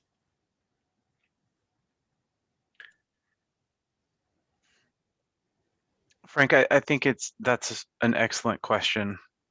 And if this group feels like there should be more time, then I think we need to regroup and think about how we make that possible, or if we can make that possible. And it's been one of the things we've struggled with throughout. We are all dealing with extraordinary circumstances at the moment. The amount of work that went into these proposals was extensive, and I want to recognize that up front. The interests that put these proposals together is all coming from the right place, because we as Oregonians value this resource that we have. You know, our agency is working with budget constraints to help the process, and those change over the next year, with staff capacity actually being reduced in this regard. So I want everyone to be conscious of that fact. And I don't think that I guess I really struggle with how we can try and move and adapt and improve upon this process together as a whole, recognizing all of those factors at once. So Andy, can I jump in real quick? Sure, Dave. I had my hand raised, sorry. Yep. I'd just like to dive in a little deeper at what I mentioned. Some of these considerations here are things that are already in rule, right? Are already in place. So those imperfections in the proposals do not bother me at all. The ones that I think are most important are the ones that would require more agency supervision or enforcement, things like that. And so I realize if we have all of the little things that aren't quite right, none of these proposals are going to pass. It's those new things that require more agency time and enforcement issues that bother me. So I just like to make that little amendment to what I said before, because I do want to see good proposals make it across the finish line. I just, I don't want to hold everything up by what I said earlier. Thank you, Dave. Moses, you have your hand up? Sure. It's difficult for me to know the right thing to say, given my position in the project. And I'm, as you're all probably pretty aware, I'm very deep in the weeds on some of this process stuff. But you know what, Frank, what you said last about, you know, maybe we vote on up or down whether to move a proposal forward and then outline those areas of heartburn or whatever. If it sounds like, if that's a relatively accurate synthesis of the conversation here, I don't see how that's any different than what we already laid out months ago for this process, and what I said just earlier, which is, you know, if we're going to move something forward, I think we need to remember these are just recommendations for the council to say, you know, we recommend site X, but if site X is going to move forward, if the council is going to move this site X forward, then these are the considerations that we need to have for that are going to have to be reconciled at some point.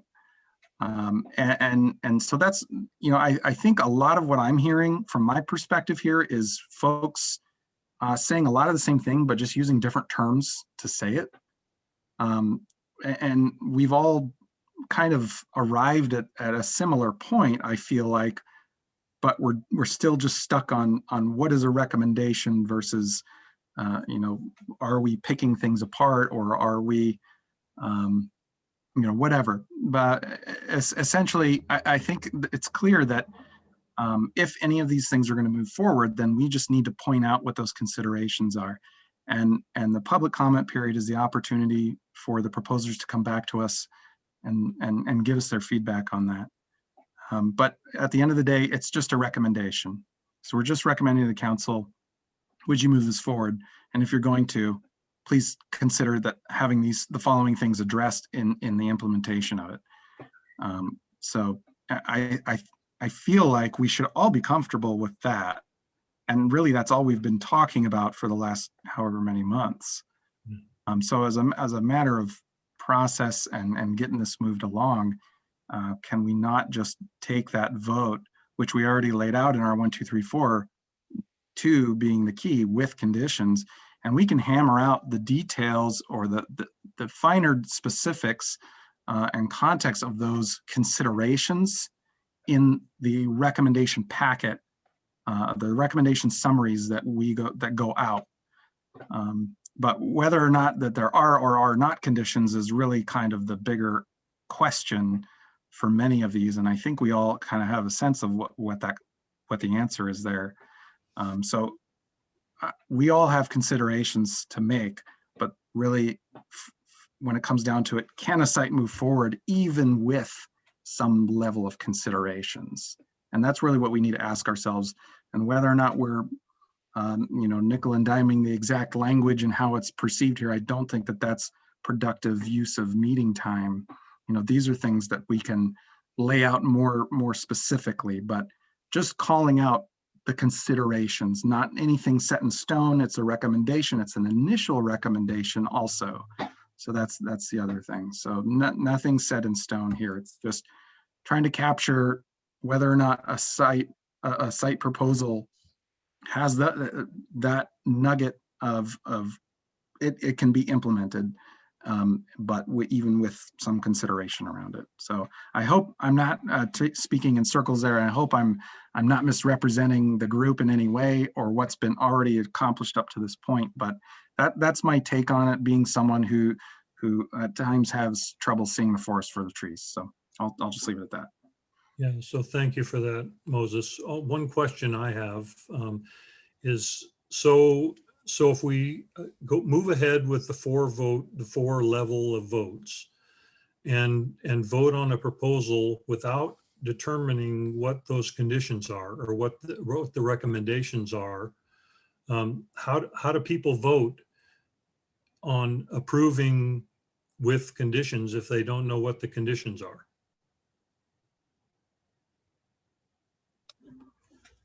Well, there should be some allowance in the discussion here for that, but it seems like we're taking too much of that discussion to really get at the finer points of it. And being that, the agencies have already had these discussions, the working group has already had some exposure to these ideas and what the limitations would be on any particular site to move forward.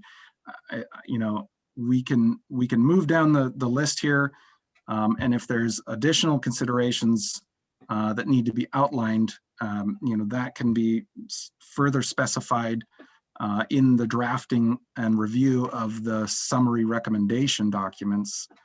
But do we necessarily have to work out every last detail here in meeting? I don't think we ever envisioned that that's what we'd be using meetings to do. I think it's more of, can we recommend the site? And if we recommend the site, will there be conditions?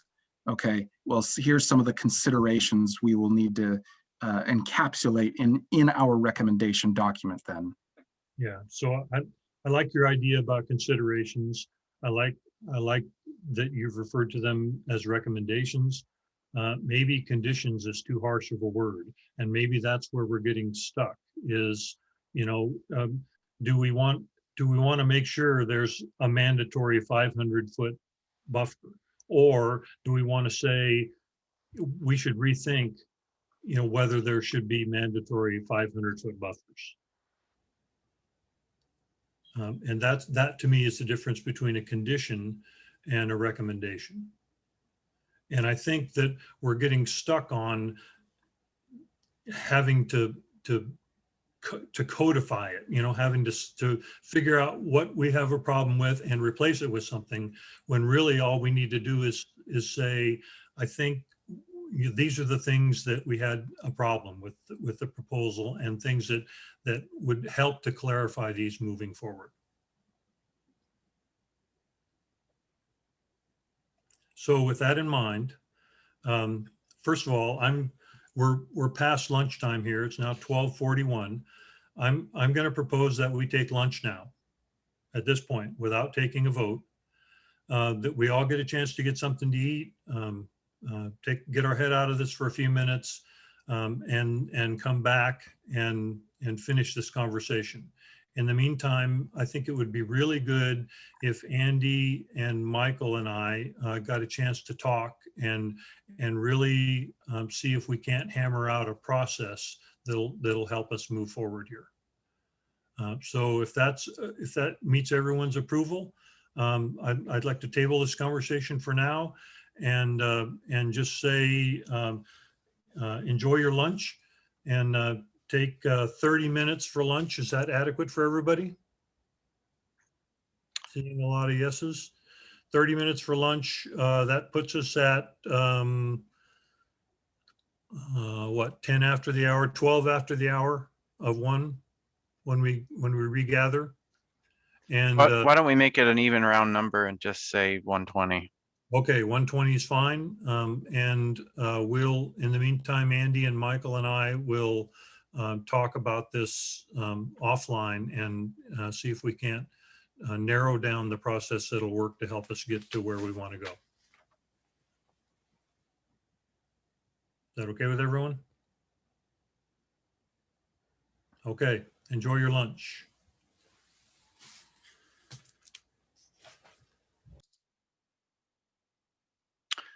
Okay, I have resumed the recording. Let's go ahead and resume the meeting. Frank, you're on mute.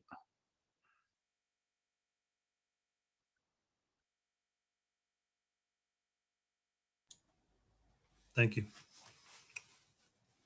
So we had a good conversation about how to move forward from here and a review of our process. And I'm going to let Andy and Michael describe what that process is going to be from here forward. Okay, thanks, Frank. So the way we've structured this meeting, each of the sites is getting essentially 3 slides, right? We get the overview, which you pretty much have all heard before. And then we're providing the highlights of the summary of the agency analysis and the working group observations. And then these 3rd slides, that's the recommended considerations. So if we're going to move a site forward for OPAC to consider, then they will need to be aware that there are certain issues in any given proposal that would need to be addressed directly before it could be implemented. I think we all know that. I hope we all agree on that. So the idea of process here is the summary slide with the highlights of the agency analysis and observation. If there's anything there that needs additional context or is misrepresented or needs to be added or deleted, that's our opportunity to call that out. But I'm a little wary to rehash discussions that have already been had at that stage of the discussion here today. And really the focus is getting to that 3rd slide and those considerations. Now those considerations, there's a few up there. And as we've seen, that list can be amended. Certainly that's one of the goals here is to have some of those high-level considerations that would need to be addressed. Now, we don't have the meeting space or even the PowerPoint space to really flesh out the greater context and the finer details and the processes that would go into any one of these considerations.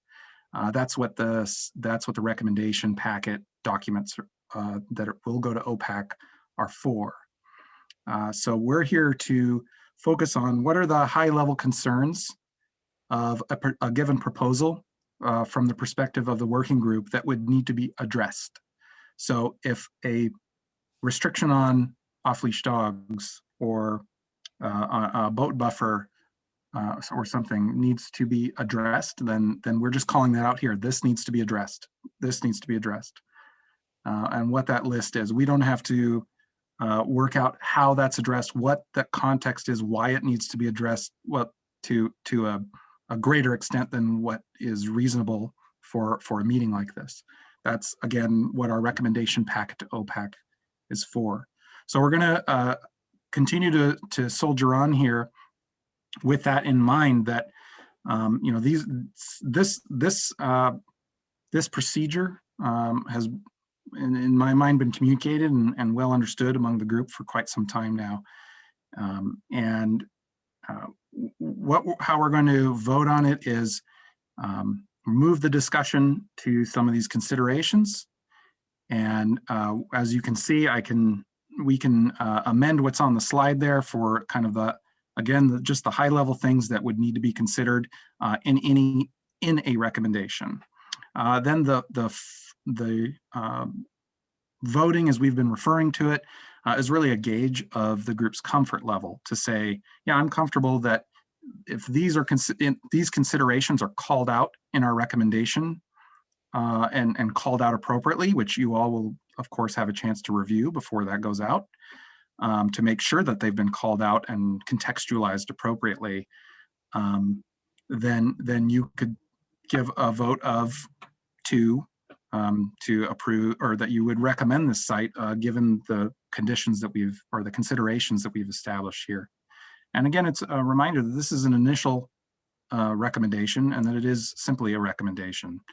And so whatever we deliver to OPAC, the working group will have had many bites at the apple on how it's presented.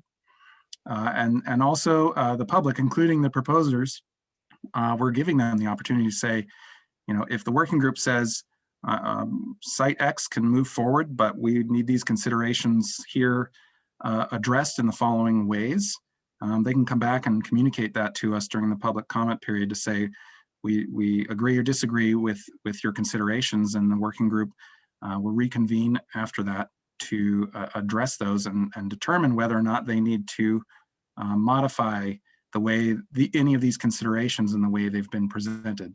I have a hard time really understanding that hasn't been understood for a long time now, given some of the decisions that we made in our November and December meetings and the timeline that I've displayed several times as well.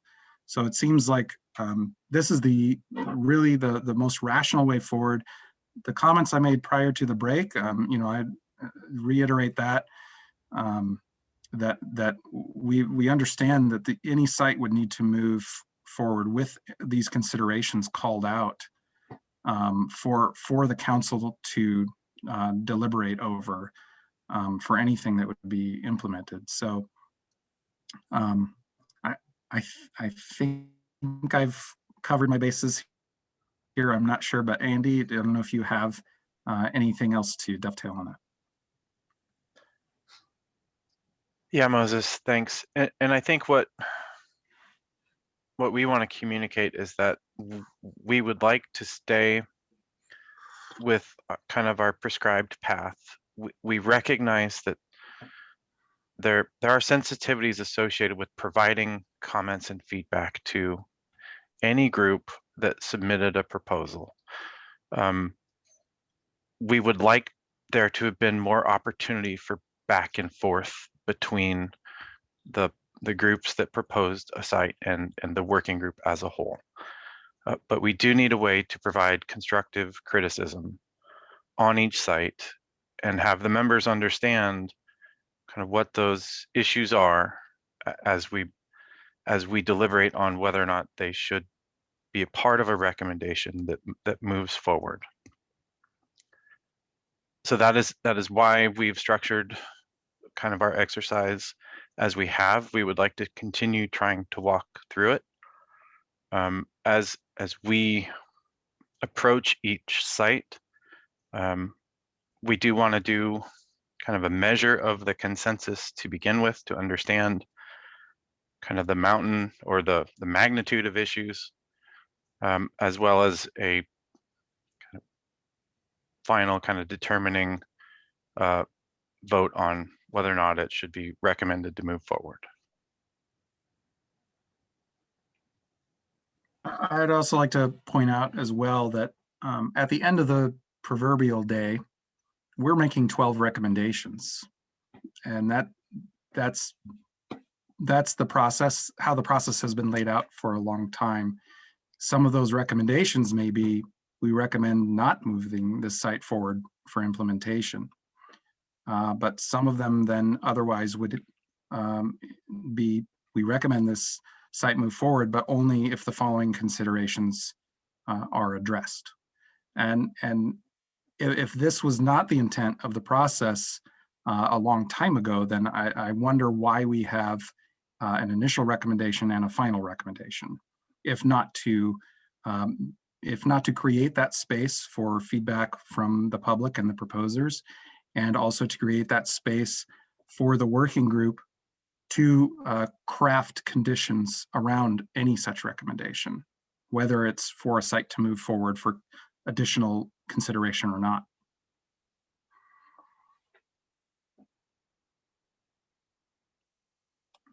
So everybody understand that? Is that clear to everybody?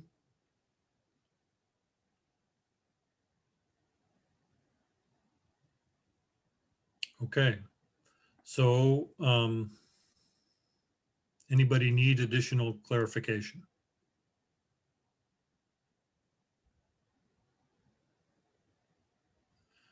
Then are we ready to vote on Ecola Point Marine Conservation Area using the four-point voting system? Number 1 being approved, number 2 being approved with conditions, number 3 being reservation, not approve, I'm sorry, recommend.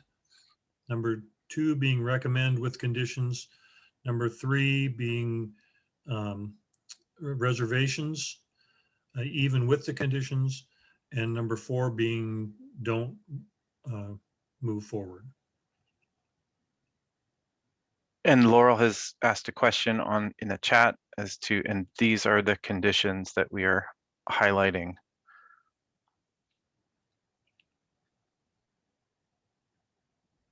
Yes. And the answer is yes. They may be described in more detail as a part of our written recommendation to provide context around them.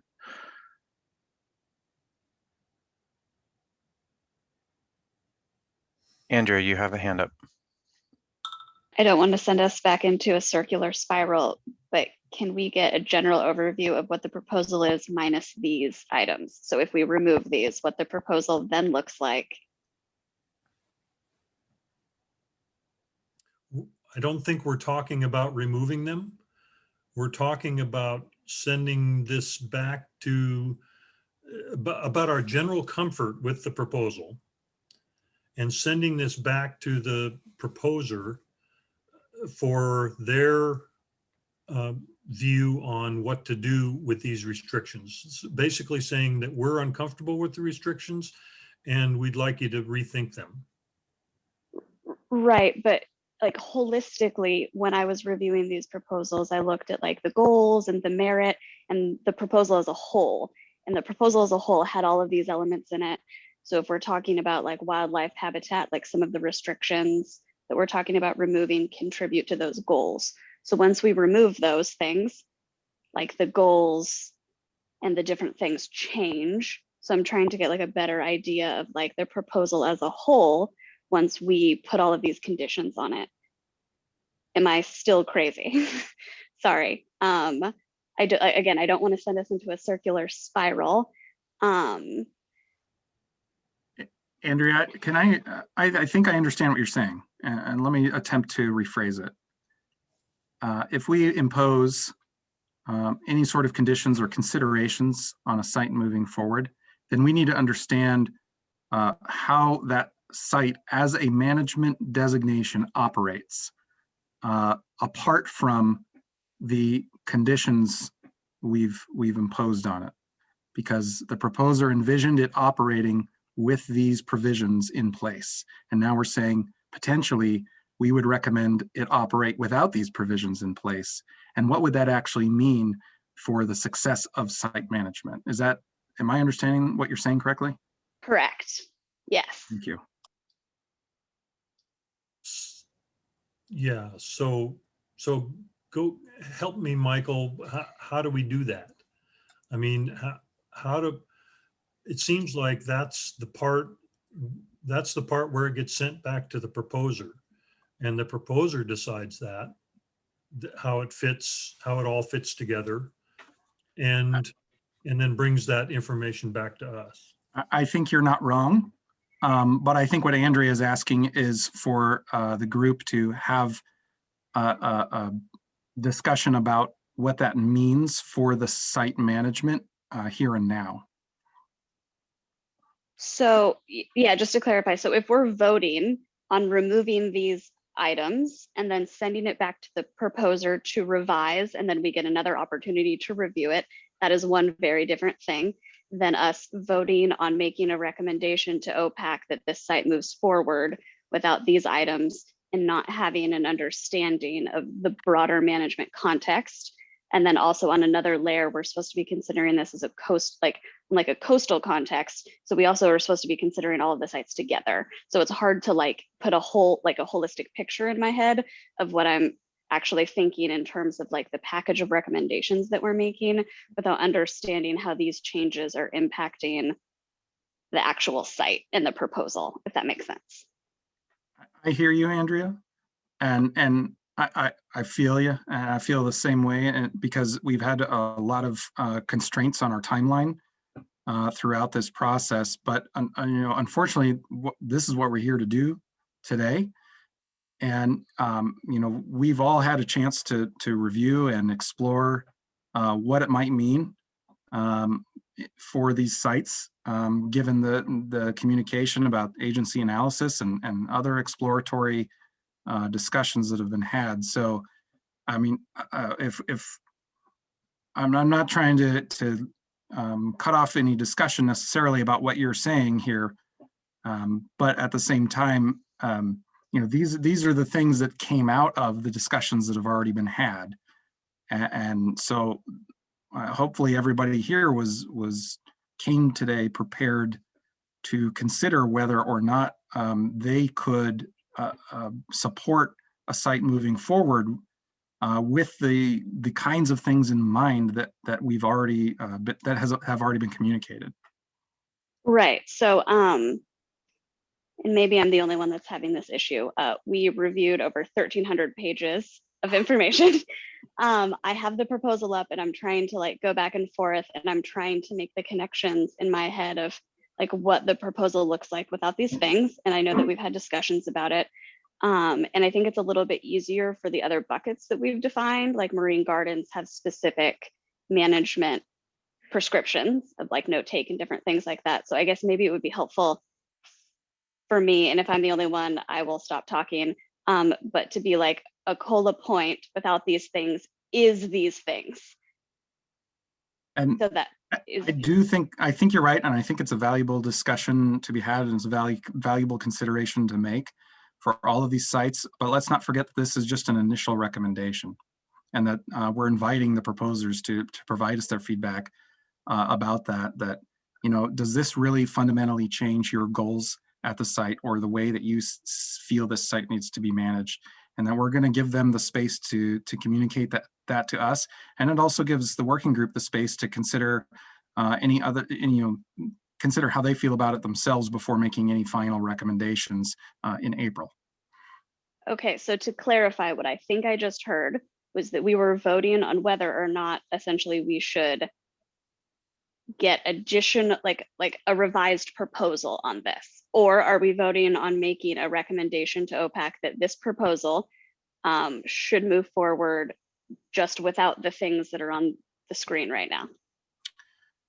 Essentially the latter, but I would say just rather than removing, but creating context for consideration that we would not recommend the site unless these things are addressed in some way. Moses, I think that's the more appropriate way to think about it. And there is still the feedback loop that our proposers, given the feedback on these considerations, has the opportunity to say, yes, we support that, or no, we don't support that. But given the agency review and given the observations that were made about the initial proposal, then does this group feel like it can move this recommendation forward if those are addressed? That's the big question.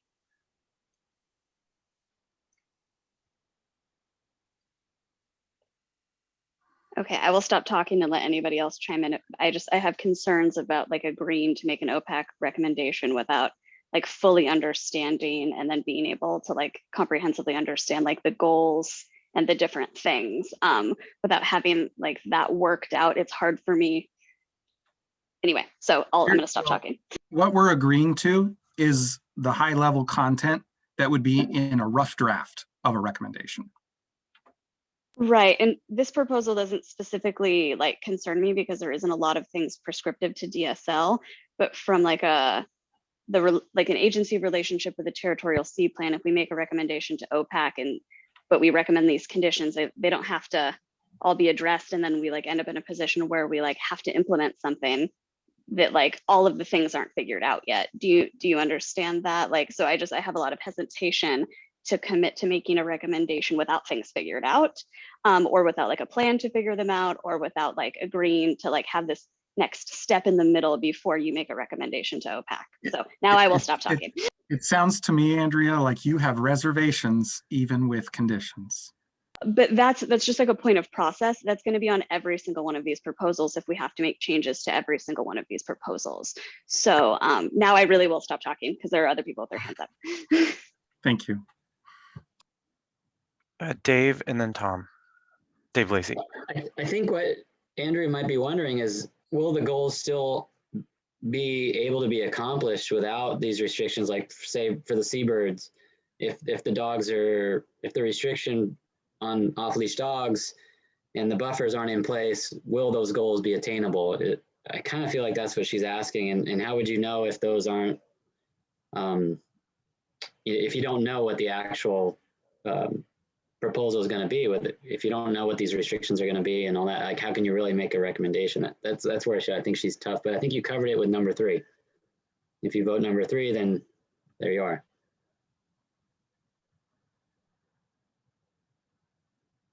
Tom. Yeah, I think Dave covered it and Andrea too. And what I'm hearing is what probably a lot of us are feeling, that there's a lot of uncertainty kind of baked into the process, and that's where we are right now. So I'm comfortable, excuse me, right now I'm comfortable going back to some terminology that we've used in the past, and I think Carrie picked up in her comments. This notion of has merit needs work, I think is one way to capture the flavor of kind of where we sit with some of these. And that's that gray area where we see, we've now heard a number of times about the value of this place. And so the merit of bringing it forward for consideration is being recognized. And at the same time, we're also recognizing that there are some challenges in terms of the details of the proposal that are primarily related to the fact that there are existing regulations on most of these things. That maybe is why we're calling out why these things should be addressed, because in a way they kind of already are addressed. And so we're being asked to consider something that already exists, that sits sort of outside of the process that we're in, which is where we ask people to come with new ideas. These are not new ideas by definition, no offense to anyone, but they are regulations that currently exist. And the message we're hearing is the existing regulations are not achieving the outcome that we want. And so what I think we're saying is, what we're really asking to be addressed is sort of that fact that there are these existing mechanisms in place. And so we have to find, sort of asking proposers to sort of take another look at that and see if there's another way to accomplish that goal aside from repetition of regulation. That's how I'm reading it. Right now I'm sitting here going like, seems like a really good place to call out as a special place and do good things to conserve it.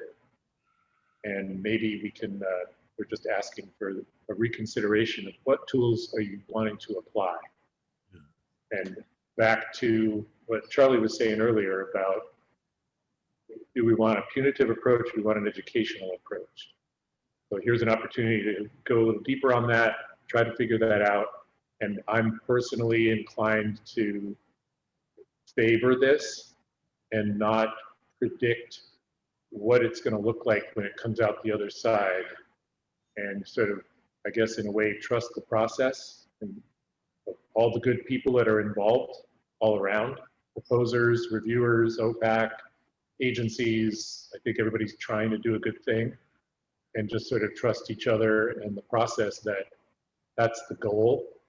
And this is the uncomfortable part where there's unknowns in the future. We have to sort of like be willing to go forward, not knowing how it's going to turn out, and knowing that there'll be other opportunities along the way to tweak it, refine it, and make it better. Yeah, thank you, Tom. And there are some instances where I think there are existing conflicts between what's being proposed and statutory law. In the example of, in this instance, walking on the rocks could prohibit north-south transit along the ocean shore, which is in conflict with an existing statute. And we have to be clear when there are cases that we see those conflicts and identify those as hard problems, and then we have to, specify when it's just a kind of a disagreement in principle, where applying new rules to an existing problem that has an already existing wildlife protection statute on the books, but it just hasn't been enforced, that's a different problem. So that there are different classes of issues, and I think we need to do our best to clearly demarcate those. But both of those kinds of issues need to be communicated back to our proposers.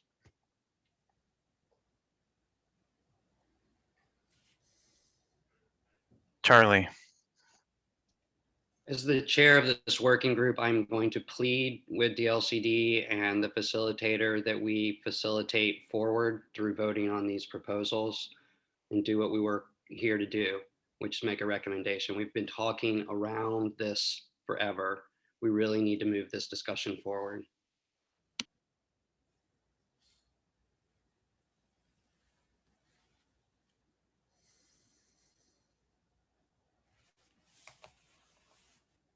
Are there other people waiting to comment? Okay. So it seems like we're at the place where we need to make a value judgment. I mean, things are not ever going to be totally clear one way or the other. We just need to decide whether I really like what Tom said. I mean, has merit, needs work. So we need to decide whether the merit is bigger, and the goals that they attempt to are attempting to accomplish with that project are bigger than the work that's needed, or whether the work overwhelms the merit and therefore the project shouldn't go forward. So with that in mind, let's vote using the four vote system on the Ecola Point Marine Conservation Area, with the recommendations as in front of us on the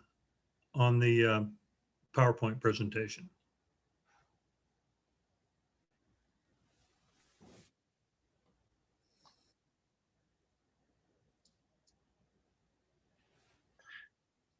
And just remember to please make your vote to all panelists and attendees.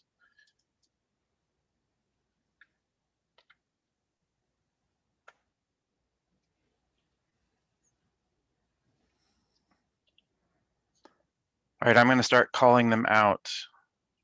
We have 2 for Dick. Oh, I see you. You're getting them already. Let's see.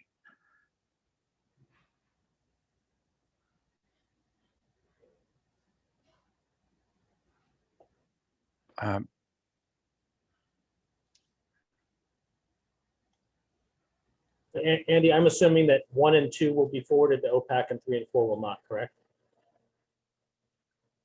Yeah, three is a question. There's more discussion that results at 3, but 4 is not. It will not be forwarded. Okay, then change mine to 4. Sorry. Okay.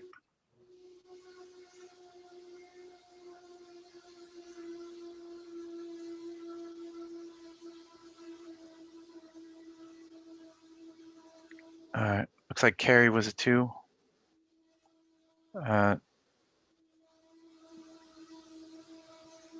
not seeing anything from U.S. Fish and Wildlife, or did Sean send one?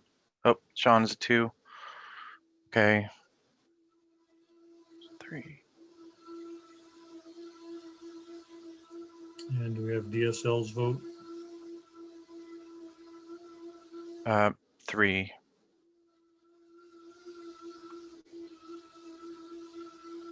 Okay, so given that we have modified consensus rules in place, more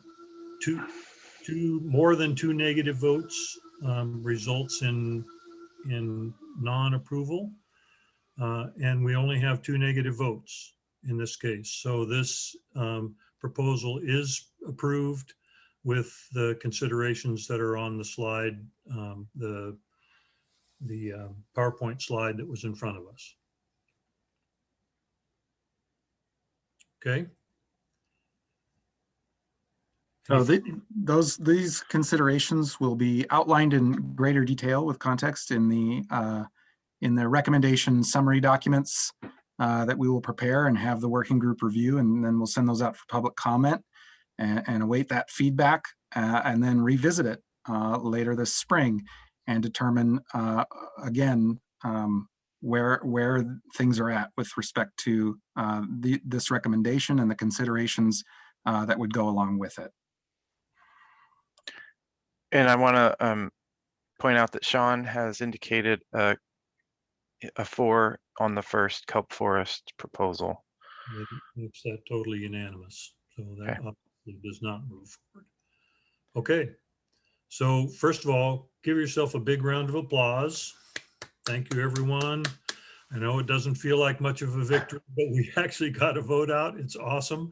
Thank you for your patience with this. And I'm hoping that with these changes that the next proposal will go much more smooth. So just a quick process check again. There is still 2 Michael Moseses on the Zoom. Yes. And unless the second one speaks up now, I'm just going to remove that individual because I'm not sure who that is. Or they're welcome to tag team with me. You needed a babysitter, right? So if your name says Michael Moses and you're not Michael Moses, speak up now or you're going to be removed.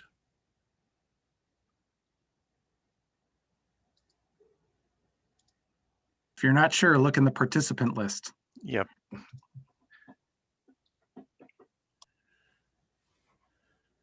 Okay, they're gone. Thank you. Let's move on to the next one. Okay, awesome. So next slide, Michael. Okay. Excuse me. Thank you, everybody. I appreciate the difficulty of this conversation, truly. Mm-hmm. Next proposal, Chapman Point, submitted by the same folks who submitted ECOLA, as we're all aware by now. So many similarities. So hopefully that should limit some of our otherwise discussion that needs to occur here. It's adjacent to the John Yeon State Natural Site.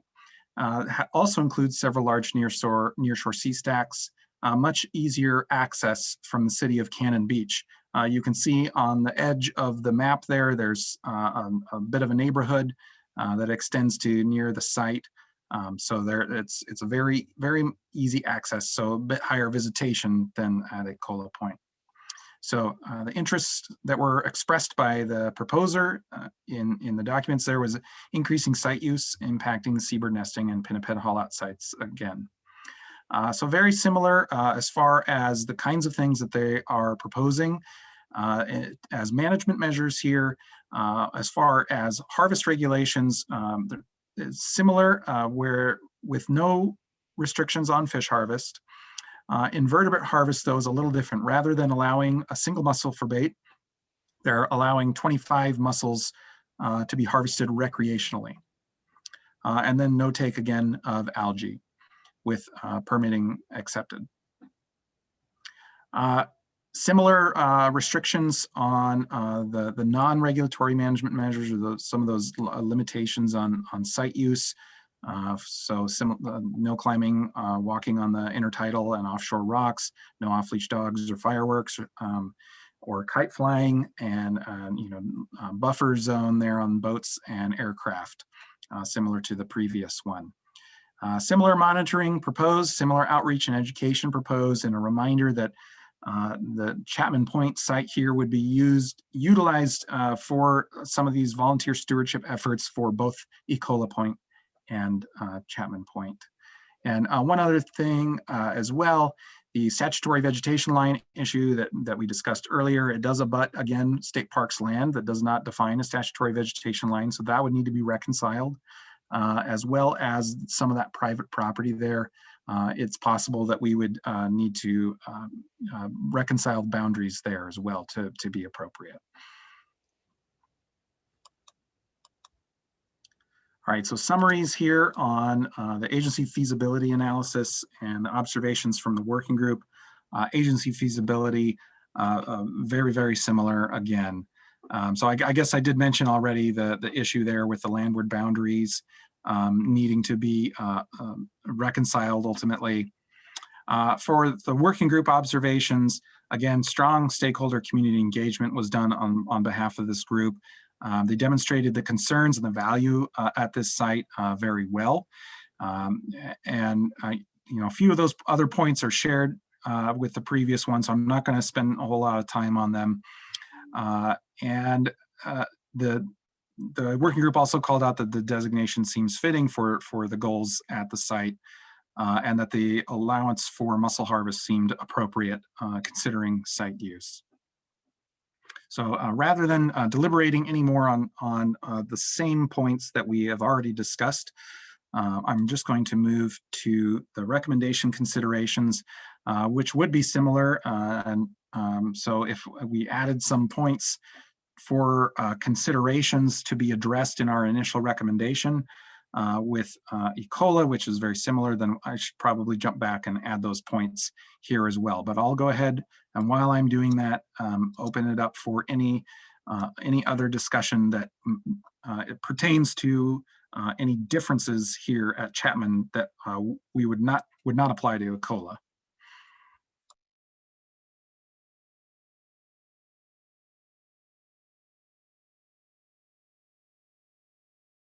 Dave Fox. Yeah, I would add a couple of things in relation, excuse me, to the harvest regulations. Here again, there's really no justification for closing subtidal harvest of invertebrates. Also, there's a significant amount of sandy intertidal habitat in this proposal, which really, in one respect, I don't think is necessary for the goals of the proposal, but if it's going to be within the boundaries, then there really isn't a justification for closing harvest of invertebrate species that exist in the sandy habitat, and the main ones I'm thinking of here is razor clams, and also Dungeness crab are occasionally harvested recreationally in that kind of setting. So I'd make those comments. A third comment is that, while I know what they were trying to do with the mussel harvest to try to reduce the bag limit from its current bag limit of 72 down to 25. Not sure that there was a problem demonstrated that really pushes us toward that type of reduction. And our agency gets concerned when there's complexity in regulations, when you have lots of different, say, bag limits in different areas, and we like consistency in regulation. So that's something that I guess I'm not ready to say that has to be removed from the site, but maybe because this isn't necessarily being removed, it's further consideration. So I guess I'd like to put that down for further consideration.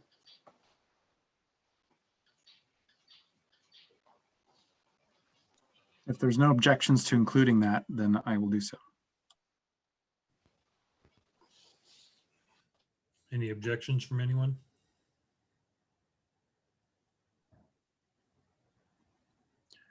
Charlie, you had your hand raised? There's a lot about this proposal that kind of played into another proposal, which was kind of unique in that it tied two proposals together. And I feel like at some point, and this kind of gets back to Andrea's point, is we have to zoom out a little bit on these and look at these in the coastwide context. And so I'm kind of curious if this is a regional context approach that we're looking at, or a coastwide context, but I feel like there's some consideration about the geographic realm in which we're placing designations. There needs to be some look at this with respect to the rest of the sites, I feel like.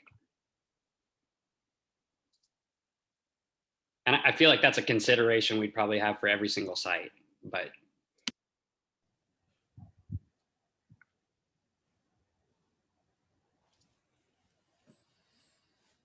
Other comments?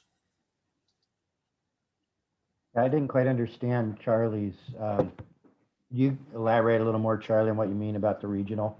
Is it that two of these are so close together? Is that? Yeah, it's that for this particular one, there's two that are pretty close together. It was part of their process to, for them to play off of each other, but it should be part of our process to zoom out and look at the coastwide context. So, this site in connection to, Ecola, the next one south is in Cannon Beach there. So I think that's what I was trying to get at. And what does that mean with respect to, the designations, restrictions, or otherwise that would go in place?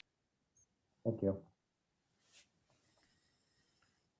Walter. Yeah, I'd just like to point out that they're alluding to an educational program that doesn't exist as of yet. Alluding to what? I'm sorry, I didn't hear that, Walter. An education program. Educational program, thank you. And that would go for the other one too, but they're talking about basing it down here. At first, I thought you said meditational program. I thought, that's an unusual comment. That's why I wanted to clarify. Thank you. I did that at lunchtime. Great.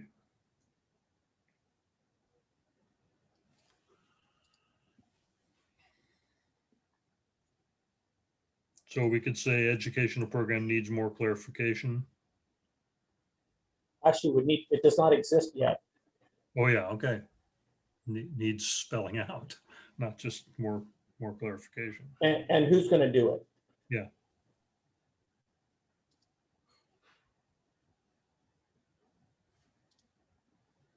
Okay. So is that going to make it as a recommendation or just a comment? No, it'll make it as a recommendation. I think probably Moses is working on it, but I don't know that for sure. Well, I was going to ask to clarify if that's a consideration you would like included, but it sounds like yes.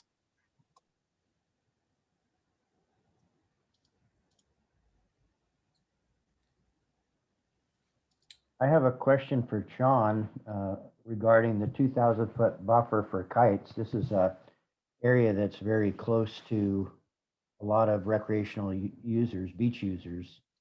And I thought maybe Sean could help us understand, is that a restriction that Fish and Wildlife Service uses on kites? Is it warranted? Is it Is there a justification for keeping kites that far away from rocks? Okay, so the 2,000-foot boundary or buffer is just a recommendation that we put out. It's not a regulation or a law or anything like that. It's all in relation to seabird or marine mammal disturbance. And that's what we recommend for, so they would not violate the Migratory Bird Treaty Act or the Marine Mammal Protection Act. If aircraft get closer than 2,000 feet, there's a possibility that disturbance will occur. And so we just recommend those numbers so disturbance does not occur. Now, as far as kites go, I don't, this 2,000-foot recommendation was just for aircraft, and nothing was ever said about kites. So I'm not sure what to say about the kite issue. And this buffer, or this recommendation for this 2,000-foot buffer, is during the seabird and marine mammal breeding period.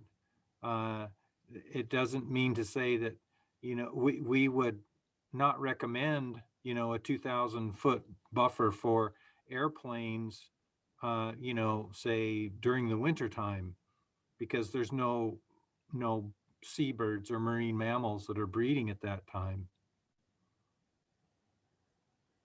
And also, one other item that we deal with often is the Coast Guard. The Coast Guard fly their aircraft really close to the beach and the offshore islands, and oftentimes they are in a rescue mode, and so they're basically exempt from anything like that if it's involves a rescue mission. But a training mission, we still recommend to them that if they're just cruising the area in their aircraft, doing reconnaissance or just training or something like that, we recommend to them that they stay 2,000 feet away or half a mile lateral distance. And we have an annual training with the Coast Guard stations in Astoria as well as North Bend on those regulations, on those recommendations. I don't know if that helps or not. Yeah, that helps very well, Sean. Thank you. Yeah, I was trying to see if there was any evidence from your agency that indicated that kites at a third of a mile away would flush a bird from a nest or something. And it sounds like that's not the case. Yeah, well, I'll tell you, as far as drones go, we have flown drones over Chapman Point, over the murres that are nesting there, and we flew the drone within 200 feet, between 100 and 200 feet above the colonies, and there were no reactions by the birds to that drone. Now, we have also, every year we fly in a helicopter and we drop down to approximately 1,000 feet above these colonies and take photographs. And 1,000 feet is about the level where the birds do not fly. If we go below 1,000 feet, I noticed that the birds will leave the rock. And so we usually stay 1,000 feet or higher to take those photographs.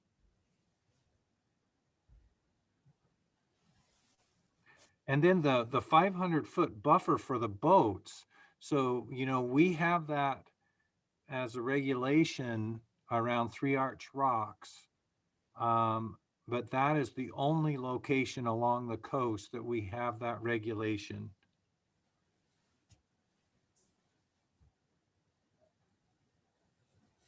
Thank you, Sean. Yeah, thanks. So Dave, Lacey, and then Laurel. This is in regards to what Dave Fox mentioned about the shape of the polygon and the sandy beach. If this went up to the vegetation line or even as drawn, should it be a recommendation? Does Dave think that we should make this a recommendation that we change that boundary to take in less sandy area? Because that didn't show up there. I didn't know if that's what Dave was suggesting. It just showed up, Dave, on the very bottom of the list. Yes, it did. Thank you. Thank you. Thanks, Dave. Both Daves.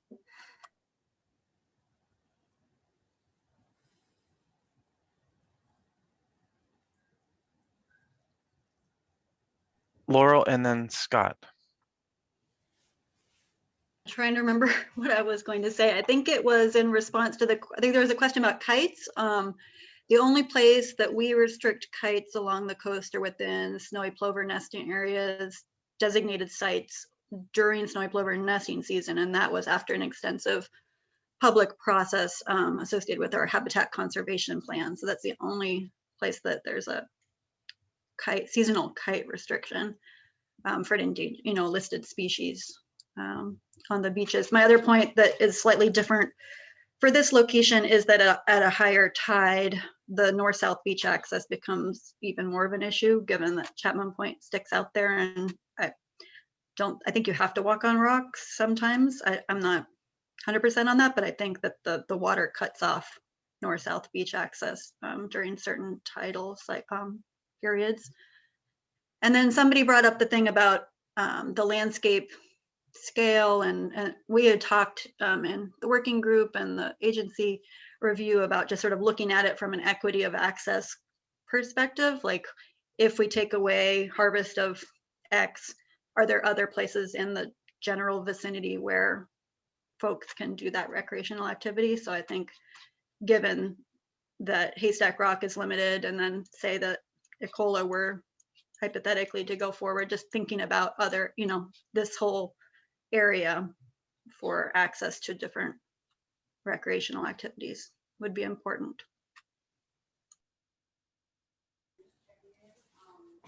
Yeah, the 2,000-foot buffer for playing kites and drones is already on the list.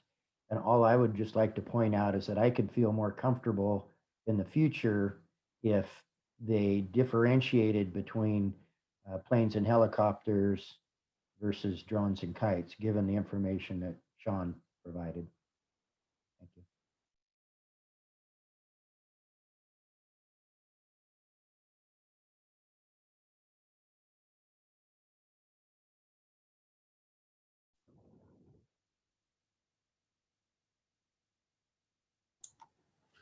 Anything else anybody can think of? I think we've got a pretty exhaustive list here, with the addition of the north-south beach access with rock restriction and the recreational reduction that Laurel talked about. And obviously we're out of room on this slide, but you'll just have to imagine that it's there. So let's vote on Chapman Point Marine Conservation Area. Once again, 1, 2, 3, and 4.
Still waiting on OPRD and DSL.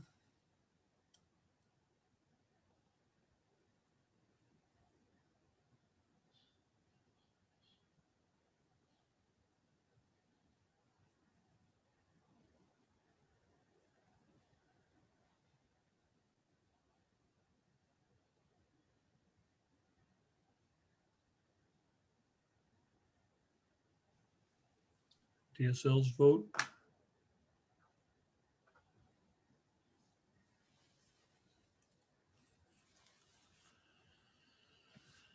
So this passes according to our rules, but there's a significant amount of concern, reservations with this one.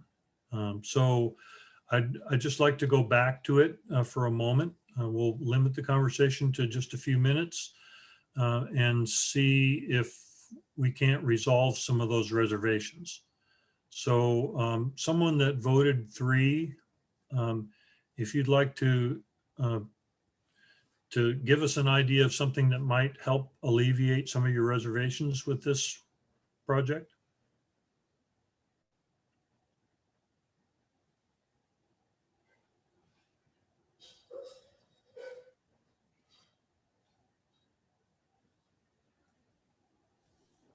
So Walter, Charlie, and then Laurel.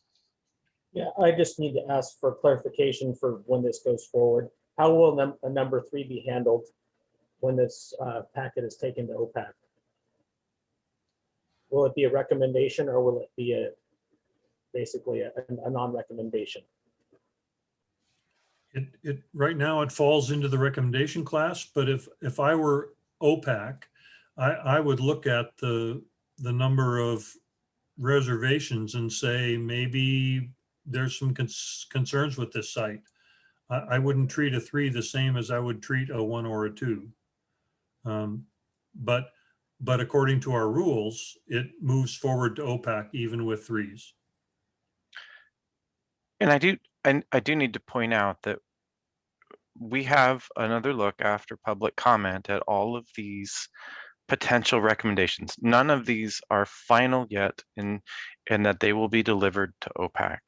So we are coming together as a group again after public comment, and we'll have another look at what we have done and the information that we have put together associated with the identification of the concerns. So it's, I wouldn't say that these are automatically going to be forwarded to OPAC as they stand today. Thank you, Andy. I didn't mention that other process in there, so thank you for clarifying that. Charlie. Yeah, and maybe this gets at Walter's point, and maybe this, I hope this doesn't confuse the discussion at all, but my understanding of a 3, and I think it is, you're right, Frank, it's up to OPAC to determine what those things mean. But when I vote 3, my interpretation of that vote is that the conditions at this point in time are beyond the ability likely for us to make a positive, make this, work this out between now and an OPAC recommendation.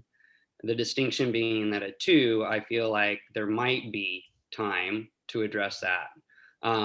Regardless, it's up to the public and the voting body at the end of the day how they feel about those. But I just wanted to, for the working group and for others that may have concerns about how they're voting, that's my interpretation of my vote, is that a 2 is, yeah, I do think OPAC should look at this one carefully. There's some conditions here that we might be able to work through with the public, or we might be able to make this into a positive outcome, and there's some merit here. 3 being, there's merit in this proposal, but the conditions and everything else, I think at this time are far too exhaustive for us to be able to hammer it out. And maybe at another time, these can be addressed and resubmitted in another proposal. So that's the difference and the distinction for me. And I don't know if that helps people in how they're voting or not. Maybe everybody's voting differently, but I thought I'd just in the effort of transparency, I would say that's kind of what it means to me when I'm voting on these. Thank you, Charlie. Laurel and then Dave Fox. I was just going to clarify that when I'm voting 3, it's because I haven't vetted this with the rest of my agency as packaged. So I can't vote yay or nay because they have the management in charge of managing this park in Ocean Shore has not had a chance to review this proposal as modified. So I don't have I mean, I might have a personal opinion, but I don't have an agency opinion. So that's not the way that, it's not the same as Charlie's perspective, because I can't have that, I can't have my personal opinion. And that's okay. I mean, you represent an agency. That's what you're here for. So that's okay. Dave Fox and then Andrea. Yeah, yeah, I voted 3 on this one, but I voted 2 on the previous one. I had a similar outlook of that Charlie explained. I think he explained it well.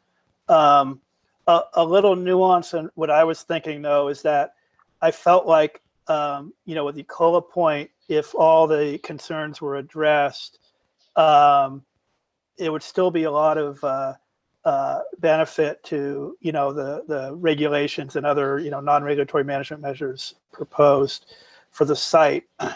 Whereas in this case, I feel like this would strip so much out of the proposal that you would really mostly be left with kind of the education and stewardship program, which I think is a super good idea. I think that, the ideas that they had, it would not only benefit this site, but it also would be kind of an intercept site, for people going to Ecola Point, to give them some kind of pre-education, you might say, before they get to the site.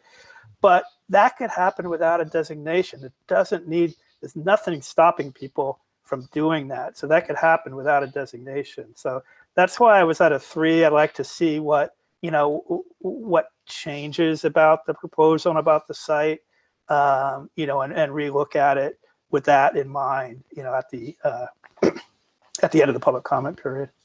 Yeah. Thank you for that perspective, Dave. Andrea. I think I'm next. I would just like to, from an agency perspective, along with Dave and Laurel, I'm going to be a 3, I think, on all of these, just because of my concerns in terms of the process and not being able to review them after changes, and not being able to commit to something, because as you guys can see, there's a full slide of things that we're trying to take out and not being able to see that in the holistic perspective and in a coastal context. So yeah, it's not that I don't like the proposal, it's just that there's a lot of variables, which means that until they're figured out, we're going to have concerns. Thank you, Andrea. Do we have more comments?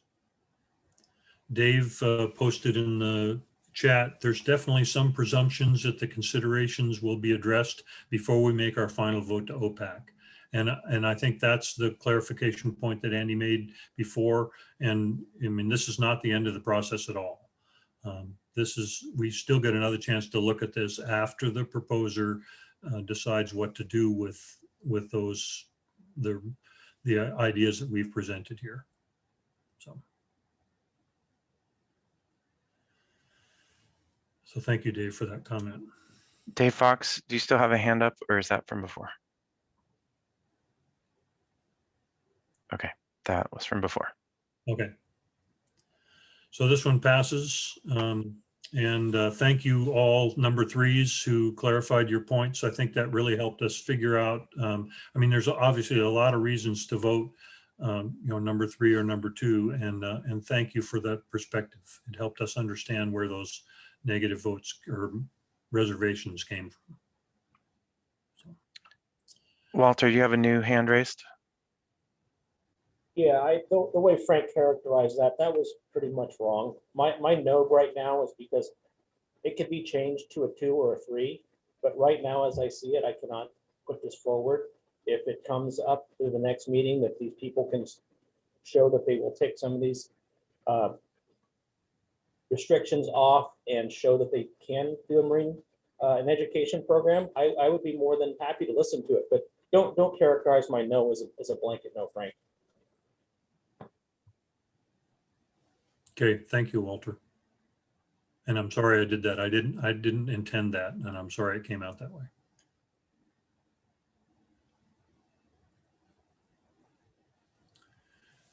Okay, let's move on to Cape Lookout.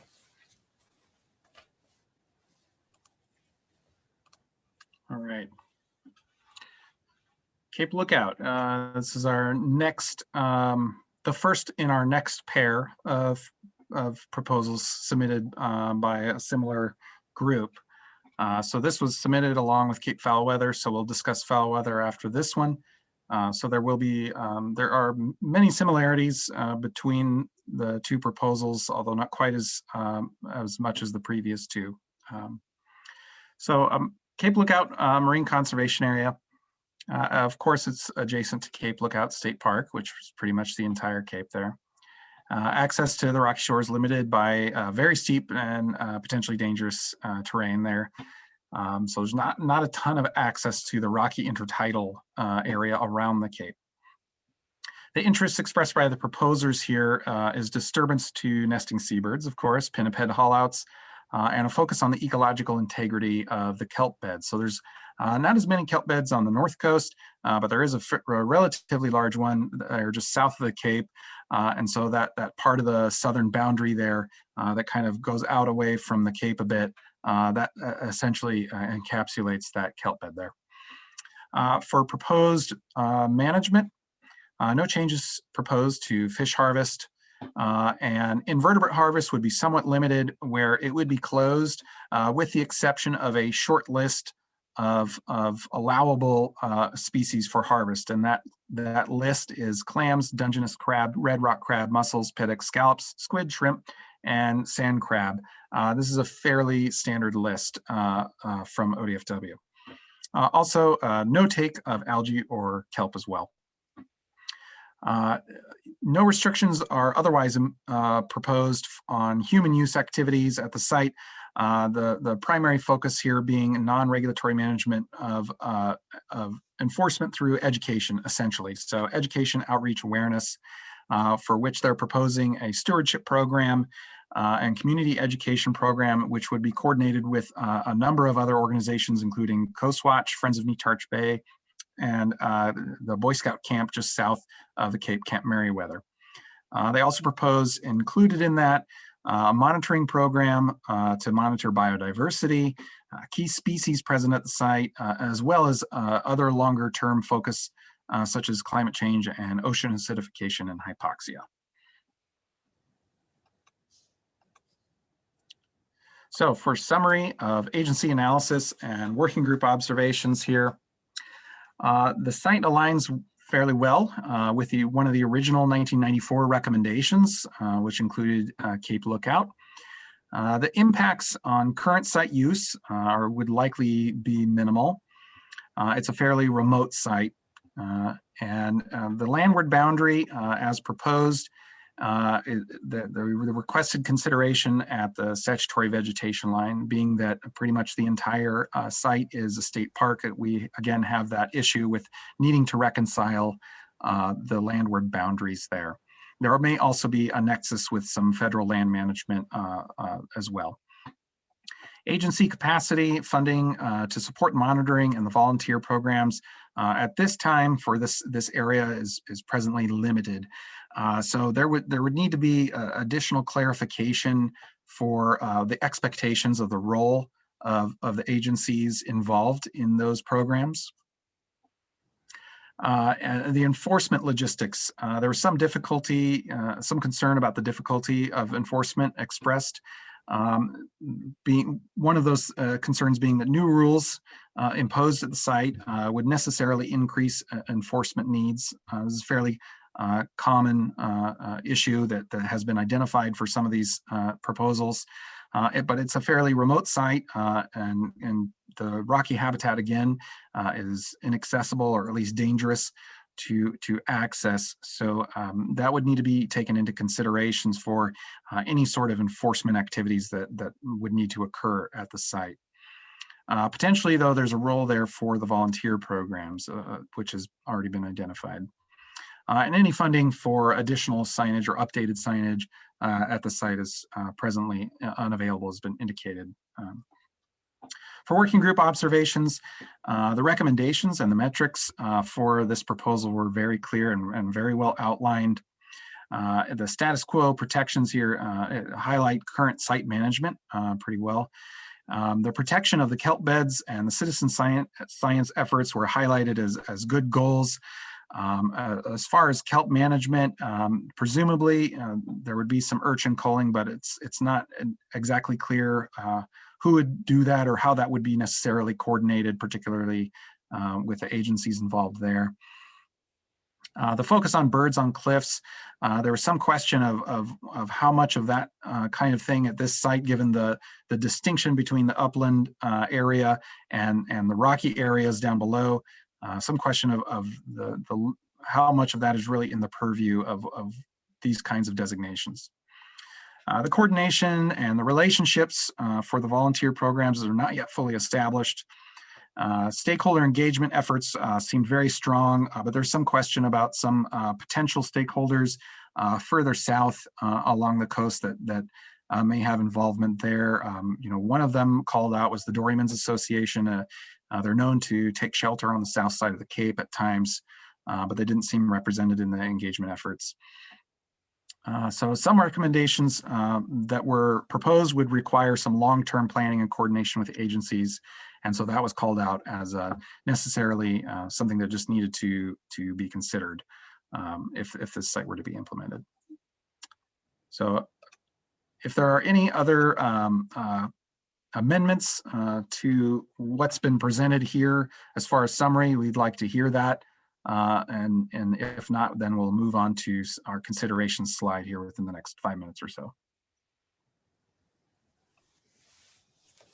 Scott, you have your hand raised.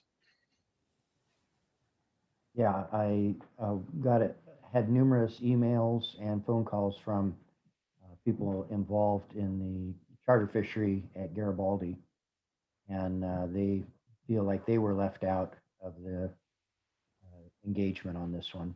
Feel like that a very important spot for charter fishing sometimes of the year, both recreational fishing, the bottom fish, as well as divers. They occasionally take divers down there, and that's a safe harbor, safe haven anchorage.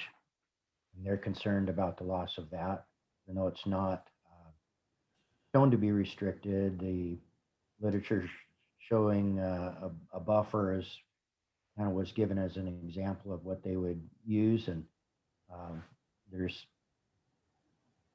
no way that that place should ever in any way be considered restricting mariners from anchoring behind lookout. It's traditionally been a very important place for salmon trollers, for the dories, and apparently also for charter boats fishing when it's too tough to fish in the open ocean. So I think that needs to be addressed. Yeah, thank you for that, Scott. I'm looking back in the proposal here, and it according to what their regs, what they are asking is that there's no change in fish take in that area. So, but I agree with you. They probably should reach out to the Garibaldi charter fishery and assure them of that, that's not going to change, or they're not proposing any change.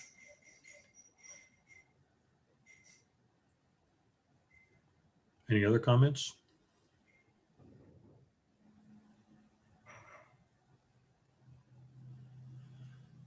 Okay, Moses, let's go on to the next slide.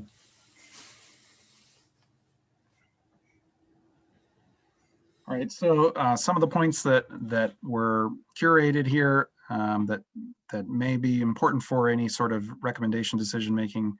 Again, the level of support, capacity, and coordination and costs associated with the volunteer programs, including coordination with the agencies.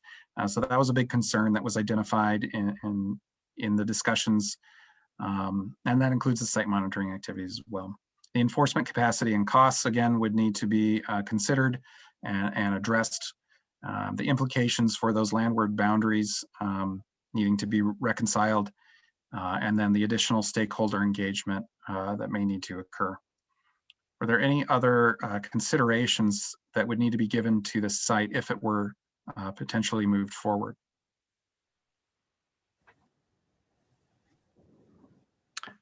Walter and then Dave Fox. Yeah, on the previous slide, it said basically a lot of this was highlighting existing regulations. One of our criteria is how much better would these protections be over status quo. I'd like to see that spelled out a little bit better. Otherwise, this isn't just a naming exercise. Thank you, Walter. Dave Fox.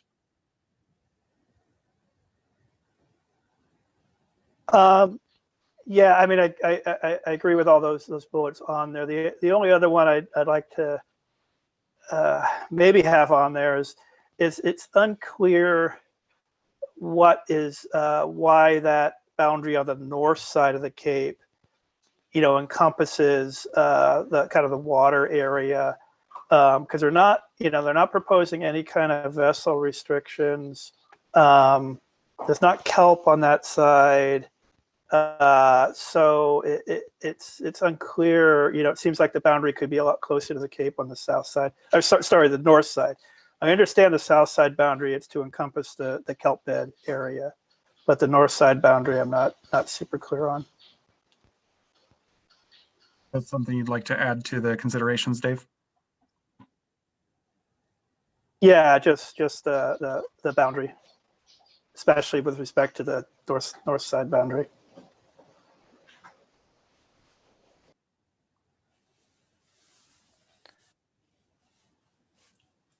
So I think I lost track of who's next. So let's just go Walter, Dick, and then Charlie. No for Walter. So Dick and then Charlie.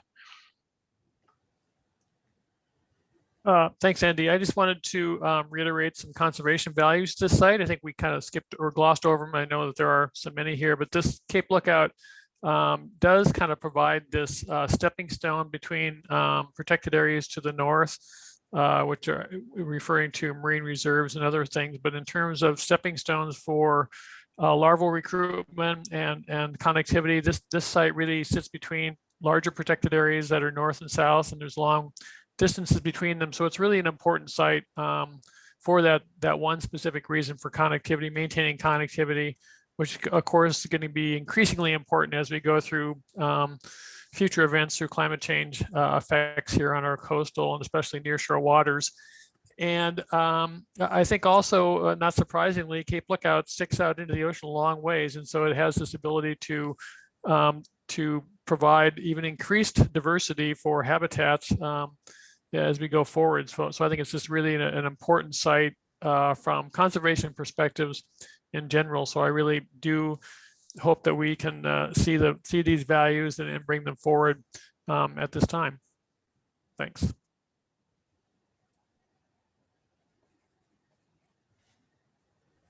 Thank you for those comments, Dick. Appreciate it.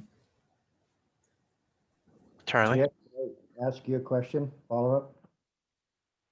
Oh, yeah, let's go ahead with the follow-up. Yeah, Dick, I guess I just don't, help me to understand how designation would change the use of Cape Lookout as this area for larval transport and connection between the sites. I just don't, help me to understand that. I mean, it's there, the larval are being transported now without a designation. What does designation do to change larval transport? Well, I think it doesn't, of course, it's not going to change the larval transport or actually the settlement patterns at this time, but it does reflect the representative nature of the importance of this site. And we have talked about that in the original drafting, how we were looking for the importance of some of these sites from an ecosystem management perspective. So at this time, I don't really have, I'd hate to even try and imagine what we could do to these sites, if you will. I think there's adequate protections, but it does, I think, focus the importance of the site and whether there's something that we, at this moment in time, can say what could be affecting there. I think we can certainly look forward to realizing that there could be some place down the road where there maybe would be effects. And I'd hate to even begin to hypothesize all these, but certainly some things that involve offshore or actually shoreside impacts to these areas, such as dredge disposal and the likes, could be something that affects these areas that are prominent well down the road from where we are today, I think.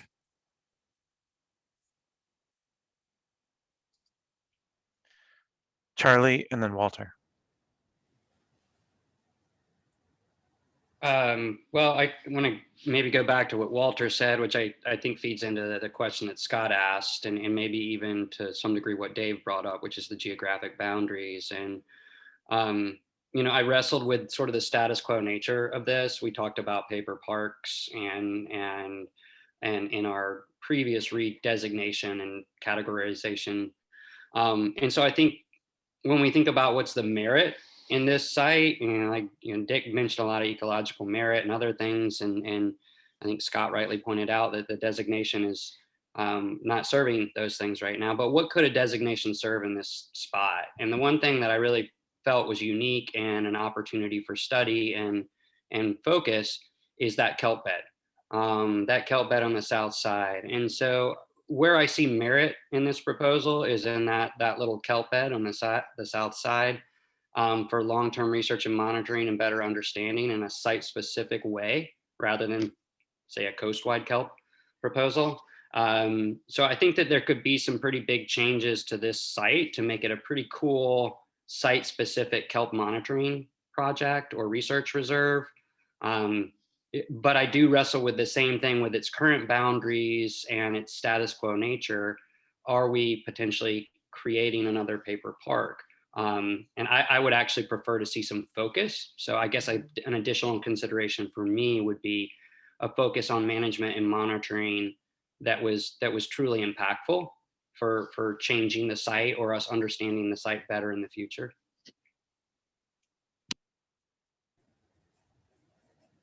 Would you want that recommendation tied specifically to that habitat? Or would you just want it more in general? That was the merit that I kind of was able to pull out. I'm not an ecologist and a scientist to be vetting that discussion with appropriately.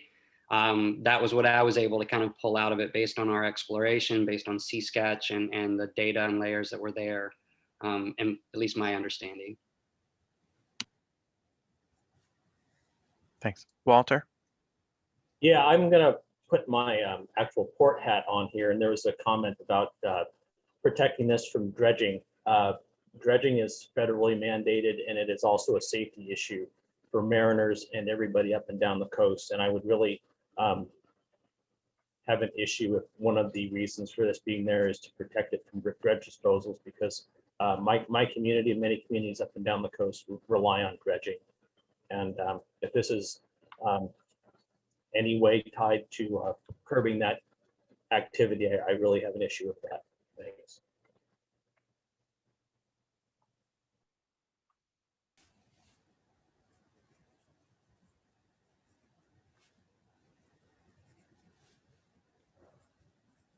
And I would just point up to the people that just lost their lives up there in Garibaldi to show the importance of dredging.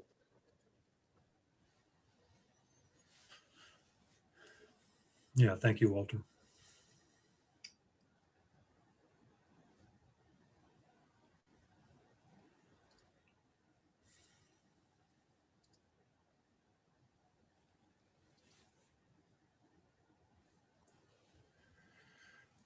So Michael, are you going to include the dredging comment there? Is there a comment that we can add to that?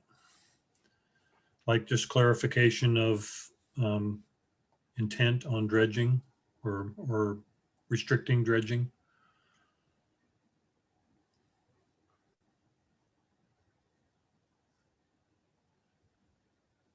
Here you go.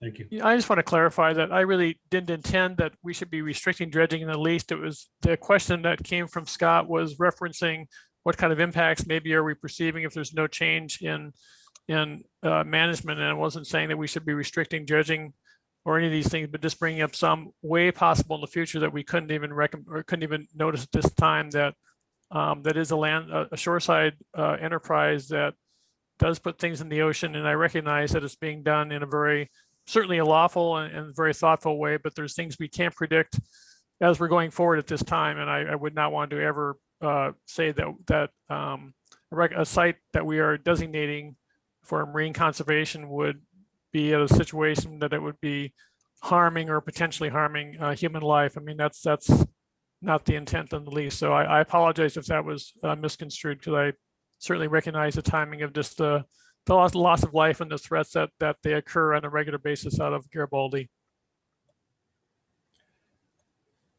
Yeah, so several comments have come in the chat saying, asking if dredging was in the proposal. I didn't see it there, but I was leaving room for that possibility. So I don't think we need that comment. That comment was a comment from us, not a comment from the proposers. So I would like us to scratch that comment because it's really not in the proposal. They didn't intend to restrict that. I would like it to stay in there because it was brought up and this is a public meeting. Okay, that's fine, Walter. Yep. Laurel? I was wondering if anybody could remind me whether there was discussions about participation of the Boy Scout camp in the proposed educational programs. Was there a letter of support from the Boy Scout camp or a commitment from them to partner on this? Can somebody remember? Well, as far as I remember, there was a note that said they ran out of time and were not able to engage directly with Camp Merriweather. Maybe put that in the potential recommendations that seemed like a really key partner for the success of an educational program there. Yeah, that first bullet point. I don't want to overspeak, but I felt like they did engage with them, and maybe there wasn't a commitment yet, but I'm pretty sure they recognized them as a partner and there was some soft engagement, but I have to go back to my evaluation form and look at that. The intent of that first bullet there is to contain some of those issues that were expressed earlier. So that would come out in the details of the narrative write-up summary. Does that, Laurel, does that the intent of that first point allow you to be comfortable with the approach about Camp Merriweather? Yeah, it would need to be fleshed out, but. Okay. Yeah, obviously, yeah. Andrea?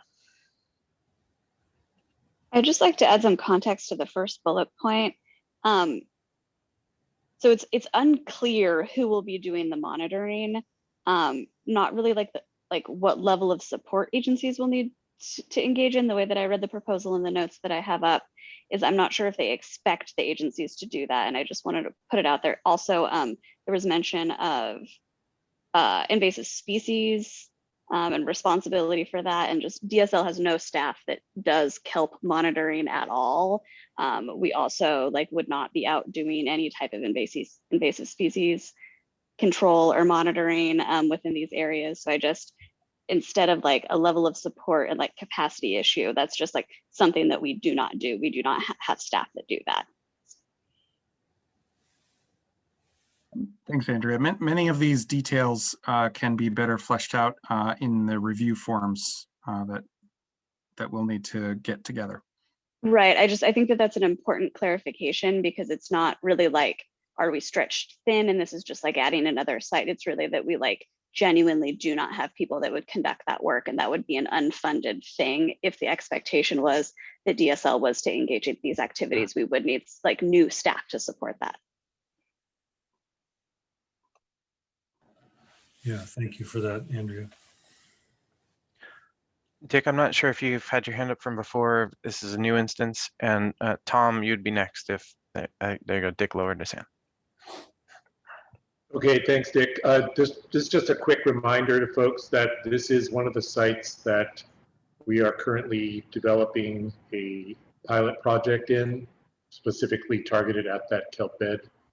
So just so folks are aware of that, the Oregon Kelp Alliance is working with local divers who've identified that area, and we are now preparing experimental scientific take permit to roll out a kelp monitoring restoration project in that area.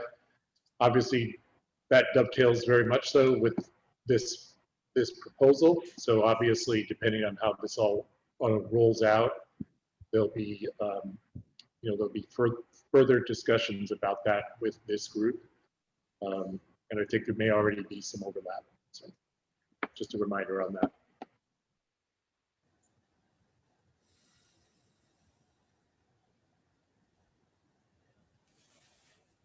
Thank you for that, Tom. Okay, I think we're winding down here, and I'd like to call for a vote on Cape Lookout Marine Conservation Area with the recommendations you see in front of you.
Okay, all the votes are in, and this one does not pass. Given the 80% rule, there are 3 4s here. And a lot of other 3s as well. So is there anything, asking one of the 4s here, putting you on the spot, is there anything that would make you more comfortable with this, that would move your vote from a 4 to something higher than that?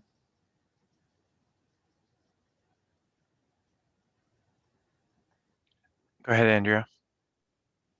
Yeah, I would need additional clarification about the agency's role and the expectations, and it's just not clear from my reading of the proposal. So I think that there needs to be some additional dialogue, and that needs to be clarified. But as written, I can't commit to the agency maybe in this hypothetical scenario doing something that we don't have staff for. Okay. So is that something that we could clarify, Andrea, in one of our comments, and you would be willing to change your vote on? And I'm not pressuring you to do that, I'm just asking. If the proposal was amended and it was very clear what the role and expectation of the agency was, yes, I would consider changing my vote, yes. I still think that there were a number of other things on our bullet points, as with all of the proposals. So without seeing like a revised proposal complete, I would still have concerns that would need to be addressed in terms of the way that it was recommended to OPAC. But yeah, if there was further clarification about the expectation of the agencies, yeah. Okay. Thank you. Any other 4s willing to comment?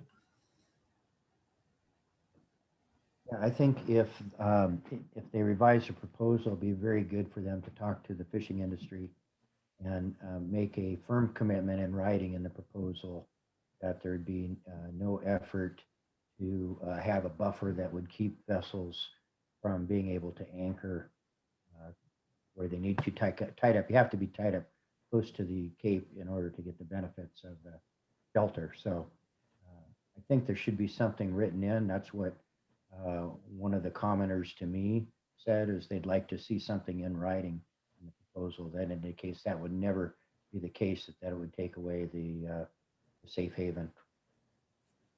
Okay, thank you, Scott.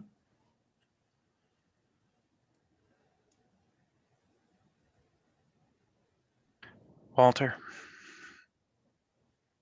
Yeah, I would just say a little more information about any programs that were going to be established, and a concrete statement that in no time in any in the future there will be any issues raised about dredging.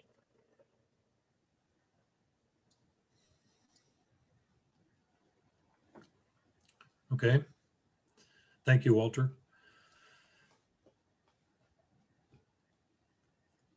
So can we incorporate Andrea's comments and have her move from a 4 to a 3 and change this proposal, move it forward? Was that the indication? I want to be absolutely sure that that's what Andrea was communicating. I think that I would need clarity from the proposer that they had intended that those activities were covered by the volunteer program. DSL is listed as a partner in several areas around rehabilitation of the kelp beds, and I'm not sure what the expectations are. And yeah, it's not necessarily a capacity issue in terms of like us adding this site to a thing that we already do. It's like something that we do not do at all, and we don't have staff that currently do that work. So if that is something that would 100% be done by whatever volunteer group they were going to stand up, that's one thing. But if there's an expectation that the agency has staff that goes out and does this work, we don't have the staff to do that. Okay, thank you for that clarification, Andrea. I thought you were referring to us adding something to our comment page, not the feedback from the proposer. So I'm sorry, I misunderstood you. So that's pretty clear then. This does not pass and does not move forward. Let's move forward to Cape Foul weather. We did have 2 hands still. I don't know if those were left over from the on Cape Lookout or if. Yeah. If there are other comments that might help this, let's hear those other comments.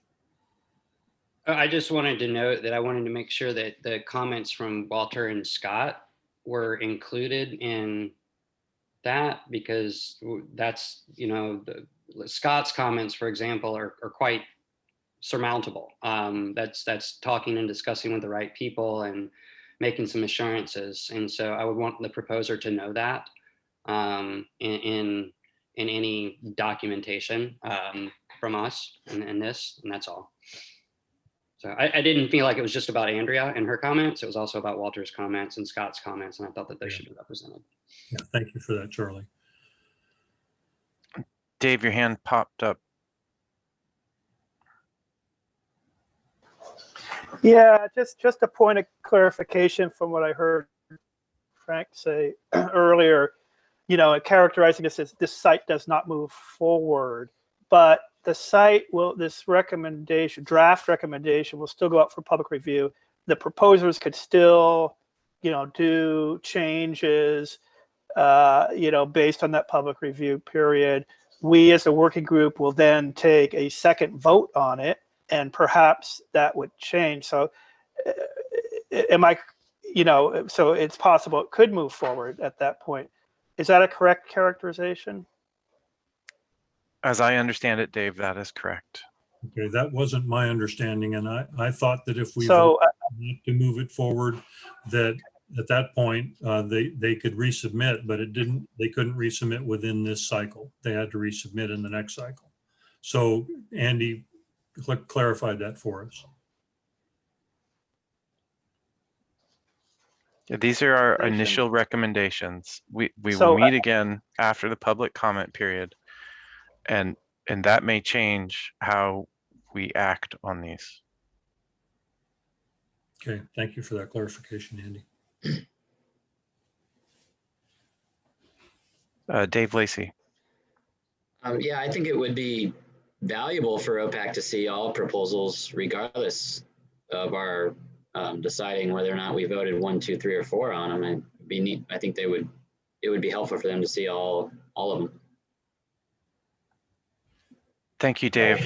Let me respond to that because I believe it is our intent to submit all proposals to OPAC along with any of our recommendations on those sites that will be moving forward. So we will provide the documentation for what we have done, as well as how we would recommend changing what we will do in the future, in addition to the sites that we recommend them to consider for moving forward as a part of their process. Thank you, Andy.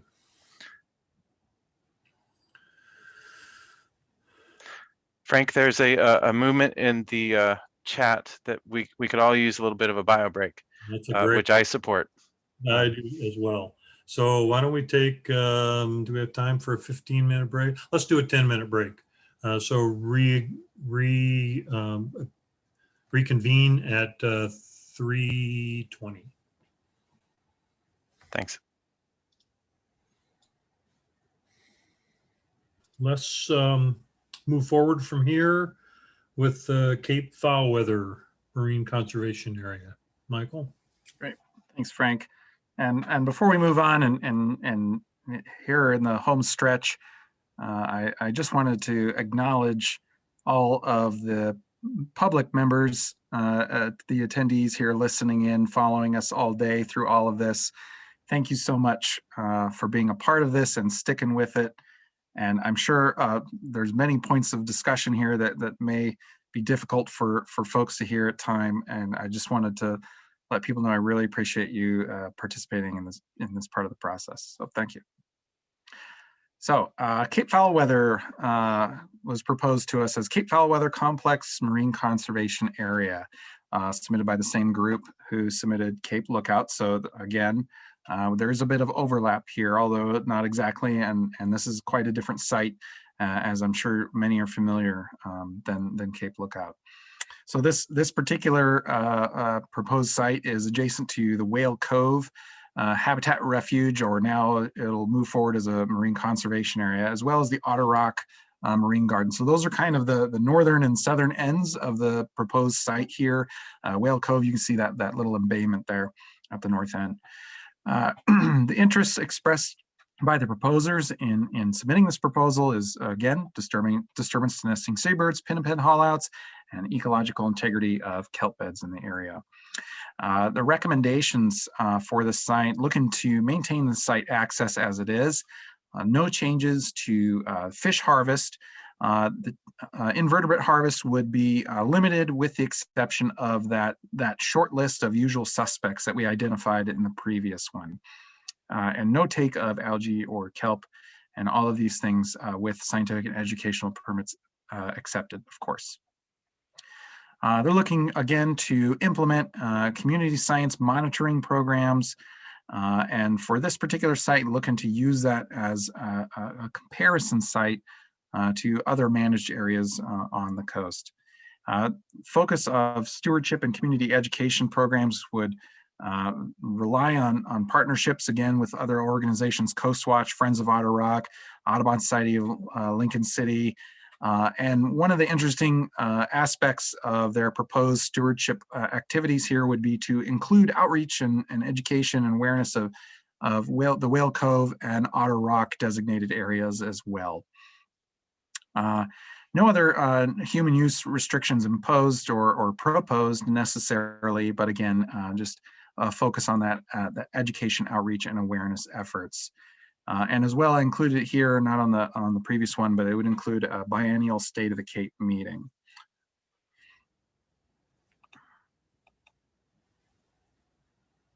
So for our summary on agency feasibility analysis and the working group observations, for agency analysis, many similarities again with Lookout. For this one in particular, the agency role in the volunteer programs again, would need clarification as well as development of signage. So there's some concerns there about the agency's level of capacity and then the roles that they would need to play there.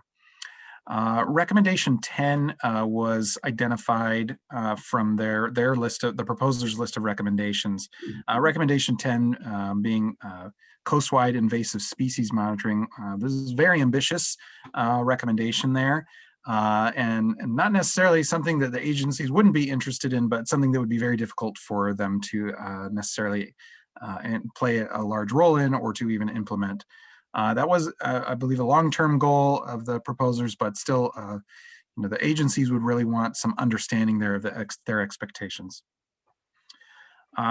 Potential equity of access issues. So this was raised in the feasibility analysis. It's a relatively large stretch of the coast here for designation. And while you couldn't see it necessarily on the map, there's quite a number of other designated areas, whether they be the marine garden or marine reserves or some other kind of designated area. So that the concern was if we designate another large stretch of this portion of the Central Coast, then that's going to be displacing some folks who would otherwise be accessing these areas for harvest or other activities that might be restricted then. The proposal mentioned one of their goals was maintenance of scenic view sheds, and it's pointed out that this kind of an activity or goal is outside the scope of the Rocky Habitat Management Strategy, or TSP3 as we refer to it sometimes. The size and the extent of the site proposed here is potentially problematic with respect to the Marine Reserves program or the concerns about that. And then offshore enforcement of that seaward boundary could potentially be pretty difficult. It's not clear exactly from the land side where the boundary lies, and so that would be a concern for managing rocky habitats. Working group observations. The recommendations and the metrics were very well outlined, very clearly stated.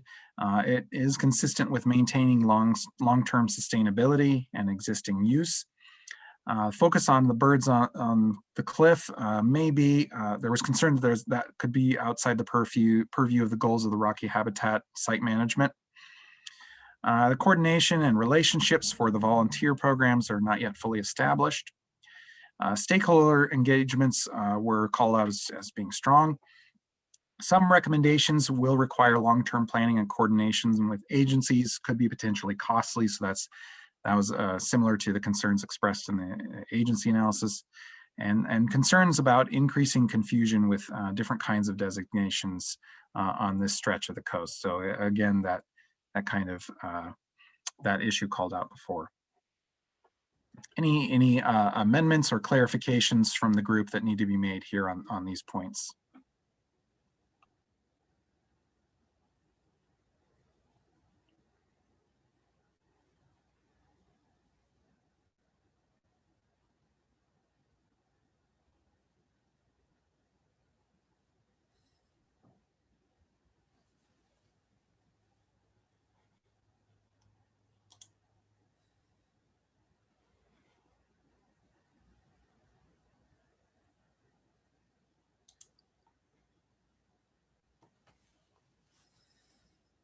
If no other context or comments to these points, we can move on to the considerations.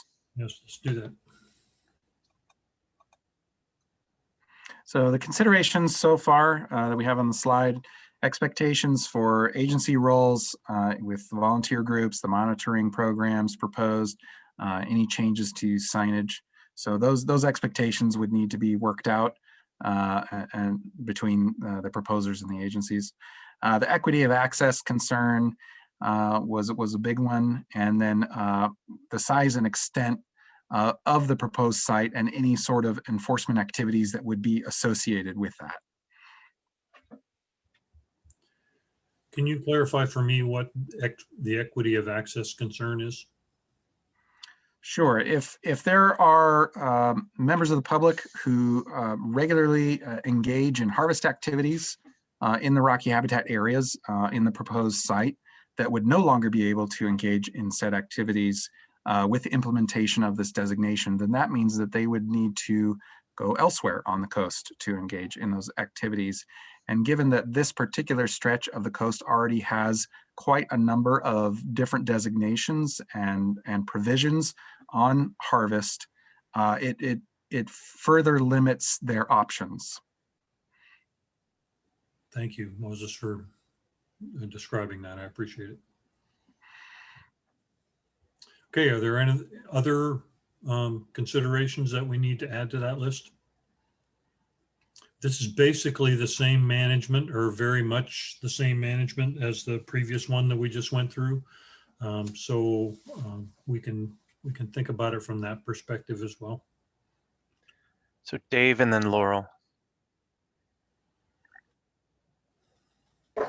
Yeah, thanks. Just a little bit more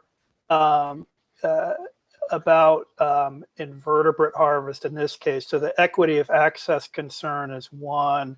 Also, the provisions in the proposal, it had that list of invertebrates that could still be harvested. It also would allow for commercial urchin harvest in the subtitle area, which there has been commercial urchin harvest in that area, so it allows for that. Then there was a provision for ODF and W to determine if it would allow any other invertebrate harvest, depending on needs. And I think what they were trying to do is kind of minimize impact to harvesters, but it seems like with all those provisions, I don't think the remaining harvest restrictions for invertebrates is going to accomplish anything. And this is one of those questions of, is it different than status quo? Because there's already bag limits and different sorts of restrictions on invertebrate harvest. So closing certain species in this kind of case, I question whether that would accomplish anything beyond status quo. So I think we had like a status quo comment on the Cape Lookout one. I have a similar one on this, but probably a little bit stronger in this case. And the second thing, the size and extent, just to clarify, that also has to do with a perception that this looks a lot like a marine reserve. And even if you have just, closure of a few species, it still, I think, would have the perception of a marine reserve because of the large subtidal area and the full size of the area.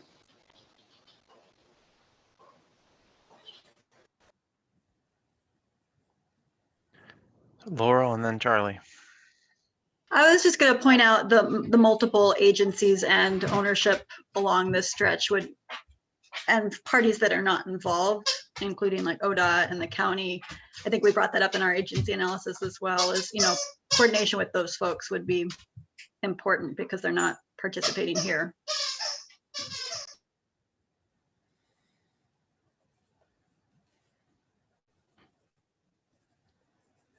Thanks, Laurel. Thank you, Laura. Included for the brevity of the squeaky toy in the background. Sorry, my Charlie, dog. you were next. Yeah, no problem. Time to play, obviously. I know the squeaky totally threw me too. I was totally thrown off.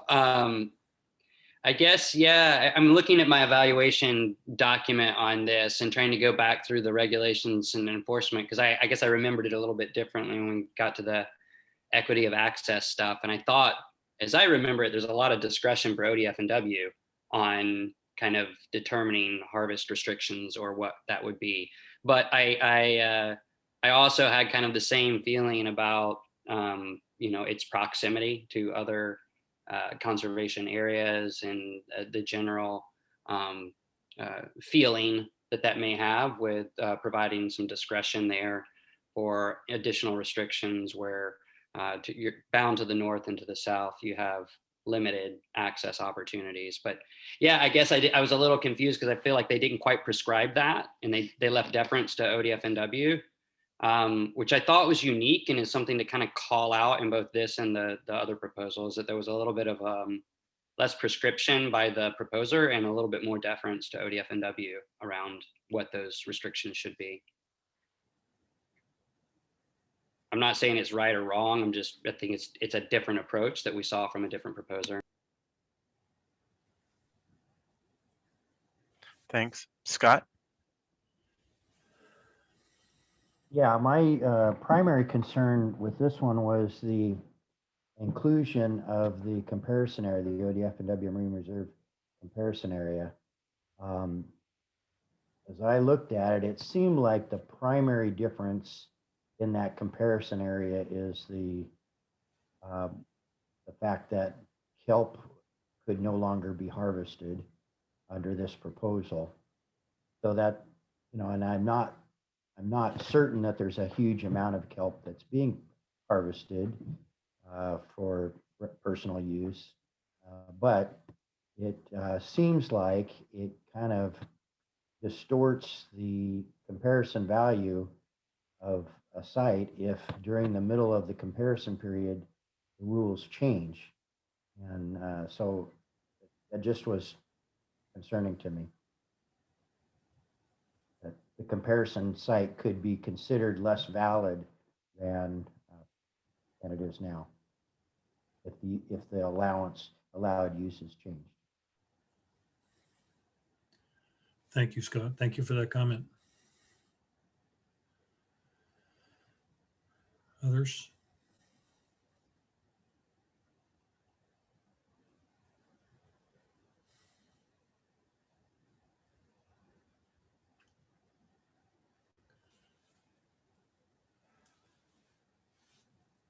So several things haven't gotten there. Michael, are you working on adding the proximity to other conservation areas comment and the inclusion of the ODF&W comparison area comment?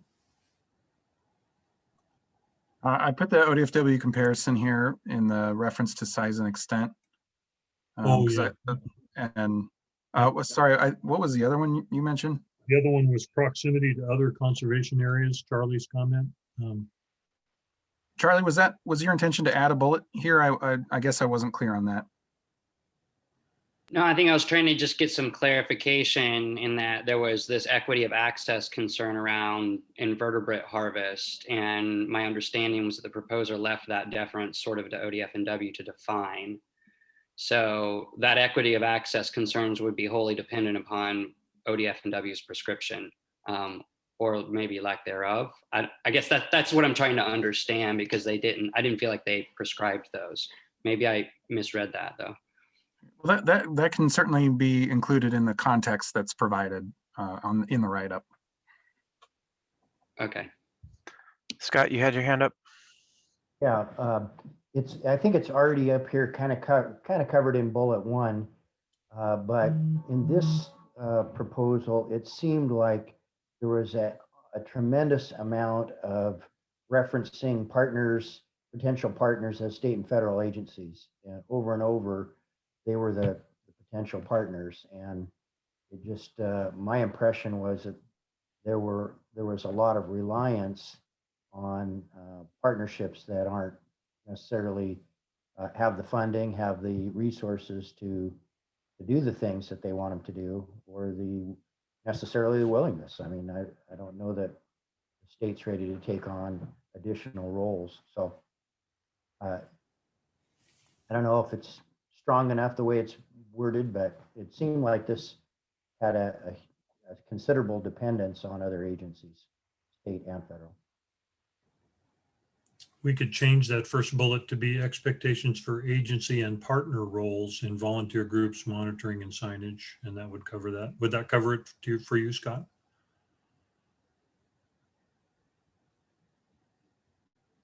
You're muted, Scott. Yes, it's just that agencies are expected to be partners, are considered potential partners. And so they have high expectations for the partners. And they also seem to have high expectations that the agencies are going to be the partners. Mm-hmm. Mm-hmm. Two things there.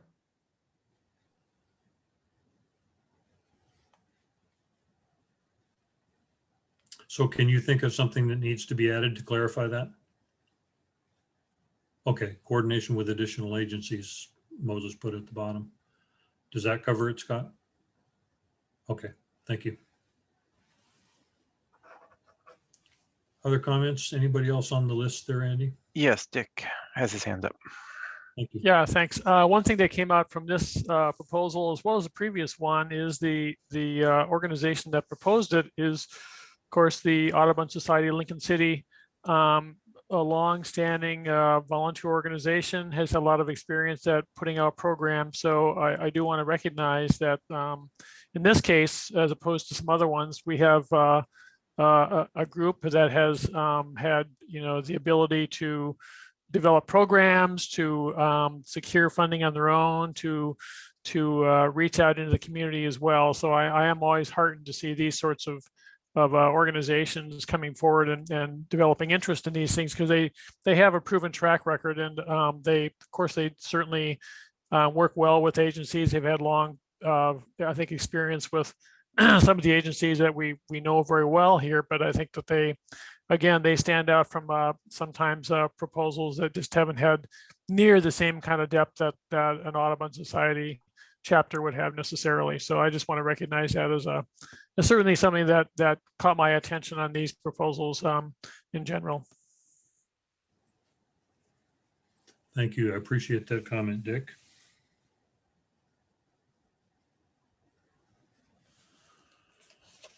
Anything else? Anybody else on the list, Andy? Do not see any. Okay. Any further comments? Recommendations? Okay. Let's head to a vote on Cape Foul Weather Marine Conservation Area 1 through 4.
Andrea, you have your hand up.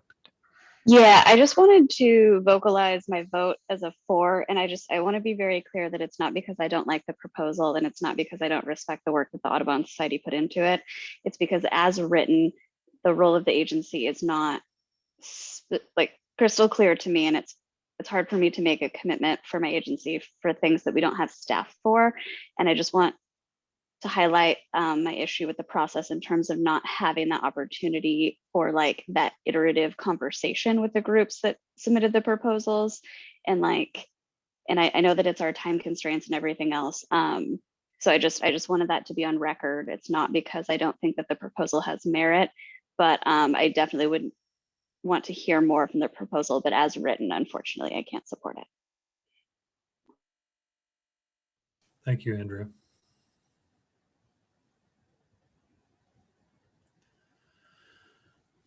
So that might be a good process question to write down or comment to write down for when we talk about process in this group. Okay, as voted on, same thing with Cape Lookout. There are 4 no's or 3 number 4 votes and a lot of number 3s. There's only 2 approved with conditions. So this also goes back to the proposer. And we're ready to move on to Fogarty Creek.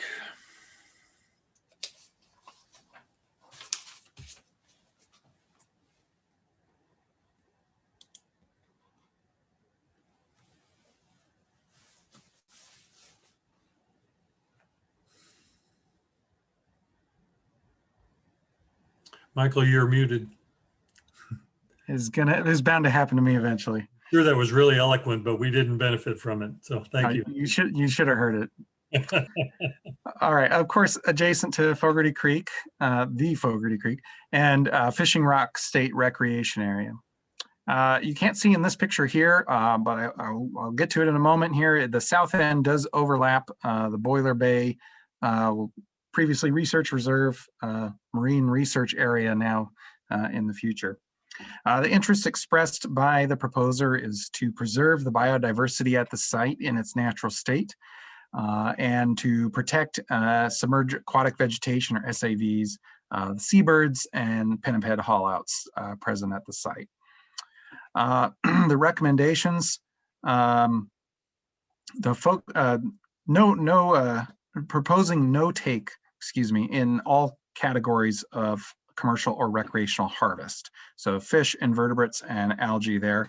And looking to, for monitoring, viewing the site as a no-take zone similar to the Whale Cove refuge, and to use Fogarty Creek here as a comparison site or study area for future changes. No changes to access are proposed. The educational programs proposed here would rely on existing infrastructure and information such as signs that are present at the site.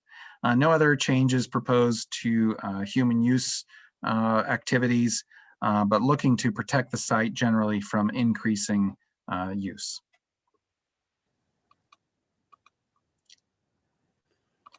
So, summary for agency analysis and the observations from the working group. The agencies felt that there was insufficient justification for closing the fish harvest for commercial and recreational.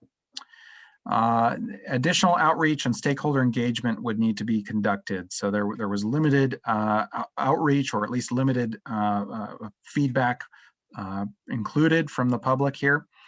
The broad harvest closures would reduce equity of access on this portion of the coast. So similar concern that we saw at Cape Foulweather, although not exactly the same, given that the size and extent of the site are a bit different, and as well as the location.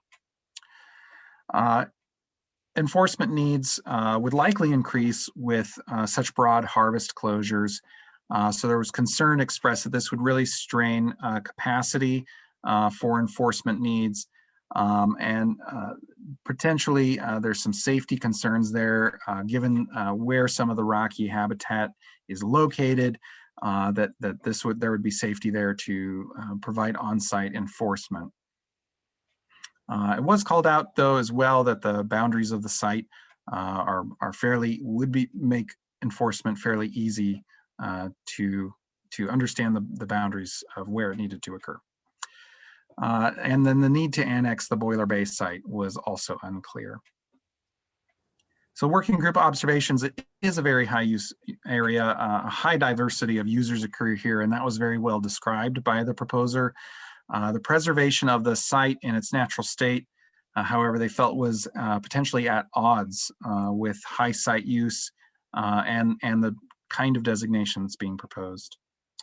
The level of commitment for educational programs and partnerships appears unclear, and shore anglers would likely be displaced by the closure of the fish harvest, and that would potentially include that they would be seeking out angling at other areas nearby that are potentially less safe, and that might increase conflicts with private property, as that is known to occur at times, anglers crossing private property to access some of these areas. So one other thing that needed to be called out was that overlap with Boiler Bay. The proposer was contacted by the PISCO Research Consortium about that overlap, and they requested an alteration to the southern boundary so that it did not prevent PISCO from continuing their ongoing site monitoring at Fogarty Creek. So I spoke with the proposer to have these boundaries modified to the proposer's comfort level. And so you can see there that adjustment there on the southern end of the site. So it would still potentially overlap some of the northern portion of Boiler Bay Marine Research Area. So I just wanted to throw that out there for everyone to understand. Any addendums or clarifications or context to the points raised?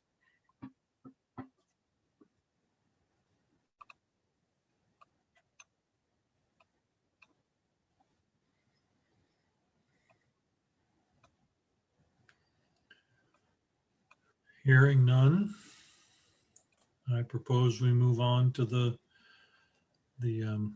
recommendations slide. Andy, is there anybody waiting in the with questions up? Okay, awesome.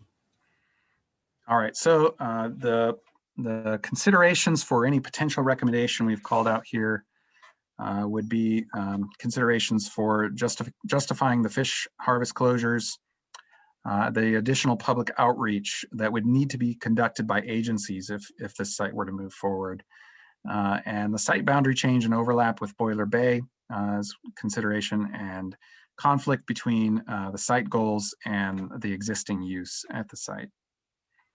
Any other additions here?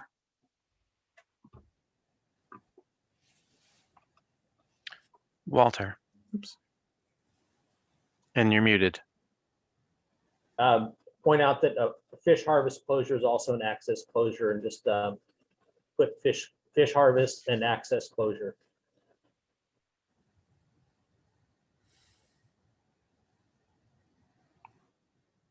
Dave Fox, you have your hand raised.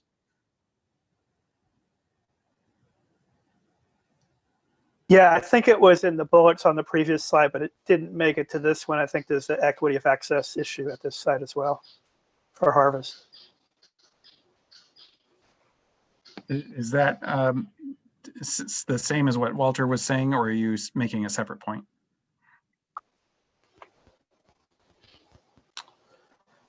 Well, I think the fish harvest closure is a stronger concern than, say, equity of access for invertebrate or algae harvest. It just because, so we listed fish harvest closure, but there's also concern about equity of access for other harvests as well.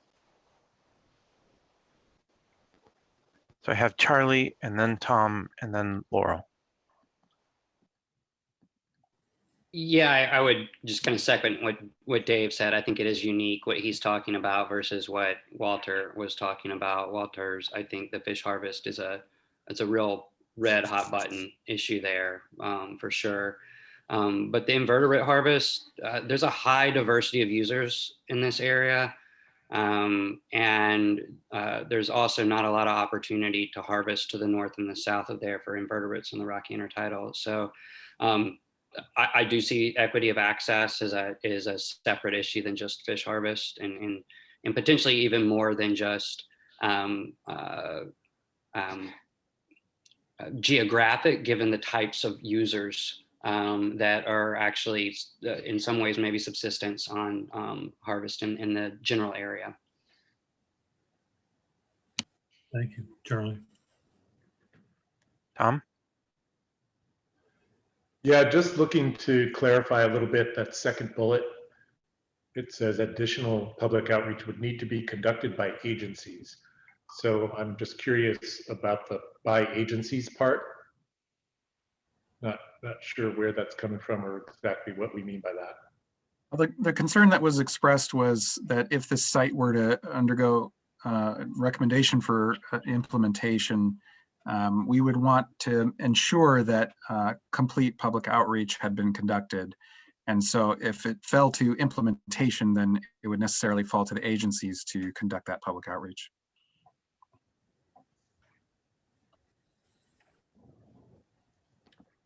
Laurel? I think Charlie made the point that I was going to make about that area of the coastline as far as safe access for certain types of recreational user groups, given the other protected areas, including the Marine Reserve and the other intertidal protected areas. So that's what I was going to say. Thank you, Laurel.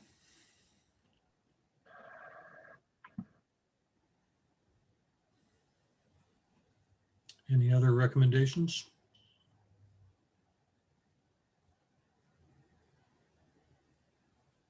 Anybody else on the list, Andy? I don't see anyone else with their hand up. Hey, you guys are getting good at this. This is scary. Okay, let's vote on Fogarty Creek Marine Conservation Area with the considerations that you see in front of you.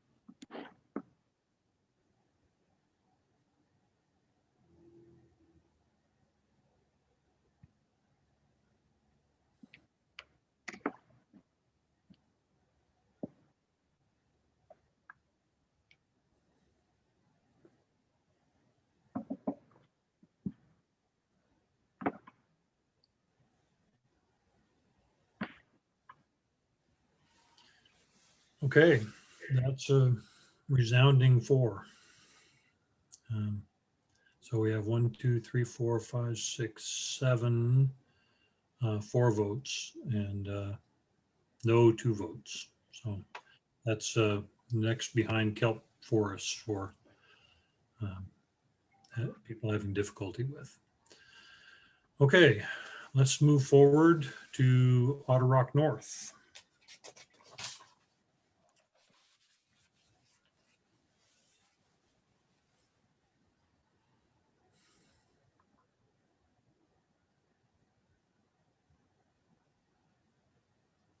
Thank you, Moses. We're keeping you very busy here, but you also didn't unmute again. And you need to expand your slides in the presentation mode.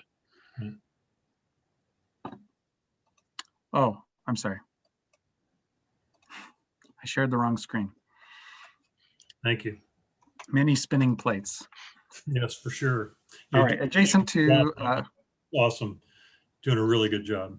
So I appreciate that. So as you can see, we have a little bit of a competition here for this particular stretch of the coast. Adjacent to Otter Rock Marine Garden, as well as the Otter Rock Marine Reserve on the southern end there. The site was, so this site as well as the next site, Seal Rock, were both submitted by the same proposer, and they were identified from a scientifically grounded spatial analysis.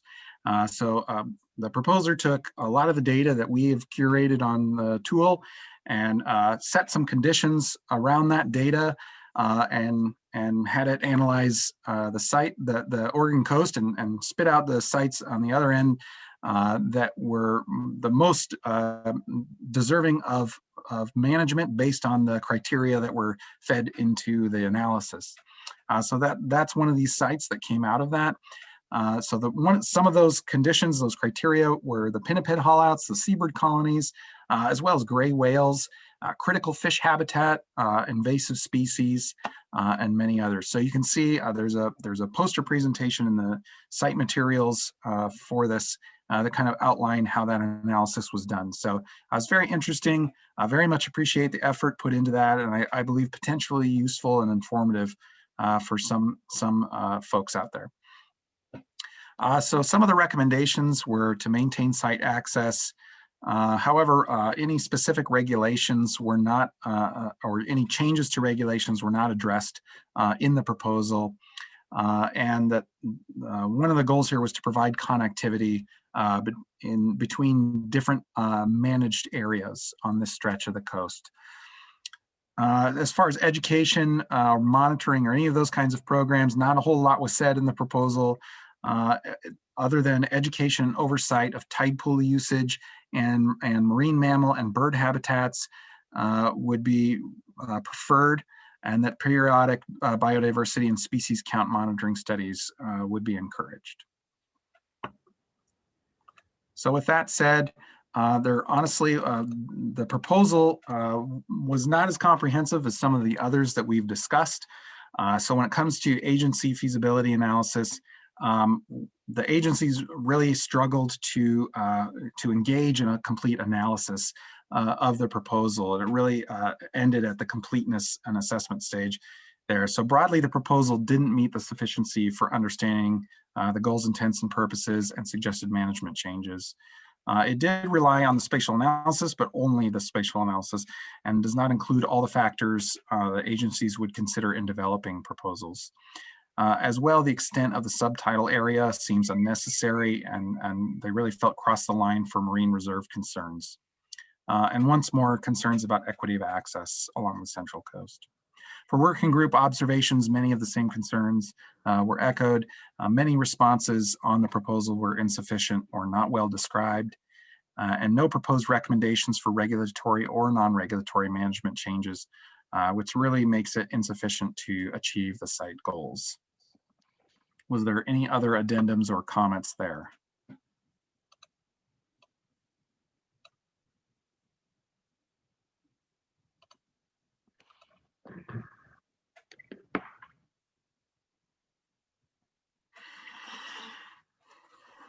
No other comments? Michael, I will just actually say that there really was absolutely no public outreach to local communities on this proposal.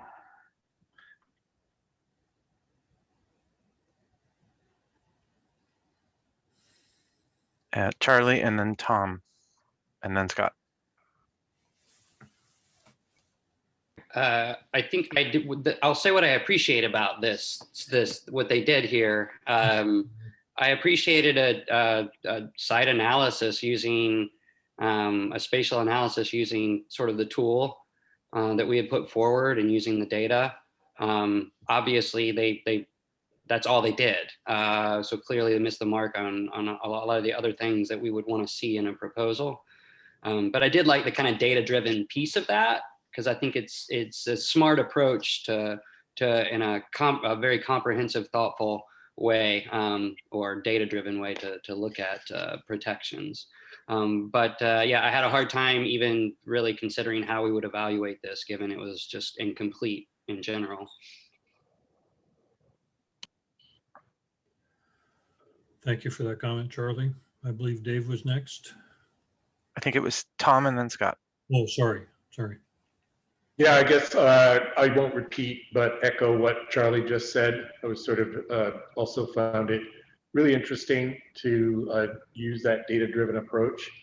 In fact, down the road, it might be an interesting exercise to apply that technique to the rest of the proposals, see how they kind of fall out using that kind of analysis, or even using take that spatial analysis and refine it somewhat. It could be a nice ancillary tool to our existing tool. It certainly was based on the data that we provided. But all that said, it did kind of miss the mark in terms of the other parameters that we were asking about. So yeah, I'll just stop there. Yeah, I was just interested in knowing if this was a case where somebody started late and just didn't get a chance to finish it, ran out of time, or just curious. I don't know that we were even told when the proposals came in. Yeah, I can speak to that, Scott. My understanding is that it was a factor. So the individual had reached out, I think in November, well into November, about this. So I can't imagine that that's enough time to put together a complete proposal, and I'm sure all the attendees listening in would agree. Mm-hmm.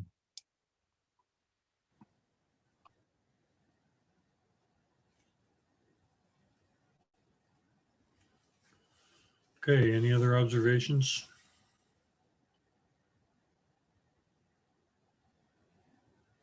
Let's move on to the comments page.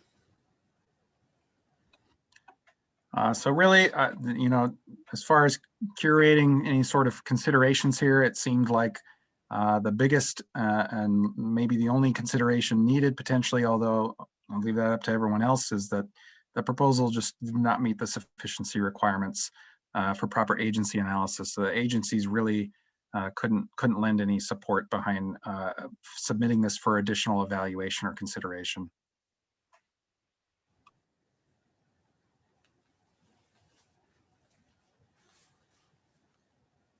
So is there anything else anybody needs to add to that list?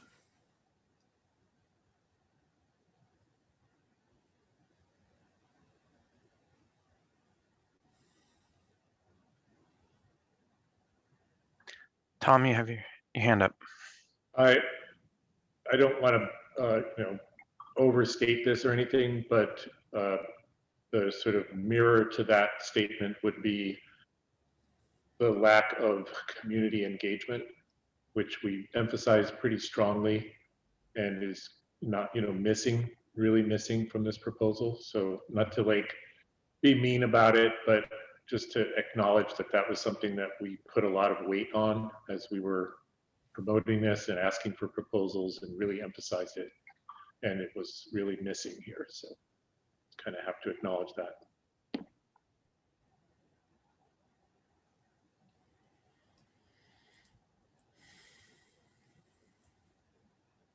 Other comments?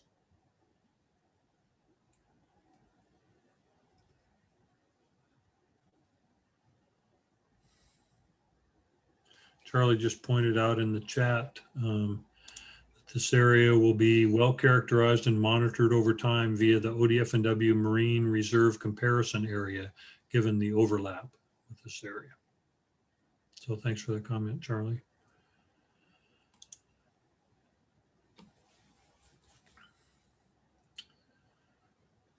Okay, if there's no other comments, let's go to a vote.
Okay, that's pretty clear.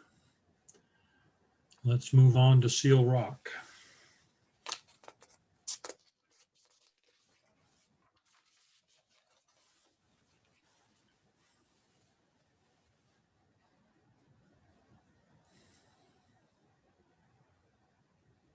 Moses, you're on mute again. Going to be that time of the day, starting to slip. Mhm. All right, Seal Rock, very much the same thing. High use area for tide pooling and sightseeing, site identified from that same spatial analysis. So many of the same concerns. Proposal was nearly identical, had many similar deficiencies as well, unfortunately. There wasn't much of a difference here other than the mention to encourage enhancement of educational materials that might already exist and to provide some beach tours, and to encourage a focus on tide pools and seabird colonies' ability to recover. I also want to point out that this is something we haven't really mentioned, hasn't been mentioned about the site before, but I went back and looked at all of our sites, and all of our sites together is approximately 4,000 acres of area that's been proposed among all 12 sites. And the largest one would be this Seal Rock right here, which accounts for about a quarter of those 4,000 acres. This is over 1,000 acre site. I thought that was interesting to note.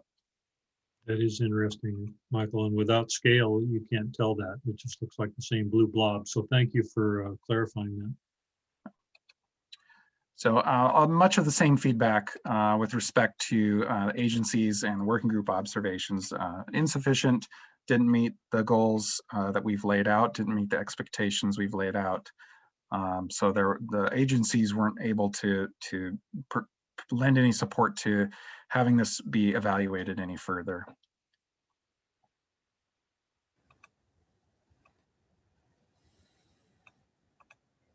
So I think I'll just go on then to the consideration slide, which is also the same as for Otter Rock North. Yes. Mhm. And Dave Fox, you're the first one with your hand up. Yeah, I think, at least in my mind, one key difference between this one and the Otter Rock proposal is the Otter Rock proposal just did not address take regulations at all. It didn't speak to harvest or take regulations, so it was just completely unknown what the proposer was intending. However, the Seal Rock site has a sentence in it, and I'll read it. It says, take should be eliminated at the Seal Rock site, encouraging tide pool habitats and seabird colonies to recover. So I took that as proposing no take, no harvest. And so to me, that's a key difference. Or maybe a key difference. Maybe no takes intended at the Otter Rock site as well. We just don't know. But at this site, there's a statement that gives us information about the desire to propose no take. There's certainly limited information provided in order to interpret many of the statements. Mhm. Dick Vanderschaff. Sure. I just want to note that Seal Rock is a well-known site for visiting the intertidal region, has really easy access. And I'll just say, I think it's unfortunate that there wasn't a better proposal developed for it, because it was one, if I had to predict up and down the coast, it would have been one of the small handful of ones I thought, oh, here's a natural. It's been used by a lot of people for a long time. People love it. There's, of course, there's been monitoring there for a long time. And I just noted that Sean noted there's been Fish and Wildlife Service having seasonal folks there. So just sort of the irony of the process, I was surprised to see that it had a very incomplete proposal going forward.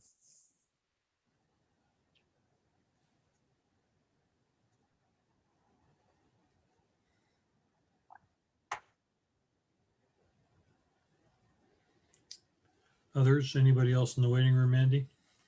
I do not see anyone else with their hand up. Okay. Nothing else? Let's move forward to a vote.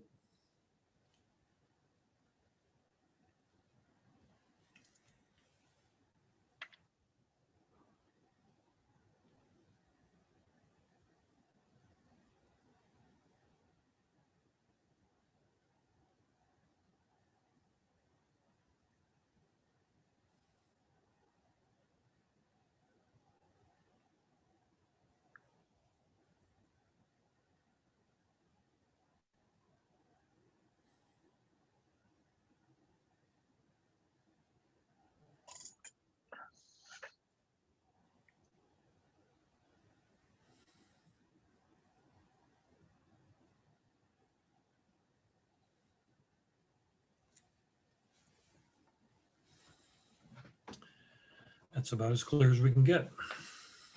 Thank you, everyone. How much time do we have? Oh, we've got about 45 minutes here before the end. Let's get started on Coquille Point and see if we can't finish that off.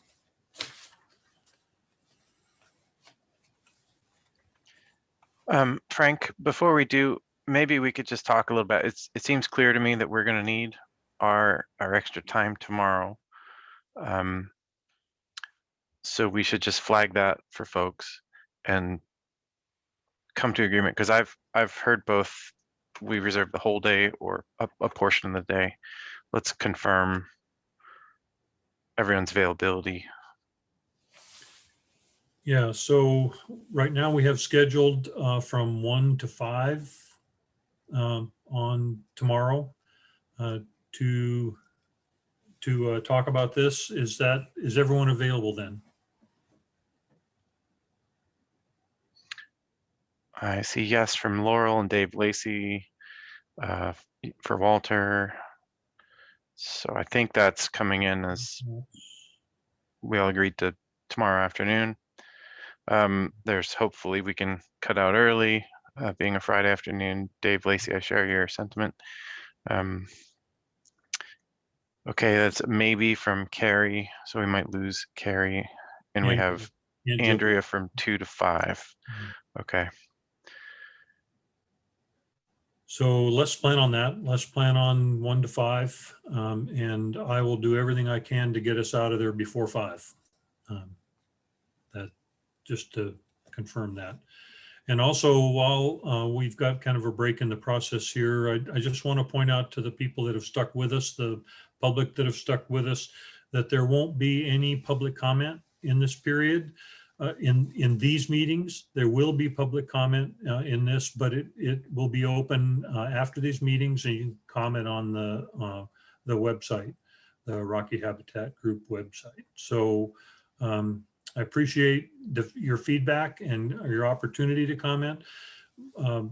Moses is going to put together kind of a summary of everything we talked about here, so you don't have to remember all this. And he's going to post that as soon as he can following this meeting.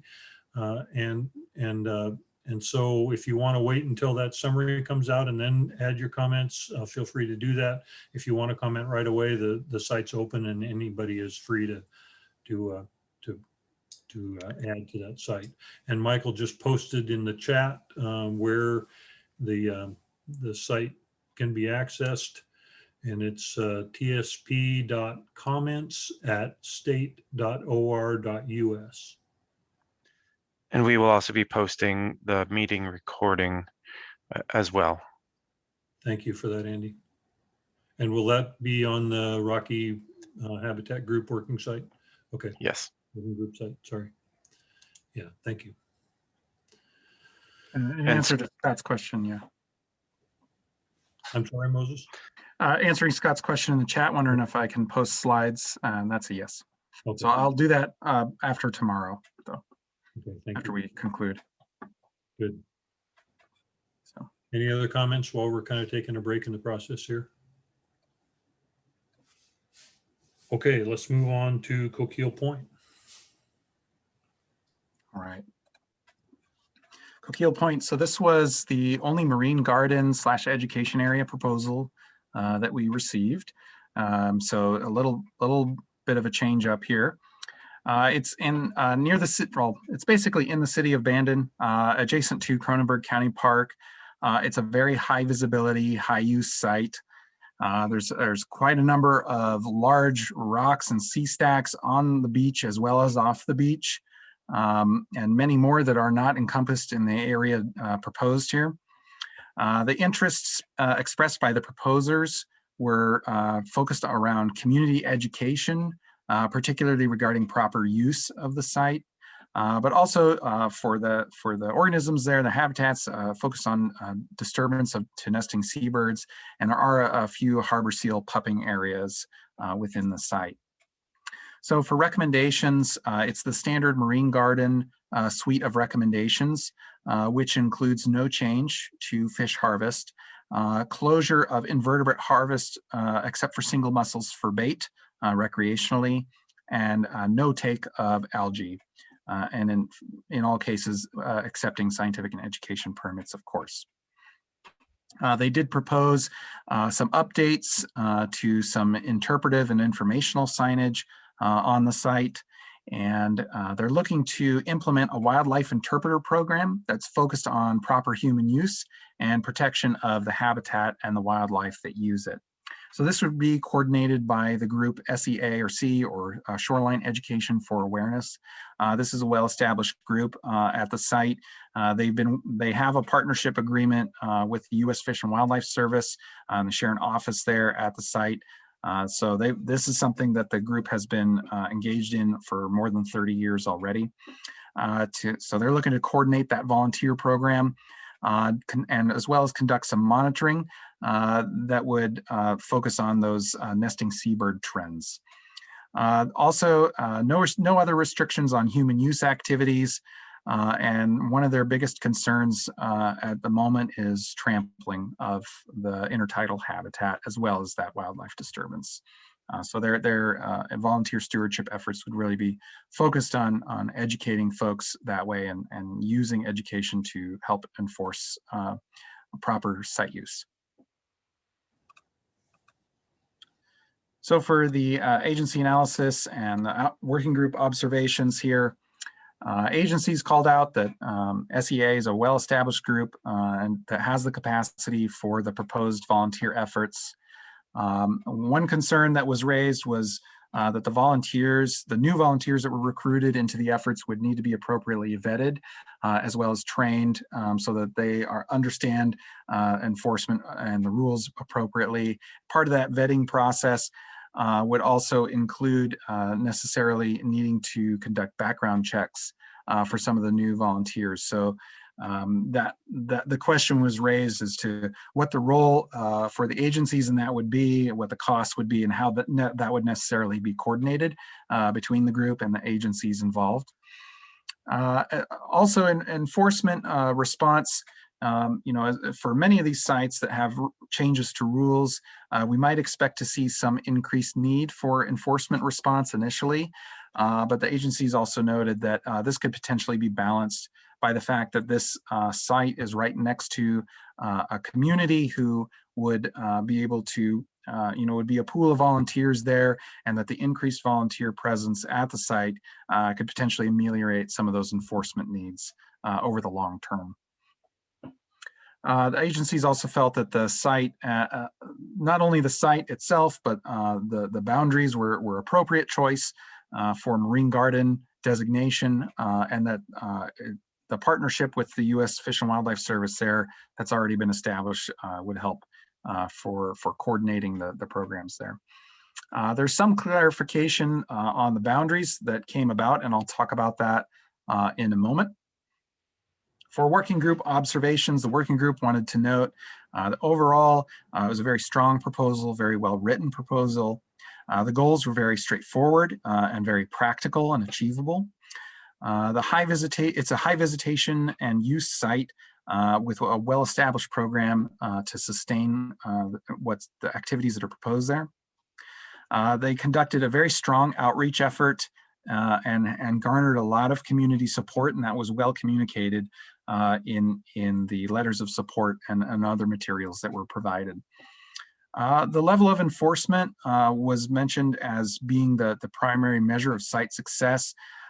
So that was echoed as a rational, a practical choice rather. Unclear though if there was potentially other measures of site success that the group was intending to use. And also it was felt that the site as proposed was consistent with marine garden designation as outlined in the territorial sea plan and consistent with our other network of marine garden designations up and down the coast, and was also consistent with the goals and objectives laid out in the Rocky Habitat Management Strategy. So I just wanted to mention real quick about the site boundary question. So during the agency analysis, there was question as to why this kind of southeast portion of the boundaries bisected some offshore rocks or potentially excluded certain ones. And so it was requested to reach out to the proposer to clarify that boundary choice, which the proposer did. It essentially came down to technical issues with our tool. I was able to coordinate with the proposer to ensure that the site boundaries properly reflected their intentions and their site goals there. So where we landed with, you see on the right, not a real substantive change necessarily, but a bit of a modification. So I just wanted to identify that and call that out for everybody. So Moses, was there any discussion about that other rock that's left out of that area? Is that? Yeah, that's a great question. So that other one, there was less concern. So some of their concerns here in their boundary choices were what is accessible, particularly at very low tides. So some portions of these rocks are accessible at extreme low tides, while others are not. Also, some of their wildlife disturbance concerns came down to the method by which the wildlife might be disturbed, and that is to say, whether it's coming from the beach or whether it's coming from seaward. So for where they felt that there was likely to be disturbance, particularly for recreational users who might be kayaking or stand-up paddleboarding or surfing. So some of those rocks that ultimately did get included, they felt that they have seen enough of that kind of activity in proximity to those rocks that they should be included, whereas that other one that's excluded, they said that doesn't tend to be where they see as much of that activity, and there's also not a seabird colony on that specific rock or any pinniped haul-out site, so they weren't as concerned that that rock needed protection, as well as the fact that it was far enough out that it's not accessible at low tide. So they felt that the rules there didn't need to be imposed because it wasn't necessarily going to be an issue. Yeah, thank you. I knew it had to be intentional. I just didn't know the intention behind Yeah, it. and I'm sorry for not providing that context up front. Yeah. So I'll just jump back to the previous slide here, and if there's any other addendums or comments that the group has about it before we move on to our consideration slide.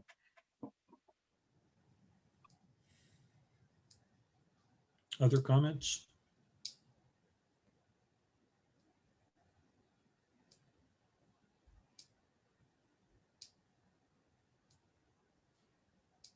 Tell it's getting late in the day.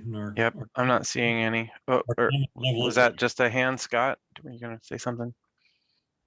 Yeah, I had a question on the state agency analysis. The agency costs associated with background checks seems to be, the idea is that the agencies are bearing that cost, and I didn't understand why those costs, if they have to have background checks, why the agency would have to bear that instead of the organization, awareness project. That why would they wouldn't bear the cost of that? So anybody want to take a shot at addressing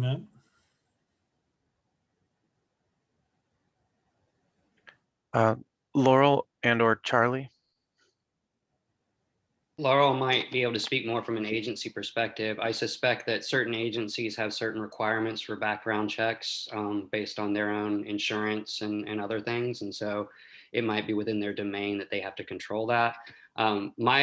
Just in engaging with a lot of volunteers that we insure through Surfrider and in partnerships with parks and otherwise, we do a lot of background checks too. We generally incur the costs of those. I don't know that it's defined here who would be required to incur those costs. And I don't know that that was defined in the proposal. And I do, just as a note, would want to remind folks that we explicitly state in these proposals that it's not up to the proposer to define or come up with how these will be funded. That doesn't mean that we shouldn't be evaluating these based on funding, but I did want to make that point that we actually like explicitly underline it in the proposal form that says like, hey, can you give us some information about funding, but we don't require that you provide that. I just wanted to put that out there because funding keeps coming up a lot in capacity. Certainly something we need to consider, but. And Sean dropped a comment in here for the shoreline education awareness or sea volunteers. He says that U.S. Fish and Wildlife Service does pay for that for the volunteers associated with their friends group. So there could be cost to the agency for those things.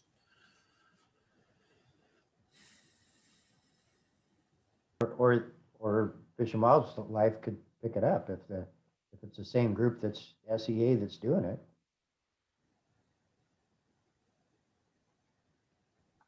I was a little concerned about the reduction or the prohibition on invertebrate harvest, but looking in the area, there's other places that locals could go to take mussels, so I didn't think that was a big issue.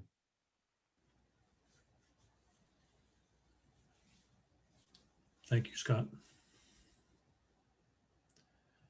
Any other observations that we don't have down here?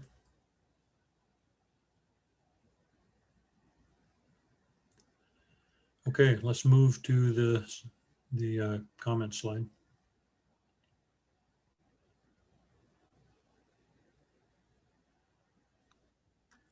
So the only 2 points curated so far was that just additional clarification on the agency coordination support roles, the volunteer vetting that we just discussed, and then just consideration for the boundary adjustments.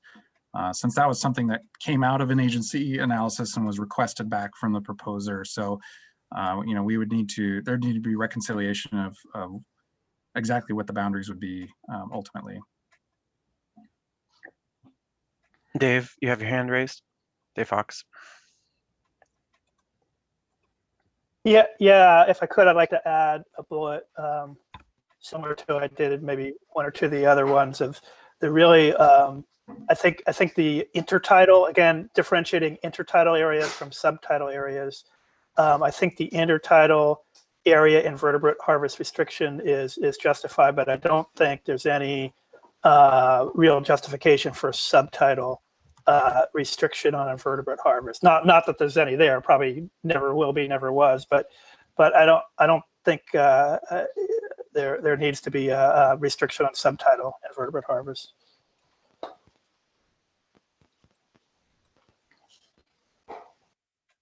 Thank you, Dave. Carrie, you have your hand raised. I think this was on the other slide too, but just clarifying intent for any additional measurable metrics for the success of the proposal. There was the, no, what am I looking for? The law enforcement and using that tool, but were there any other metrics they wanted to use for this area?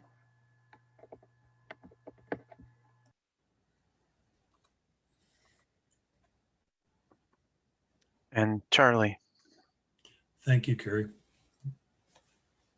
I think for myself, that would be that the clarifying intent of metrics of success would be a pretty consistent condition across the board. When I look at the sites that we have today, and are we evaluating them, or how are we evaluating them, or how do we know if they're meeting their success? So I think that's consistent for me across the board, and certainly something we need to think about as a working group in our overall recommendation.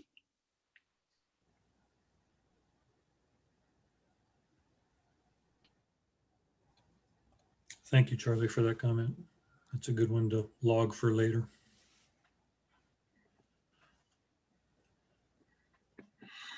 Other comments? Considerations?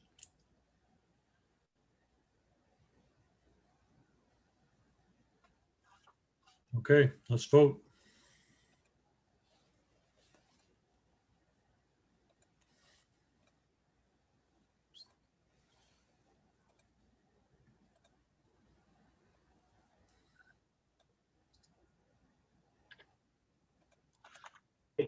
Just while we're voting, I'm just going to say that just let everybody know that my wife does work for Fish and Wildlife Service, and I have had contact with the group before, but that's not influencing my vote.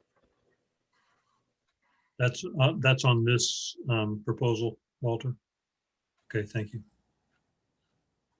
Sure, Walter.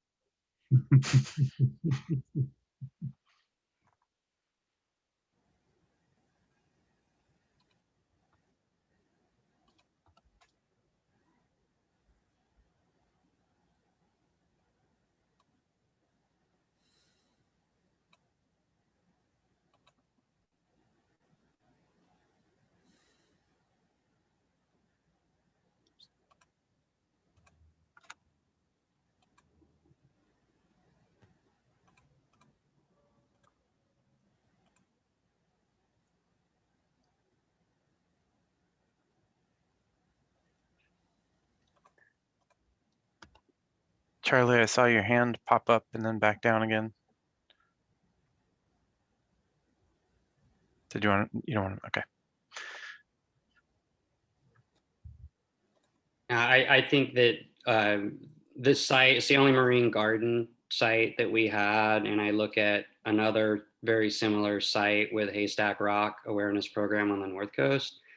And I don't know that this needs to be in there as a condition or a recommendation, but it's something I'd like to look at and explore. Is that I would love to see a partnership with the city of Bandon here, similar to that of Cannon Beach, and some sort of long-term funding mechanisms established through that and tourism. I think there's a lot of potential there, and sort of exploring a site like Coquille and that of Haystack Rock really might allow us to understand better how to fund some of these places and build capacity in these places for the long term. Because I do hear that keep coming up as a shortcoming for a lot of these sites, is capacity and funding. And so looking to where we can find models that are successful. And I see that in this site. I see a lot of opportunity for model. Thank you for that comment, Charlie. I'm heavily involved in tourism and tourism development here on the South Coast, and that comment will definitely move forward. So we have an extension agent that works out of the Bandon office, and we're doing a lot of work with TSOC and with Wild Rivers Coast Alliance as well. So there's a big opportunity there to move that whole idea forward. And I guess for disclosure of this group, I've mentioned this to the working group, but I can mention it to the rest of the public now as well, that are on call. I've already done some outreach with Oregon Coast Visitors Association, anticipating a lot of these wildlife disturbances issues, and they are committed to helping fund some programmatic work. In fact, ACVA, and I spoke with Dave and a number of his partners, but ACVA's funded a handful of tide pool ambassador programs. And those are just going to be starting, I think, maybe this summer or maybe next year, but also might be some opportunities to explore the nexus between, the volunteer interpretation and some of these sites. Awesome. So this is the site that was approved at the highest level of any of the sites that we've approved today. So that's awesome. I mean, it's the only site that got any ones. So really, really good job, you guys. So 4:36, let's go on. Let's see if we can knock out Cape Blanco.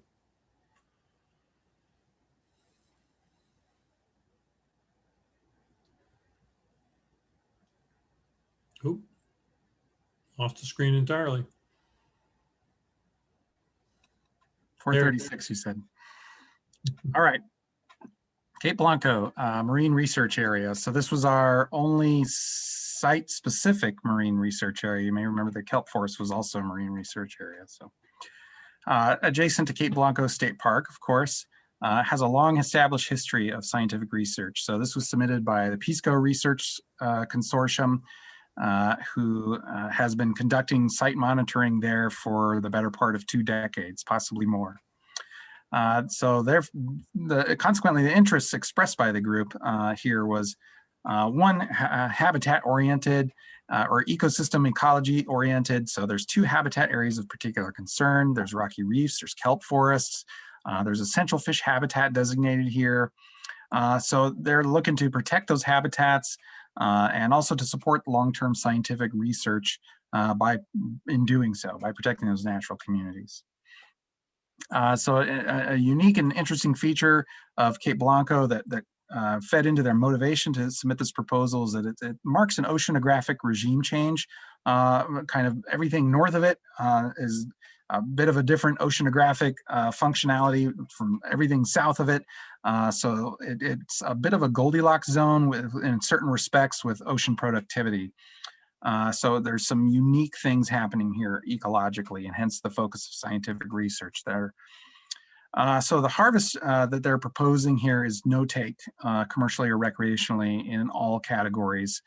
They're also proposing some other provisions, including no take of non-living resources, as also referred to as souvenirs. Exceptions for take would include scientific and educational permits, of course. They're also requesting or proposing some new or updated informational and interpretive signage at the site. There's been some concern about the signs that are there needing to be replaced. For volunteer programs, they're focused on research and action, so they want to focus their communications around the research that's going on at the site and to foster stewardship of the habitats and organisms there.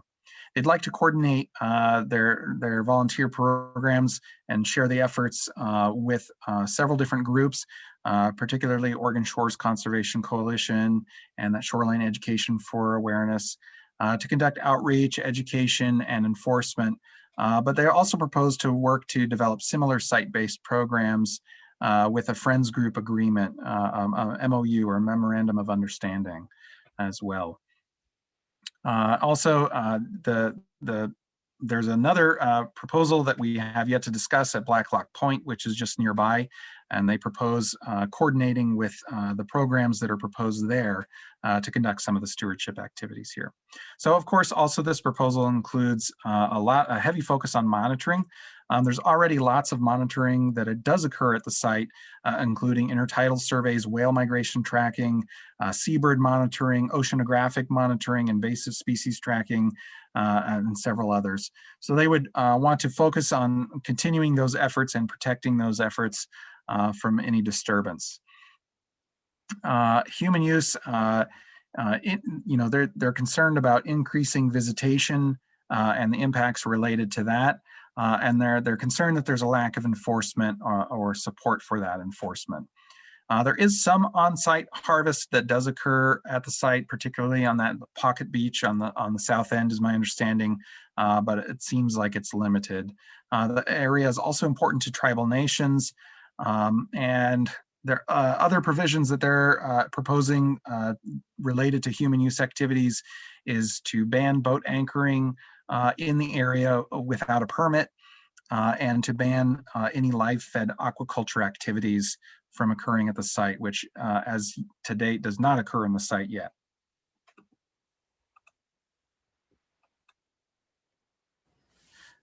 For agency analysis and working group observations, as far as the fish harvest closures and some of the other provisions on human use activities, the agencies felt that they were overly restrictive and insufficiently justified. And so just to clarify, that includes the boat anchoring, the aquaculture, and the souvenir collection as well. And with respect to that souvenir collection, that's something that's actually already protected in statute, the right to collect souvenirs.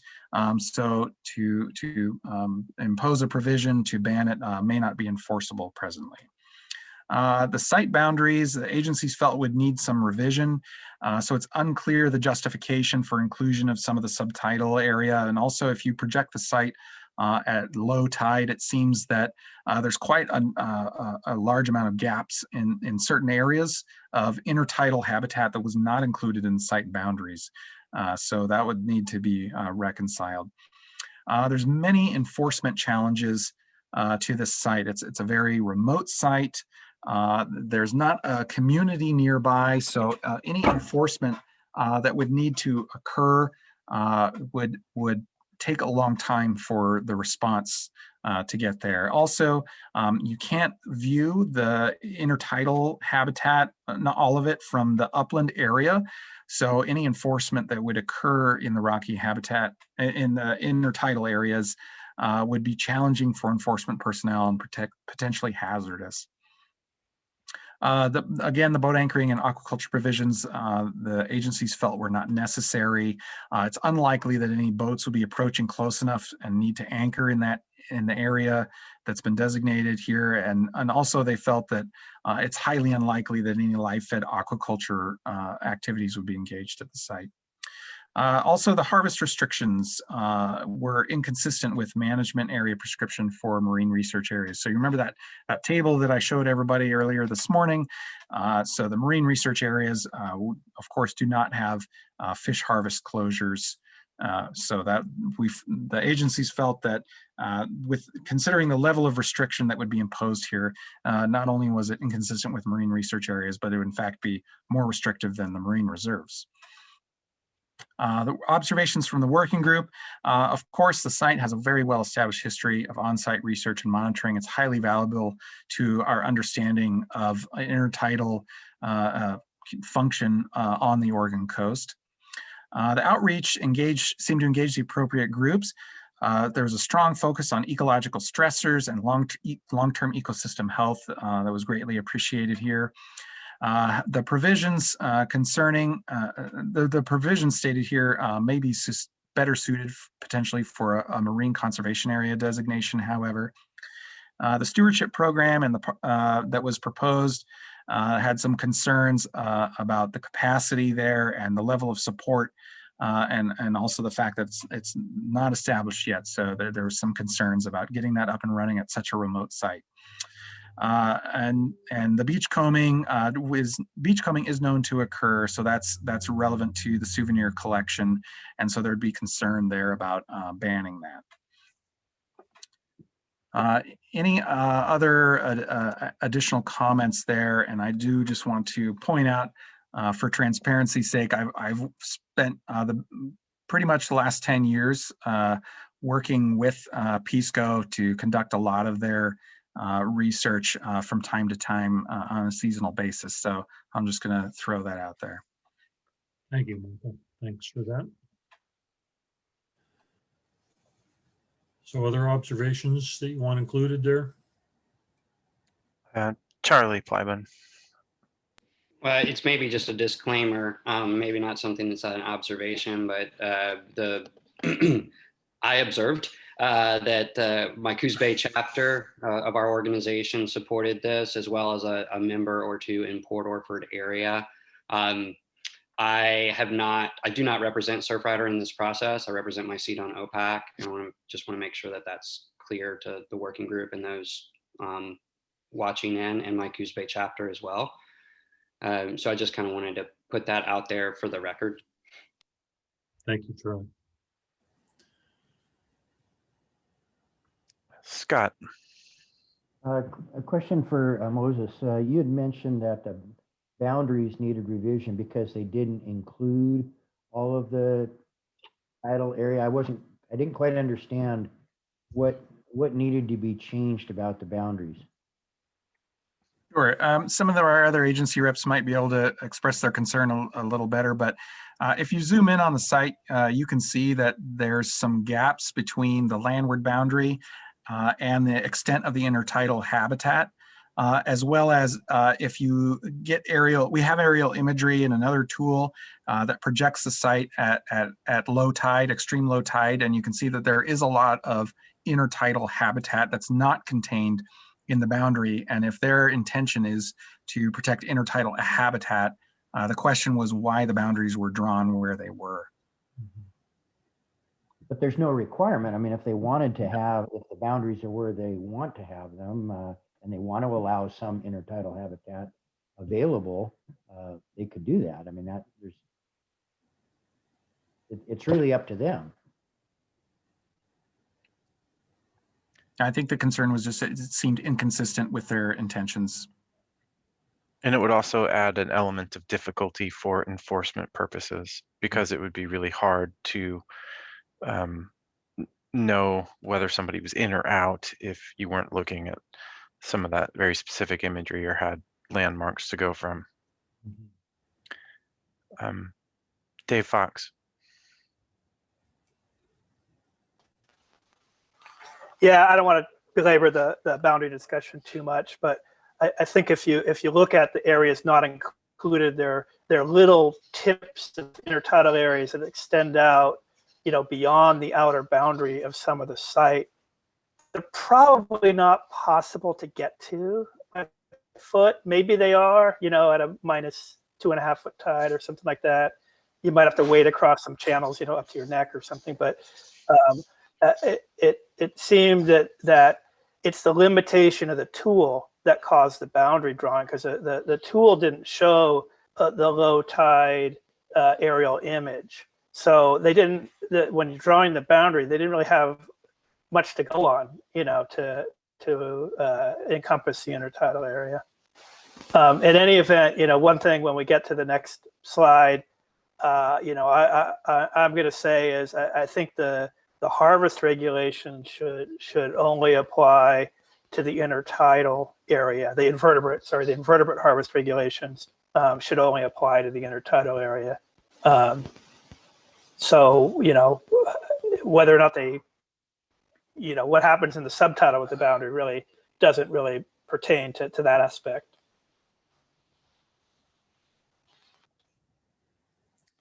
So are there any more observations, or is it time to go to the? It looks like Dick has a comment. Awesome. Thank you, Dick.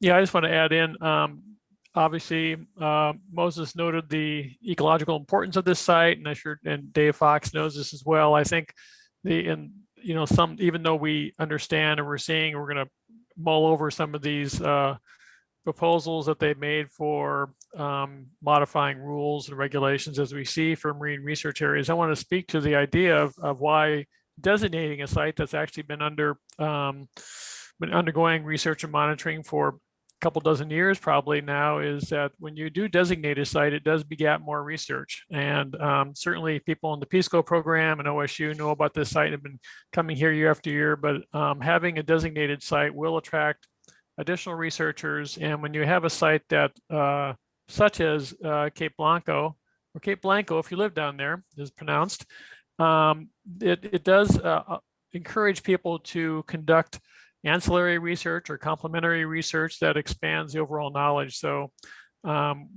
it's no doubt that the existing research will continue there as long as funding is available, but it certainly will draw additional researchers who may study complementary aspects of the ecology and geology and other things, as well as cultural importance too.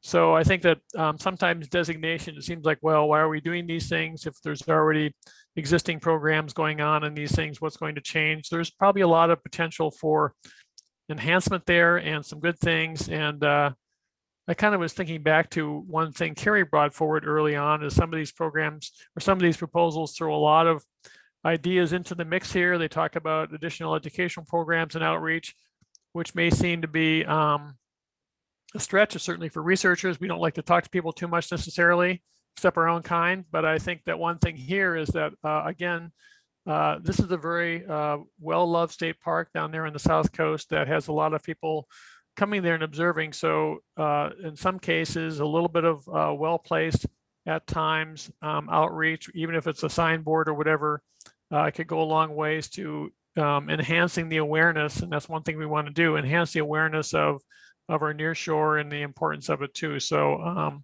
it may seem far out there, but I think at the point it's an excellent site for those kind of things as well. So I just wanted to point out some of the benefits that could be derived from designation at the site, albeit the proposal as it stands has some, I think, some need for improvement though. Thanks. Yeah, thank you, Dick. I appreciate that. So I saw Walter and then Charlie with their hands up. Yeah, I just want to kind of piggyback what Dick said is, when I was looking at these proposals, one of the things I looked at for was when they set goals and outcomes and how they will be able to accomplish them. The research has been going on and monitoring has been going on down there a lot for a long time. And that's one of the goals of many of the other sites. This gives me a lot better confidence that these goals will be met and their outcomes will be done. And especially since they have so many years of baseline in which to base those outcomes. But I just think they needed to be lauded for, putting something like this forth, maybe not with the restrictions that they had, but I think that needs to be called out, that they put forth a pretty good proposals except for the restrictions. So Charlie and then Tom.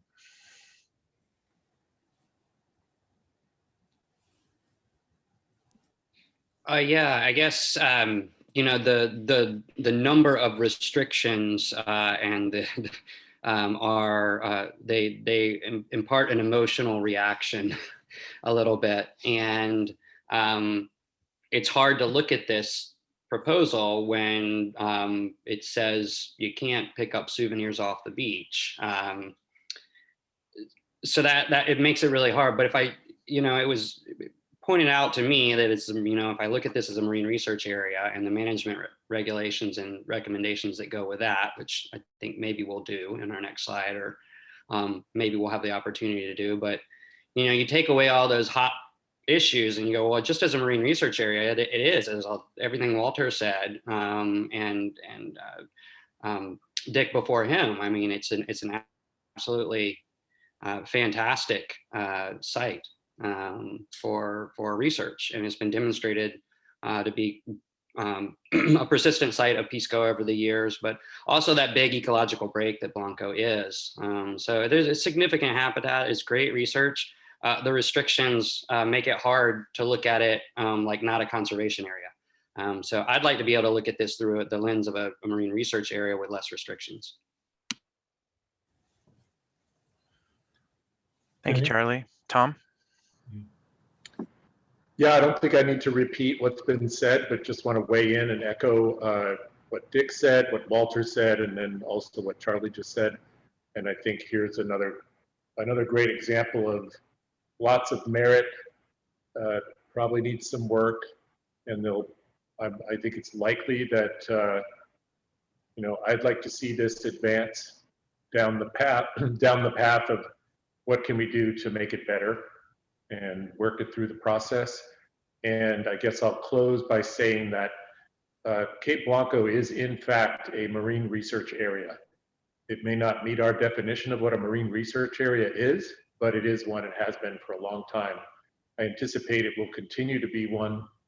And in fact, I just heard during this meeting from one of our PISCO colleagues to schedule their next visit to head down here within a few weeks. So this is, again, I think it's a worthy initiative that just needs some sort of navigation to work its way through our process. And I anticipate that, this, like a few others, is probably going to move through that process in some way. And yeah, that said, I think I'm pretty much out of gas at this point today, you guys. So sorry if I'm not as coherent as I ought to be. Welcome to the club, Tom. Any other people on the waiting list there, Andy? I do not see anybody else with their hands raised. Okay. Were you going to say something, Michael? No, I just saw no other hands, and I figured given the time, we should probably move this along. Good. So let's look at the comments that we have and see if we need to add to them. So as you might imagine, the points on here, the inconsistencies with the marine research area management prescription is laid out in the strategy, particularly the closure of commercial and recreational fish harvest and the complete closure of invertebrate harvest. The restrictions on souvenir collection, boat anchoring, and live-fed aquaculture, the appropriateness of the site boundaries, the enforcement challenges, and the capacity and support and level of support available for the volunteer programs as proposed. So these are the considerations curated from our discussions. Any modifications there? Dave Fox.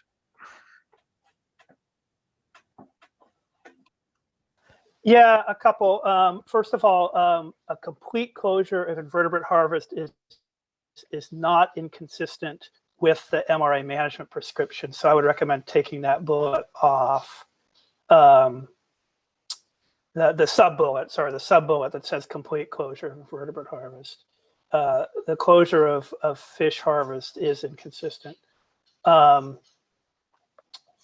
The other one I want to add is what I said earlier, that I think the invertebrate, I don't know that there's a justification for closing subtidal invertebrate harvest at that site. And so just that same kind of concern as I had before. I think it's justification there for closing the intertidal invertebrate harvest, but not subtidal. And just to clarify on the invertebrate harvest, Dave, because the prescription in the table is closure of invertebrate harvest, except for that list of accepted species. But I think you made the point at the beginning of the meeting that that's not necessarily the case at every research area. Is that correct? Am I recalling correctly? And that was also the condensed statement for that. The actual statement says, I don't remember the exact words, but it says, in some areas, there could be the exception for harvest of that short list of species. So it left allowances for, some areas to have that, and then some areas to have a complete invertebrate harvest closure. And that, I think that was put in there to make it consistent with current practice at other sites. Yeah, thank you for that clarification, Dave. And Laurel, thanks for reminding that conversation already happened at a previous meeting. It's good. Other considerations?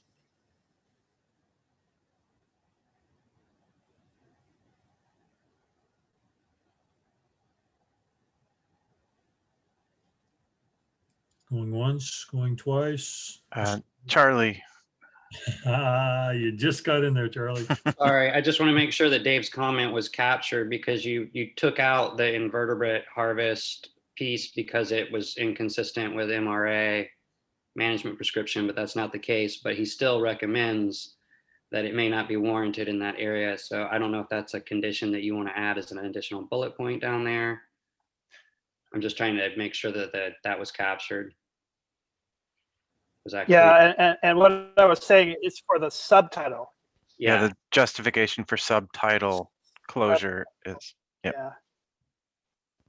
So I think maybe there should be a bullet that says, subtitle restrictions may not be justified. Yeah, exactly. Is that correct, Dave?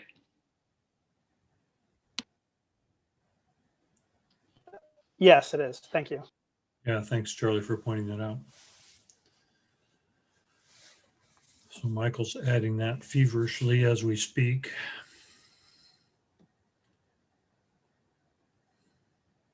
and Laurel, you have your hand raised.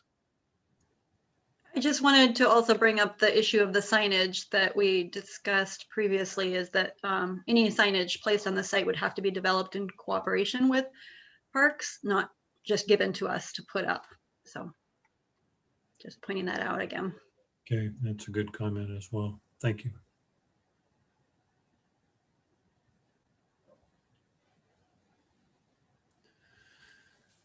Okay, Michael, you're adding that, I assume? Yeah, I don't think it needs to be a condition. I'm just pointing it out that it's standard practice for any signage put on state park property. Okay.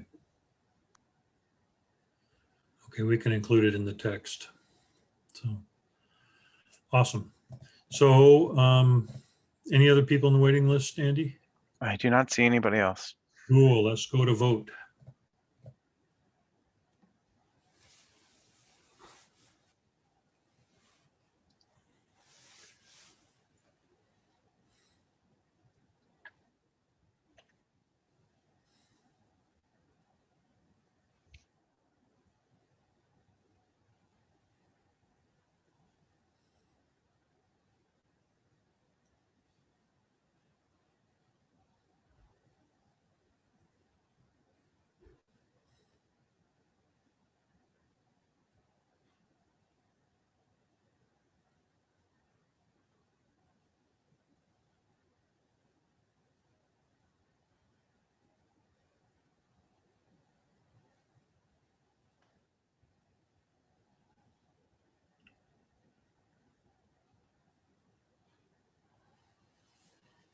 Wow, another high performing proposal. That's good. That's awesome. It's really good to end on that note. It's now 5:02. And I just want to thank Michael for all the work you did in process here, Michael. Great job of keeping all those balls in the air. And Andy, for your work kind of keeping us on track and helping to clarify issues. So, and I'd like to apologize to the group for the confusion that we started out with. And I'm really glad that everyone stuck with it and we persevered and we came through to I mean, we almost completed our list, so that's awesome. Thank you for sticking with it, and we'll do better tomorrow. So, any comments, Andy or Michael? Any comments from anyone? I think you did a nice job of summarizing that, Frank. So, thank you for your work on this. And Michael, last comments to you. Yeah, absolutely echoing that. Thank you very much for your assistance and coordination here, Frank. I just was going to point out for everyone listening in tomorrow, we have 3 sites left. Or do we have 2 sites left? 2. Two. We I have count 2.